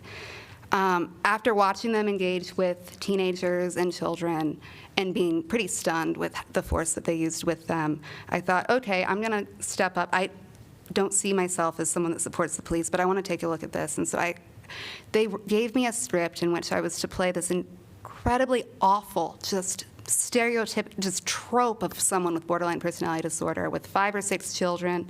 And as these officers come in, here I'm standing in a church, as they're coming in and I'm role-playing the script they gave me, they couldn't handle it. In this practice scenario, they were getting upset, escalated, needing to calm one another down. That was practice. They're out there in our community doing this work. Please vote no today. Thank you.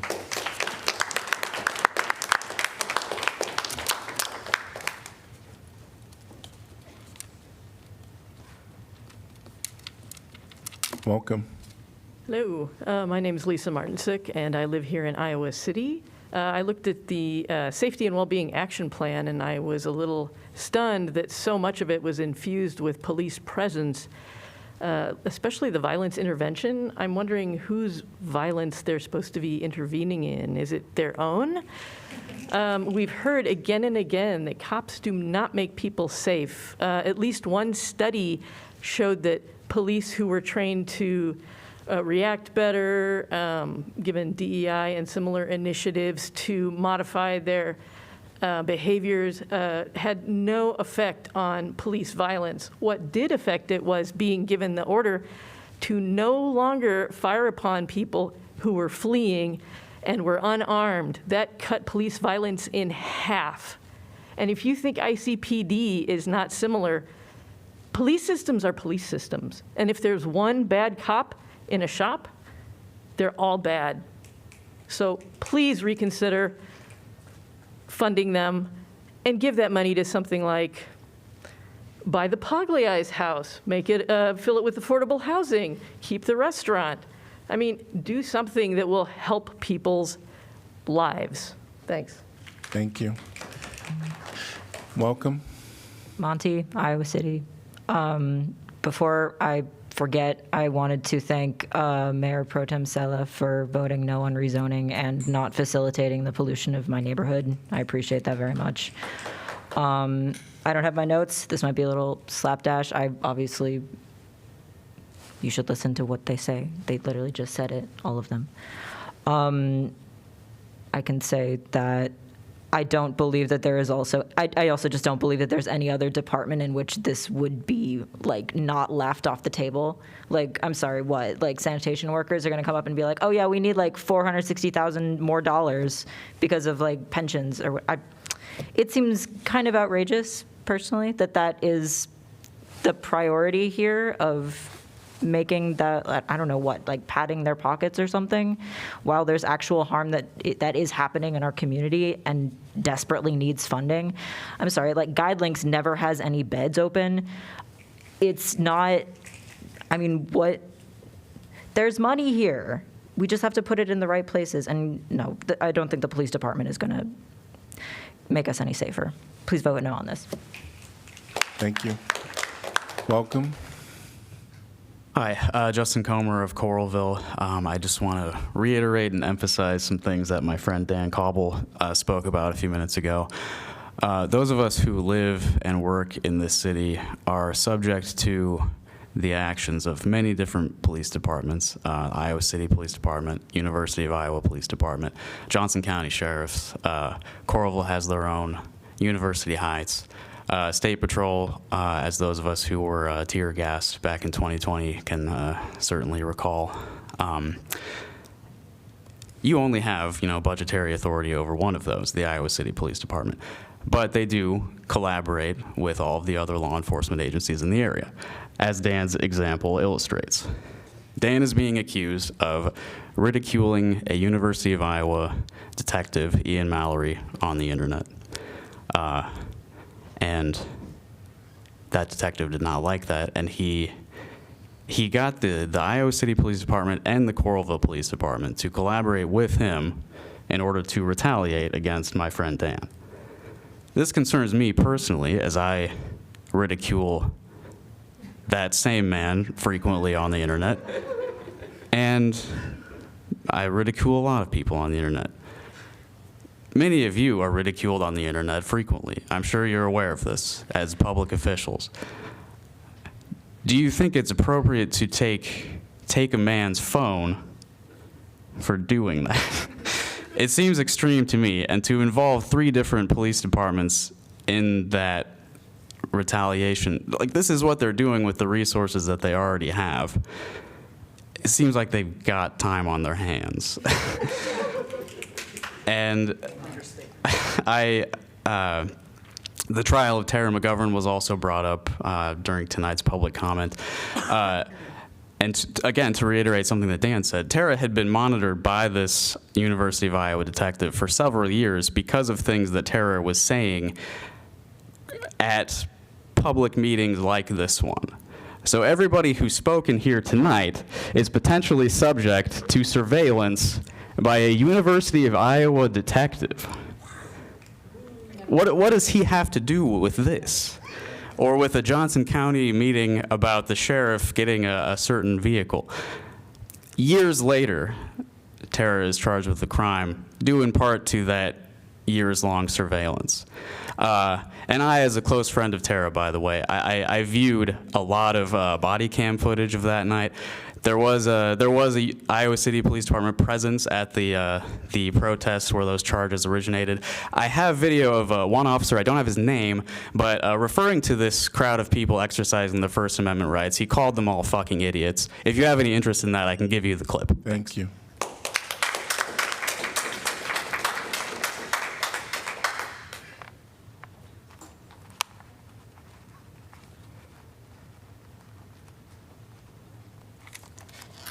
Hi, I am Casper. I'm from Iowa City, and I would just like to say, if you guys have the audacity to claim Trans Day of Visibility while giving money to the people who not only privately shit on us, but are publicly beating us in the streets, then you guys are all fucking frauds. Like, you're just losers. Like, stop talking out of your ass and actually do something. Like, oh my God. Thank you.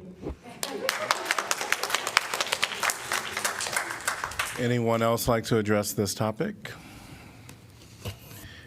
Seeing no one else, we're going to go to council. I'm going to close the public hearing. Can I get a motion to approve, please? So moved. Second, Harmson. Moved by Mo, seconded by Harmson. Council discussion. Yeah, I just, I'm sorry, I just jumped up because you asked me to do so. So I want to ask again about Council Hampson said that, I'm not looking at the budget, by the way. I don't have it. But you said that the increase was $700,000 for the police salary. And even though the total increase is $400,000, that means because they cut something else. Can you talk about the thing that you have cut down to make it $400,000 instead of $700,000? So again, the salary and benefits are going to make up about 87% of the budget. If you look at the other 13%, some of the larger expenditure items are going to be fuel, vehicle replacement. Those are probably at the top. I think there was fewer vehicle replacements in this budget than the prior one as one of the major drivers. But I don't have a line item accounting for every single change that was made. Okay, and is there any way we can do more cutting to replace, just to not increase it? Cut another thing that we really don't want or not necessary, so we can use this money for something else. Well, procedurally, I'm not exactly sure how to proceed, so I'm going to be looking at staff, but I would like to make a motion to amend the public safety line of the proposed fiscal year 2025 budget to reduce it by $462,972. So that line would go from $31,911 and $31,911,220 down to $31,448,248. And I would second that motion. Moved by Dunn, beat you, by the way. Moved by Berger, seconded by Dunn. Discussion. So I guess, given that the majority of this has been through negotiations for pay and benefits, like, I guess I literally do not know how this works, since these were contracts that were negotiated with the unions, right? I mean, so you can't. No, you cannot fundamentally change what's in a collective bargaining agreement at the table. Can I address what I'm proposing, since it's 10:40 at night? Please, no, I was just confused. I was just Okay, really asking. so we started this conversation over a year ago, and specifically about reducing that line item, right? And last year the proposal was 1.6 million. Now it's 462,000, okay? At that time, we had the conversation of, if we add the money at the time, then the department can use it at its discretion. Certain decisions have to come before us, certain ones don't. So adding certain, full-time positions have to come before us. But if the positions are already there, they're just not filled yet, then that decision doesn't have to come before us. Those are management decisions to fill empty positions. That was the conversation we had a year ago. And we also had that conversation last summer with Chief Liston, in that if the budget was reduced, he could make the decision to not fill those empty positions. It is not our prerogative to say what every dollar in the budget has to go to. It is our prerogative to say, these are the values of the city, these are the priorities, these are the commitments that we've made to the community, and here's how we're going to carry it out. And when we talk about policing, we're talking about the system of policing and trying to address the inherent inequities in that system. I do believe we have good police officers. I do. I stand behind that. And the best officers in the world cannot undo the systemic inequities in policing. The best officers in the world cannot fundamentally change the fact that police come to every problem where they are called, whether it has anything to do with a crime or violence or, anything where maybe the majority of people would think, sure, call an officer. It doesn't matter. They come to that with a gun, with legal immunity, and with the ability to seize people and property. And we know that statistically, most of those calls do not require that kind of response. That response happens because we provide the resources. That response happens because there are millions of dollars that we commit to have a well-staffed, 24/7, fully dispatched operation for police and for fire, but not for anything else. And we have these little conversations where we nibble around the edges about mental health and about crisis response and about all the other things that we know will provide safety for our entire community, including those who are here telling us that police do not make them safe. And we talk about tiny little dollar amounts here and there. All we have to do is invest in it. We have to invest in alternative means of addressing harm in the community. And we cannot do that with the budget limitations that we've heard so much about tonight and all the months and years leading up to that. Up to this, we cannot make those shifts in investment without actually moving the money, without actually turning down the spigot on those who appear on the scene with guns and putting those resources into the alternatives that we know can work. And I am not going to give any kind of impassioned presentation like these folks did, and all due respect to Mr. Cobble, who we haven't seen in a few years. But I want to take a more pragmatic approach. I think, what we know from our budget documents, from page 305, where there's a number of all the departmental expenditures over time, we can see that there has been, since the fiscal year 2023 actual budget, so that's just, not even 2 years ago, to what is being proposed for this year is an increase of $2.3 million. And it has been, so if you recall last year, the council approved $955,000 increase over the prior year. And then we have had multiple amendments to the budget, which I voted against right before this item, because we continually do that. So we have these conversations as if the $462,972 is the whole problem, but we're going to wipe that out in the first budget amendment anyway. And as Jeff noted, when we have less capacity in we have less capacity because of the removal of other levies. Okay, the library levy goes away. Where do we get that money? We're going to have to subsidize it from the general fund, right? We have fare free that we're trying to find money for. We want regional transportation, right? If we are going to activate the CRANDIC rail line, how are we going to do that? We just spent over $460,000 just to prove that for the Mercer Scanlon gym. That roof replacement, I mean, this is just 1 year for the police department to enhance our largest rec center and replace the entire roof. There are so many things that we know demands on our general fund that are so necessary, and our police department is doing the right thing by asking for more money every year. That's their job. That's what they should do. It is our job to say, fundamentally, is that what we want to spend our resources on? Starting on page 690 in our budget document, there's a nice table that goes from 2014 to 2022 with crime statistics. And you can see that from that time in 2014 to now, pretty much every single thing has gone down. Arrests per officer have gone down.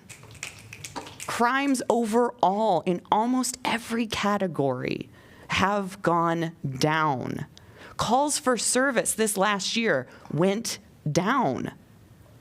I know that we are paying for contractual increases based on our collective bargaining agreement. And that money comes from the police budget based on the fact that those positions were filled, and those are management decisions that staff have made. Okay, those are below our purview.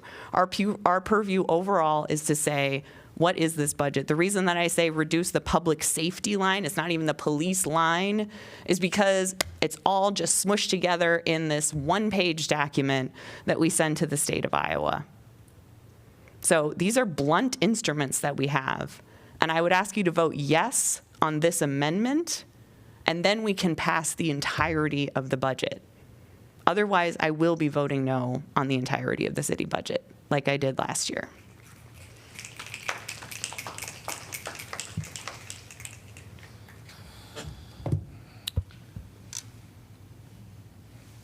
Anybody can go.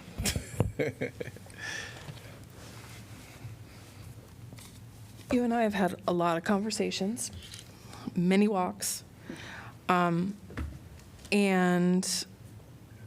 I understand you have said, this is the vote that I need to do, this is the proposal that I want to pass, and then subsequent to that, it's the vote that I need, these are the votes that I need to do to be able to sleep, and I absolutely respect that, 100 beyond respect. I do feel that we were making progress, more than nibbling at the edges, that we were having these conversations about what does this look like in a large-scale way.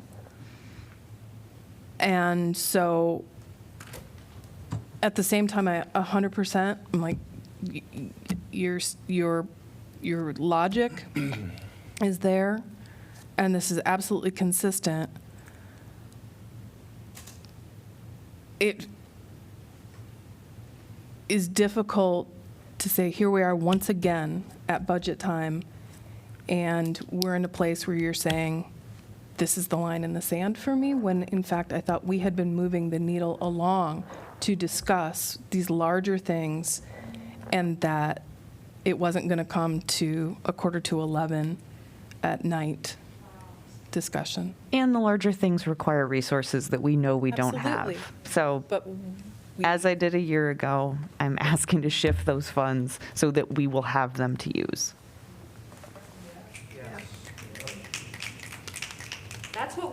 asking. Period. Can I ask question? Jeff? Sure. Yeah. If there is any, like, how many positions that we are hiring for at the police department that unfilled? I don't have the exact number in front of me. We're authorized at 85. I think we're in the low 80s right now, maybe 81, 82, somewhere in that area. And how much an average officer wages per year? Average. An average officer? I don't have that information. No, any guess? I think we can just not hire those 5. We don't need more officer. 8 is a lot. Our city is, it's very safe. I don't think maybe we just don't hire those people. So this way we did not fire people from their job. And at the same time, maybe just for this year, make it a pilot program and see how things will go without those 5 officers and just reduce the budget of 400. And maybe even the 5 officer will be more than 400,000 a year, I'm sure. And maybe after that, we can come back if something happened and we still need. But I think could be an option. Just not hire for those 5 people and cut down the 400,000. Use it for something else. I think we actually know some of the answers to those questions, and part of that is because of the discussions that we had last year when we were talking about this. We know that when we were down in the 70s, that one of the trickle or ripple effects of that was the fact that we were having officers that were doing a lot of mandatory overtime, and that was one of the things that the police chief came before us and spoke about that. Setting patrols at the number of patrol officers in the city hasn't increased since 1990, if I remember right. I'm going from memory from last year. And while the I'm going to ask the public to please allow council to have a discussion. Thank you. One of the things that we found out, and we talked about a year ago when we talked about this, and this is essentially cutting, I think, if I remember right, because it was about the same dollar amount last year. It was about 6 positions. Was it close? It was 6 positions we were talking about last year. If we it was hadn't 1.6 million last year. It was about 6 positions. About 6 positions last year. About. Anyway, the point being, one of the things that we did hear about was that increases, one of the ripple effects is that increases the mandatory overtime, which I know that we'd had discussion about some concerns about that, is if we want better policing and yet we have overworked police, that's not conducive. Those two things butt head to head with those two things. The other thing that we saw is when we were understaffed, at least below what it was, down in the lower 70s, that meant in order to keep the core patrol and make sure there were response to emergencies and calls, that some of the other things suffered. The downtown liaison was a program that went away. It's only been able to come back since we've gotten staffing levels up higher. The other thing are some of the other programs that we're doing with the mental health liaison. So we do have, and I agree with what Councilor Alter said, nibbling at the edges, I think, is not a fair characterization. I think we're actually moving the needle. We've got these different programs that we're pushing, and we're putting more and more resources in place. And having those resources and having those practices and trying them out and having them in place is better public safety in the long run. And if you don't have those things in place and you just sort of take that leap, you can end up with unintended consequences. And one of the ways I saw that, I've been watching really carefully the experience of Portland, Oregon, which has had this amazing experiment in decriminalizing hard drugs. But they've had to reverse on that. And one of the reasons why, after reading about this, was they took the leap without having everything in place to catch them and catch the people that needed help. So instead of reducing harm, they increased harm. Although absolutely the goals and what they were shooting for, I agree with 100%. But I take from that a little bit of a lesson that if as we do these things and as we incorporate these programs, if at this point we go ahead and we cut multiple positions from the police department, and again, positions that are costing more expensive every year because they're contracted wages increases and things like that, that if we do that, we could be shooting ourselves in the foot as we try and put forward Doing that right now, Sean. as we try and put forward actual change in our community and make people safer. And yeah, there are calls after the fact. We can say, well, we didn't need a police officer there. But one of the challenges is you don't know that when the call first comes in. And there are certain things where you need to have somebody who has the authority and has the legal ability to do the things a police officer can do. And one of the nice things about the new program with having the liaison out with an officer is that gives a much more rapid flexibility in those situations. And so, yes, we need to keep pushing on that and get this into place, get it going, and then hear how it goes, and hopefully be expanding that. But those are important changes that I would not call nibbling around the edges. I understand what you're saying, Council Hampson, but as Council Berger said, you're talking about a long time ago, but now she's saying, I didn't see the data, to be honest. But as she mentioned earlier, even the call for service has been reduced. A lot of things has been reduced. It's not like before. So we don't have to worry about all this. Maybe at that time it was needed. But right now, all the data showing that we don't need this because everything has been cut down. So it's better to cut down the number of the officer if we don't need them to respond to all this. We don't have the need of response that we used to have when you was talking about that time.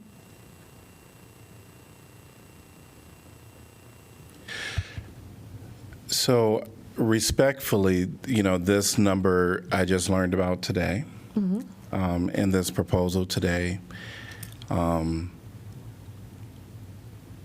there's not much I can go into right now because it kind of came up. Again, my position last year was if there is a dollar amount that we want to have for whatever the services are, then this council can direct staff to that dollar amount. When we go and we, as council, because there's a lot of departments, when we go and we say from one particular department to pull their money because of this, again, I think we can direct all of the departments to look at their, if that's an exercise we want to do, and say, hey, we're going to, require you to cut 2%, 1%, whatever the case, whatever. But this, in this moment, I love you. I respect you. You already know that. There is no questions about it. But what you're proposing at this time, I will not be supporting.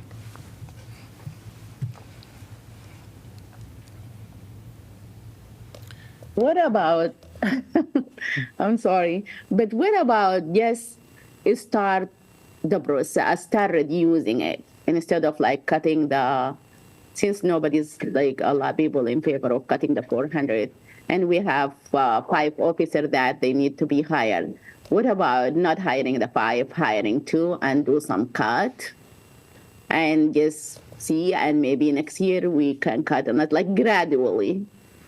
And just so everyone understands, because I don't know that I made this clear, that line reduction would be to hold the budget at the amount that was approved by this council last year, which included the $1.6 million that we were talking about at the time, which was the $955,000 increase. Okay, so it's not reducing from what was approved last year, it's reducing from what is proposed.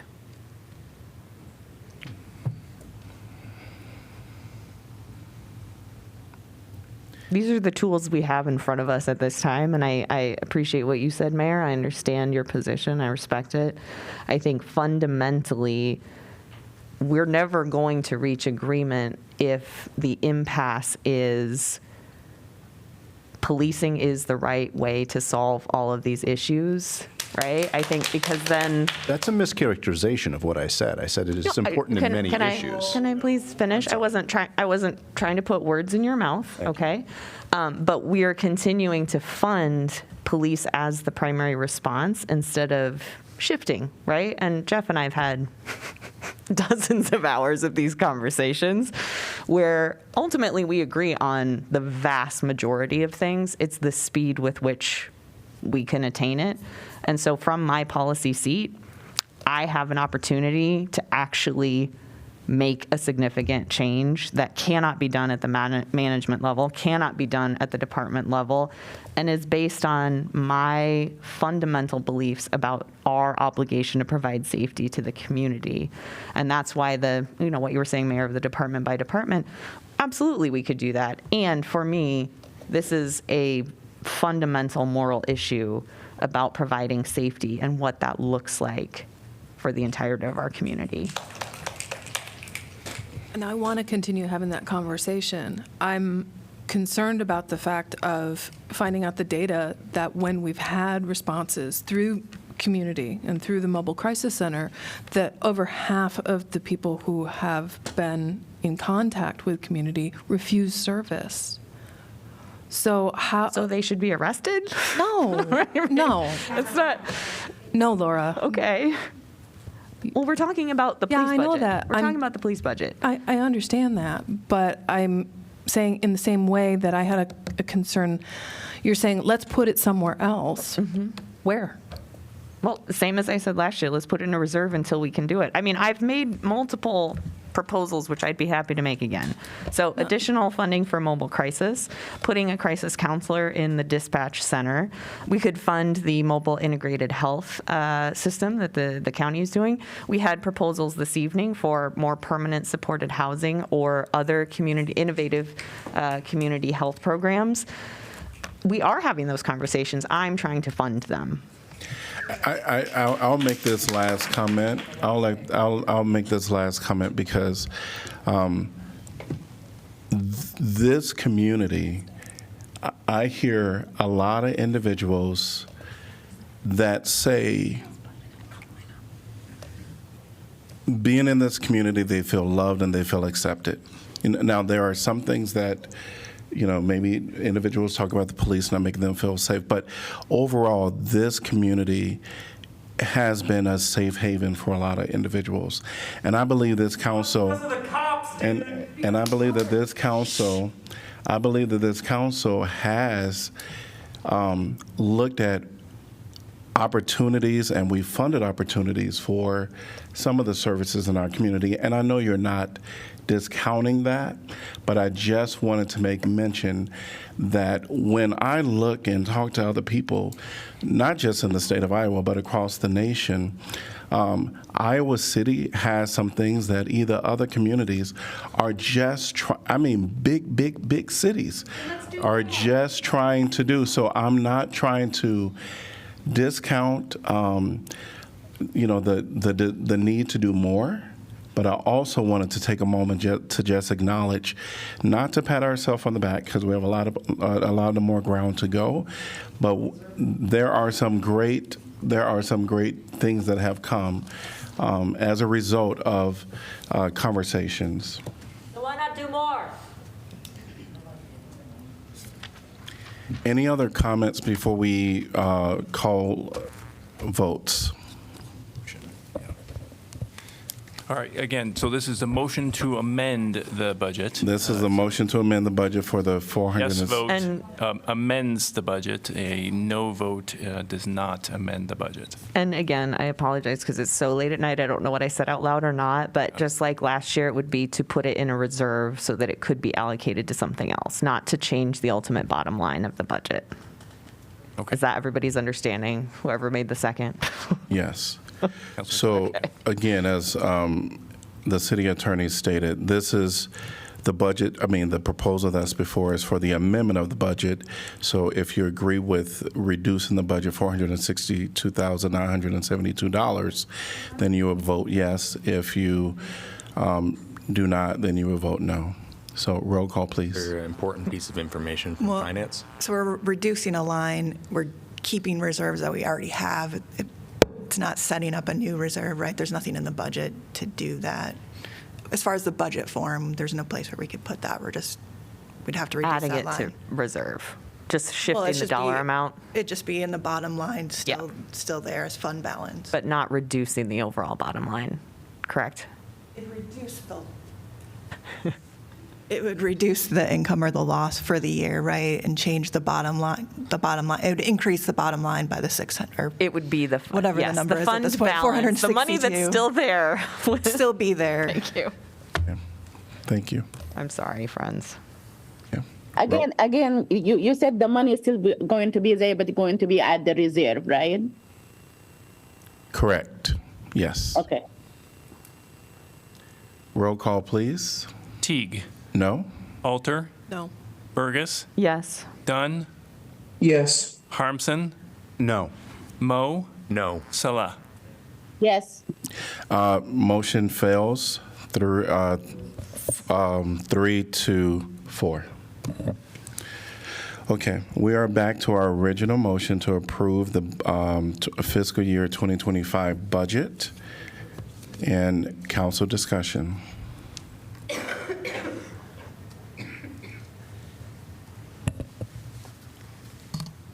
I will say thanks to all the staff for the hard work that goes into this. I know that it's not an easy task because you start this, as we know, really throughout the entire year, because this council is talking about things that we know we want to do, and then at the beginning of the year, you come with all of those opportunities for us to consider. So thanks to the staff for all that you all have done. Of course, we all know that there are budgetary restraints, but I'm also encouraged by some of the opportunities that we have taken and even some of the ones we'll take in the future just to make Iowa City more livable for all. Of course, there are things that we know we won't be able to do in short notice, but that doesn't mean that our intention and our heart isn't there. And I would just like to say that one of the things that the entire budget will be doing is funding for public parks, for prairies, for city park pool, for fixing roads, road construction, for aid to agencies, and there is affordable housing in this. So I just want to say that that's the entirety of the budget. Yeah. Ooh. Not arguing. $1,000 more. What difference that would make?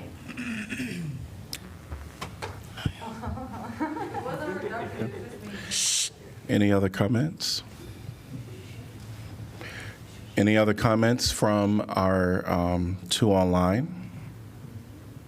No, thank you. Okay. I would just echo prior comments about my appreciation for staff putting in the time that's necessary to put together a document like this. Agreed, it takes a lot of energy, of brain space. And every year we do have an excellent document put together. So I just want to echo that. Roll call, please. Alter. Yes. Burgess. No. Dunn. Yes. Harmson. Yes. Mo. Yes. Salah. No. Teague. Yes. Motion passes 5-2. Item number 10F. Not doing enough. Why do you not listen? We're at item number 10F. Teague and Josh Mo, you two are a fucking disgrace to the queer community. 10F is 3-year financial plan and 5-year capital improvement plan.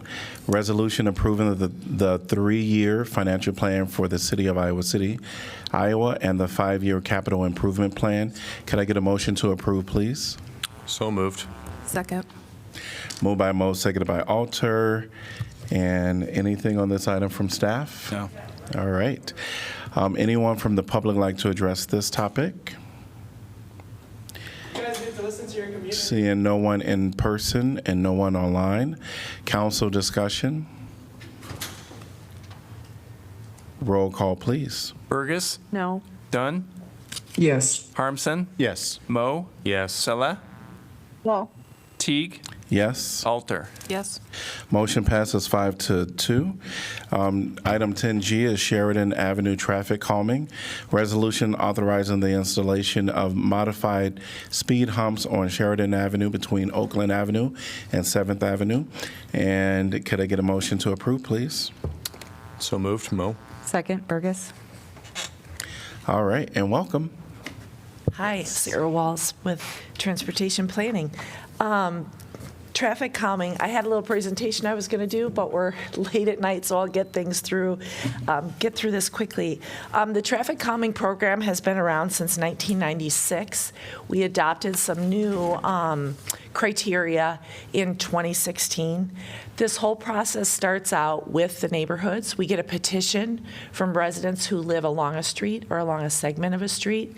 If we get signatures from 50% of the households, doesn't matter whether they're renter or homeowner, they can move forward into the traffic calming process. At that point, we collect speed and traffic volume data. We capture those midweek. During the school year, we're looking for typical speeds and volumes. If the 85th percentile speeds are 5 miles per hour or higher over the speed limit, we'll explore traffic calming. I'll explain what 85th percentile speed is in a minute. Those traffic calming options are reviewed by our transportation planning staff along with streets, engineering, fire, and police. And then we take those to a neighborhood meeting where residents of the street come together. We answer their questions. We go through the data. We discuss. And then if they want to move forward, we put out a survey to those residents. We need to hear again from 50% of the households along the street. Once we get that 50% or more back, if 60% of those who responded are for moving forward with the traffic calming, then we bring it to you. In the meantime, while they're waiting for the meeting, we post along the street so that the general public can provide comment, and you have some of those comments in your packet, and some of those came in late. So the first one that we have this evening is on Sheridan Avenue, and that's the portion of Sheridan that's east of Oakland. And you have the speeds and the other information in your packet. They went through this entire process. We did a survey. We get a 50% response, which is the minimum required. And of those, 83% said that they did want the modified speed humps. And those are speed humps. Sheridan is an important connector street, so that is the setup of those speed humps allows a large axle vehicle like a fire truck or a bus to pass over with minimal slowing, just so you know what that is. So you have all the information in your packet, so if you have any questions, I'd be happy to answer those. Is there currently a moratorium on new speed humps or the process to So procure right them? now, we have put the traffic calming program on hold. We have, in the last year or two, gotten a great increase in requests for traffic calming. And in fact, this year, we would have been coming, if all of them had been approved, we would have had somewhere in the neighborhood of $200,000 worth of speed humps. So they were rejected by many of the neighborhoods, but we thought we would take a pause. As you know, we have this SS4A grant that's coming through, and we kind of want to look at things more systematically and making sure that we're, this is, you know, that there might not, could there be other approaches? Are there other safety issues that we should be paying more attention to? But these two came through, you know, ahead of that process. No other questions. Thank you. Yeah. Anyone from the public like to address this topic? Seeing no one in person or online, council discussion? Yeah, I had constituents reach out, a friend reach out, and gave a very clear explanation on why they didn't want these for damage to their vehicle, and we had a long discussion about it, and I kind of don't like the way our program is set up. I think the threshold is entirely too low to have that happen, and I think that needs to be revisited. And I'm glad that there's a moratorium on that, and I would hope council would maybe agree with that. However, we have the rules in place, we have the policies in place. I think that if the neighborhood members that went through the process to procure that speed hump did everything right using the rules that we provided, it's only fair that we follow through with that. But I think we need to change the way we do this. All right. Any other comments or questions? All right. Anyone from the public like to address this topic? Seeing no one. Council discussion. Oh, I'm sorry. Yeah, I think that's what Councilor Moe was. I thought you I had was, previously I thought I asked. was in discussion because we had a motion. Oh, It's I think very we were, I didn't know that. Okay, I just maybe asked, it's seriously. late. It's late. It's late. Yes, It's late. it's fine. No, that was council discussion. Okay. Nobody wanted to talk to me, so. All right. Roll call, please. Dunn, Yes. Harmson, Yes. Moe, Yes. Salah, Yes. Teague, Yes. Alter, Yes. Burgess. Yes. Motion passes 7-0. Could I get a motion to accept correspondence? So move, Burgess. Second. Father. Yep. Moved by Burgess, seconded by Sala. All in favor say aye. Aye. Aye. Any opposed? Motion passes 7-0. Item 10H is traffic comment on Lindemann Drive. And this is a resolution authorizing the installation of modified speed humps on Lindemann Drive between Anna Street and Court Street. Could I get a motion to approve? So moved. Move. Second. Father. Moved by Sala, seconded by Alter. And welcome again. So again, same thing on Lindemann Drive. This one is a little bit different in that staff also agreed to add, at the urging of the residents that came to the neighborhood meeting, to add a speed hump on Anna Street and Gustav Street, which enter into Lindemann Drive. That made sense to us. There's a trail crossing in that area. You have the aerial view in your packet, and so we agreed to do that as well. So that was included in the survey to the residents, and we received a 56% response rate to that survey, with 63% of the residents indicating their support to install modified speed humps. Any questions for Sarah? Hearing none. And I do think we have someone from the public who's Okay. waited to. Public, anyone from the public like to address this topic? You'll be given up to 3 minutes, and I saw you put your name in there, so name and Thank you. city. Dan Keating from Iowa City here. And we do live on Lindemann. We're like the fourth house south of the Gustav. Yeah. And the cars do come around there. The report said there was like a top speed 41 miles an hour. That's only a short distance. And I was home yesterday for a while working in the garage, and I counted 20 cars that could have been doing that fast. And I have parked 2 cars out there to narrow it, and I think they just increases the speed. They don't like to see it, so they pick up speed to get there first, I think. So, but yes, we really appreciate it, your consideration on this. Thank you. Thank you. Anyone else like to address this topic? Seeing no one in person or online, council discussion. Reiterate what I said. I think we need to revisit this policy. But I still think if we set rules up, we need to follow through with them. I live off of Sandusky, where there are speed humps, and it has made a difference because we had cars rolling through it about 45, 50 miles an hour because it is a beautiful long stretch. So, for what it's worth, if this is the tool that we have right now and neighbors have gone through the process, then I am also in favor of it, because there's not going through the process if there wasn't a need, honestly. And it does help.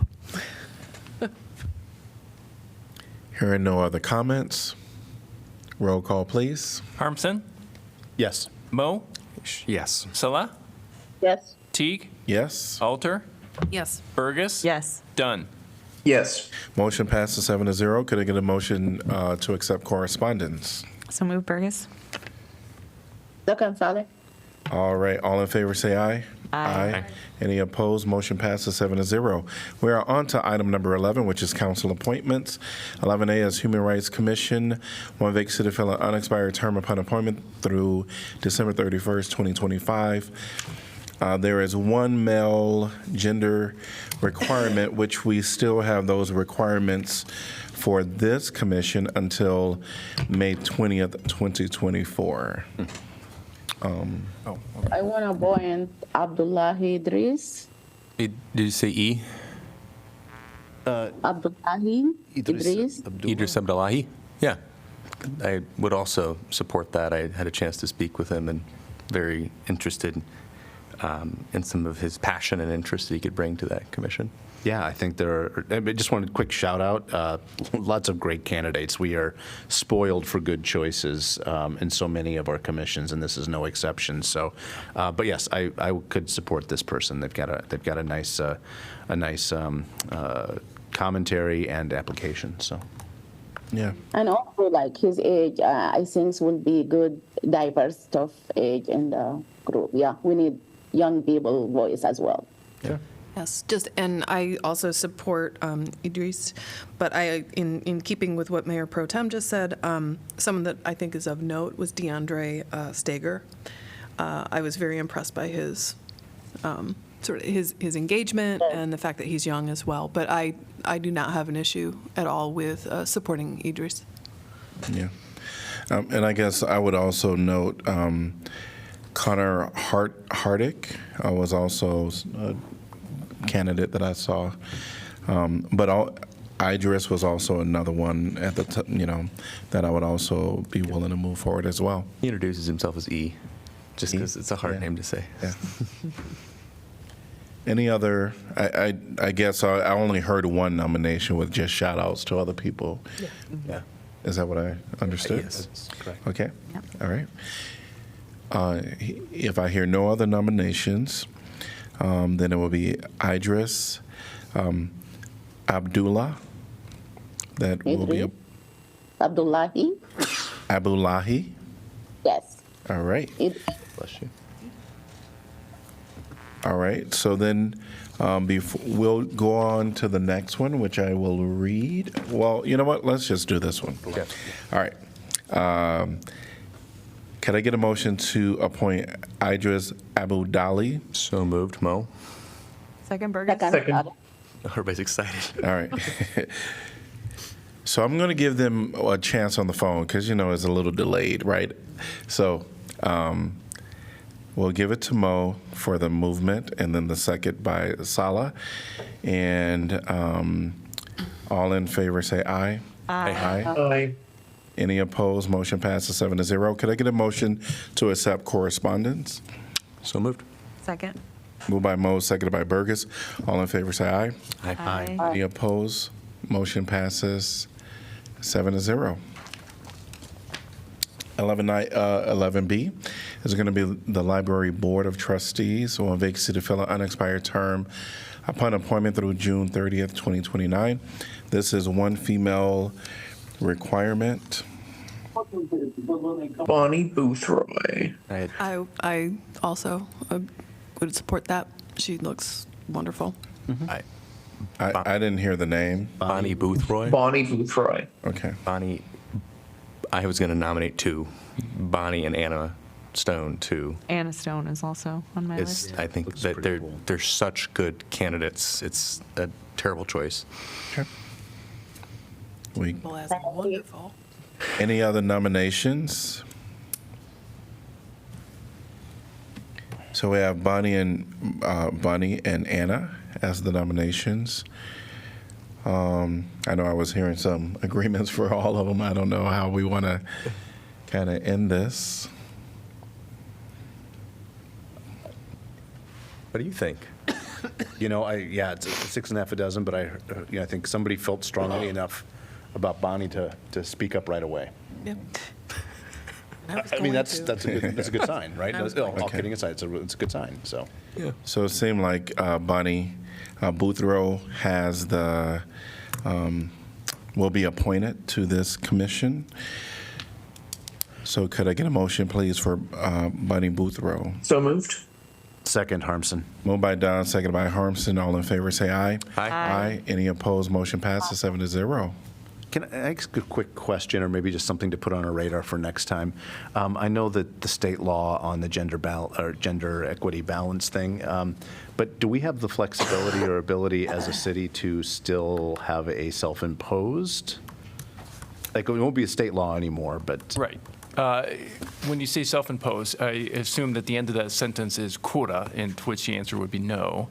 Can you still consider race, gender, age, all those other characteristics? Of course.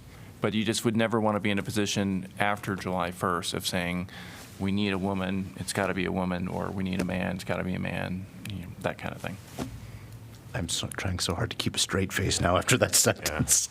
But thank you. Thank you very much. That's, that's perfect. To follow up on Sean's question, we can track that and have it in a spreadsheet for us to put together a whole team of excellent commissioners. Yes, I believe that in the packet, the city clerk puts out demographic information. It's very helpful. Thank you, Yes, Kelly. thank you. We're going to move on to item number 12, which is announcements of vacancies previous. Ad hoc Truth and Reconciliation Commission will vacancy to fill an unexpired term. Airport Commission, 1 vacancy to fill a 4-year term. Community Police Review Board, 2 vacancies to fill a 4-year term. Historic Preservation Commission at large, 1 vacancy to fill a 3-year term. Historic Preservation Commission, College Green, 1 vacancy to fill a 3-year term. Historic Preservation Commission, East College Street, 1 vacancy to fill an unexpired term plus a 3-year term. Historic Preservation Commission, Woodlawn Avenue, 1 vacancy to fill an unexpired term plus a 3-year term. Housing and Community Development Commission, 3 vacancies to fill a 3-year term. Applications must be received by 5 p.m. Tuesday, May 14th, 2024. All right, we are, there's more. Ad hoc Truth and Reconciliation Commission, 1 vacancy to fill an unexpired term. Applications must be received by 5 p.m. Tuesday, April 30th, 2024. Airport Zoning Board of Adjustment, 1 vacancy to fill a 5-year term. Airport Zoning Commission, 1 vacancy to fill a 6-year term. Historic Preservation Commission, Jefferson Street, 1 vacancy to fill a 3-year term. Vacancies will remain open until filled. And now we're on to item number 13, which is City Council information. Team Up to Cleanup is this Sunday from 10 a.m. to noon in the South District. Meet at the mural. Great. And I think and I forget, the annual Energy Blitz is coming up too before we meet the next time. I want to say it's at the 23rd, 24th, something? Yes. Sorry, I don't remember off the top of my head. I meant to look that up and got sidetracked somehow. Yeah, it's usually a Saturday. It's the 20th, maybe? Yeah. Well, I don't know. Any other updates or information? Hearing none, we're going to move on to item number 14, report on items from city staff, city manager's office. I'll pass tonight, Mayor, thanks. City attorney. Me too. City clerk. All right. And then we're going to adjourn from our formal back into our work session. So item number 15, could I get a motion to adjourn? So moved. Second. All right, moved by Burgess, seconded by Alter. All in favor say aye. Aye. Aye. Any opposed? Motion passes 7-0.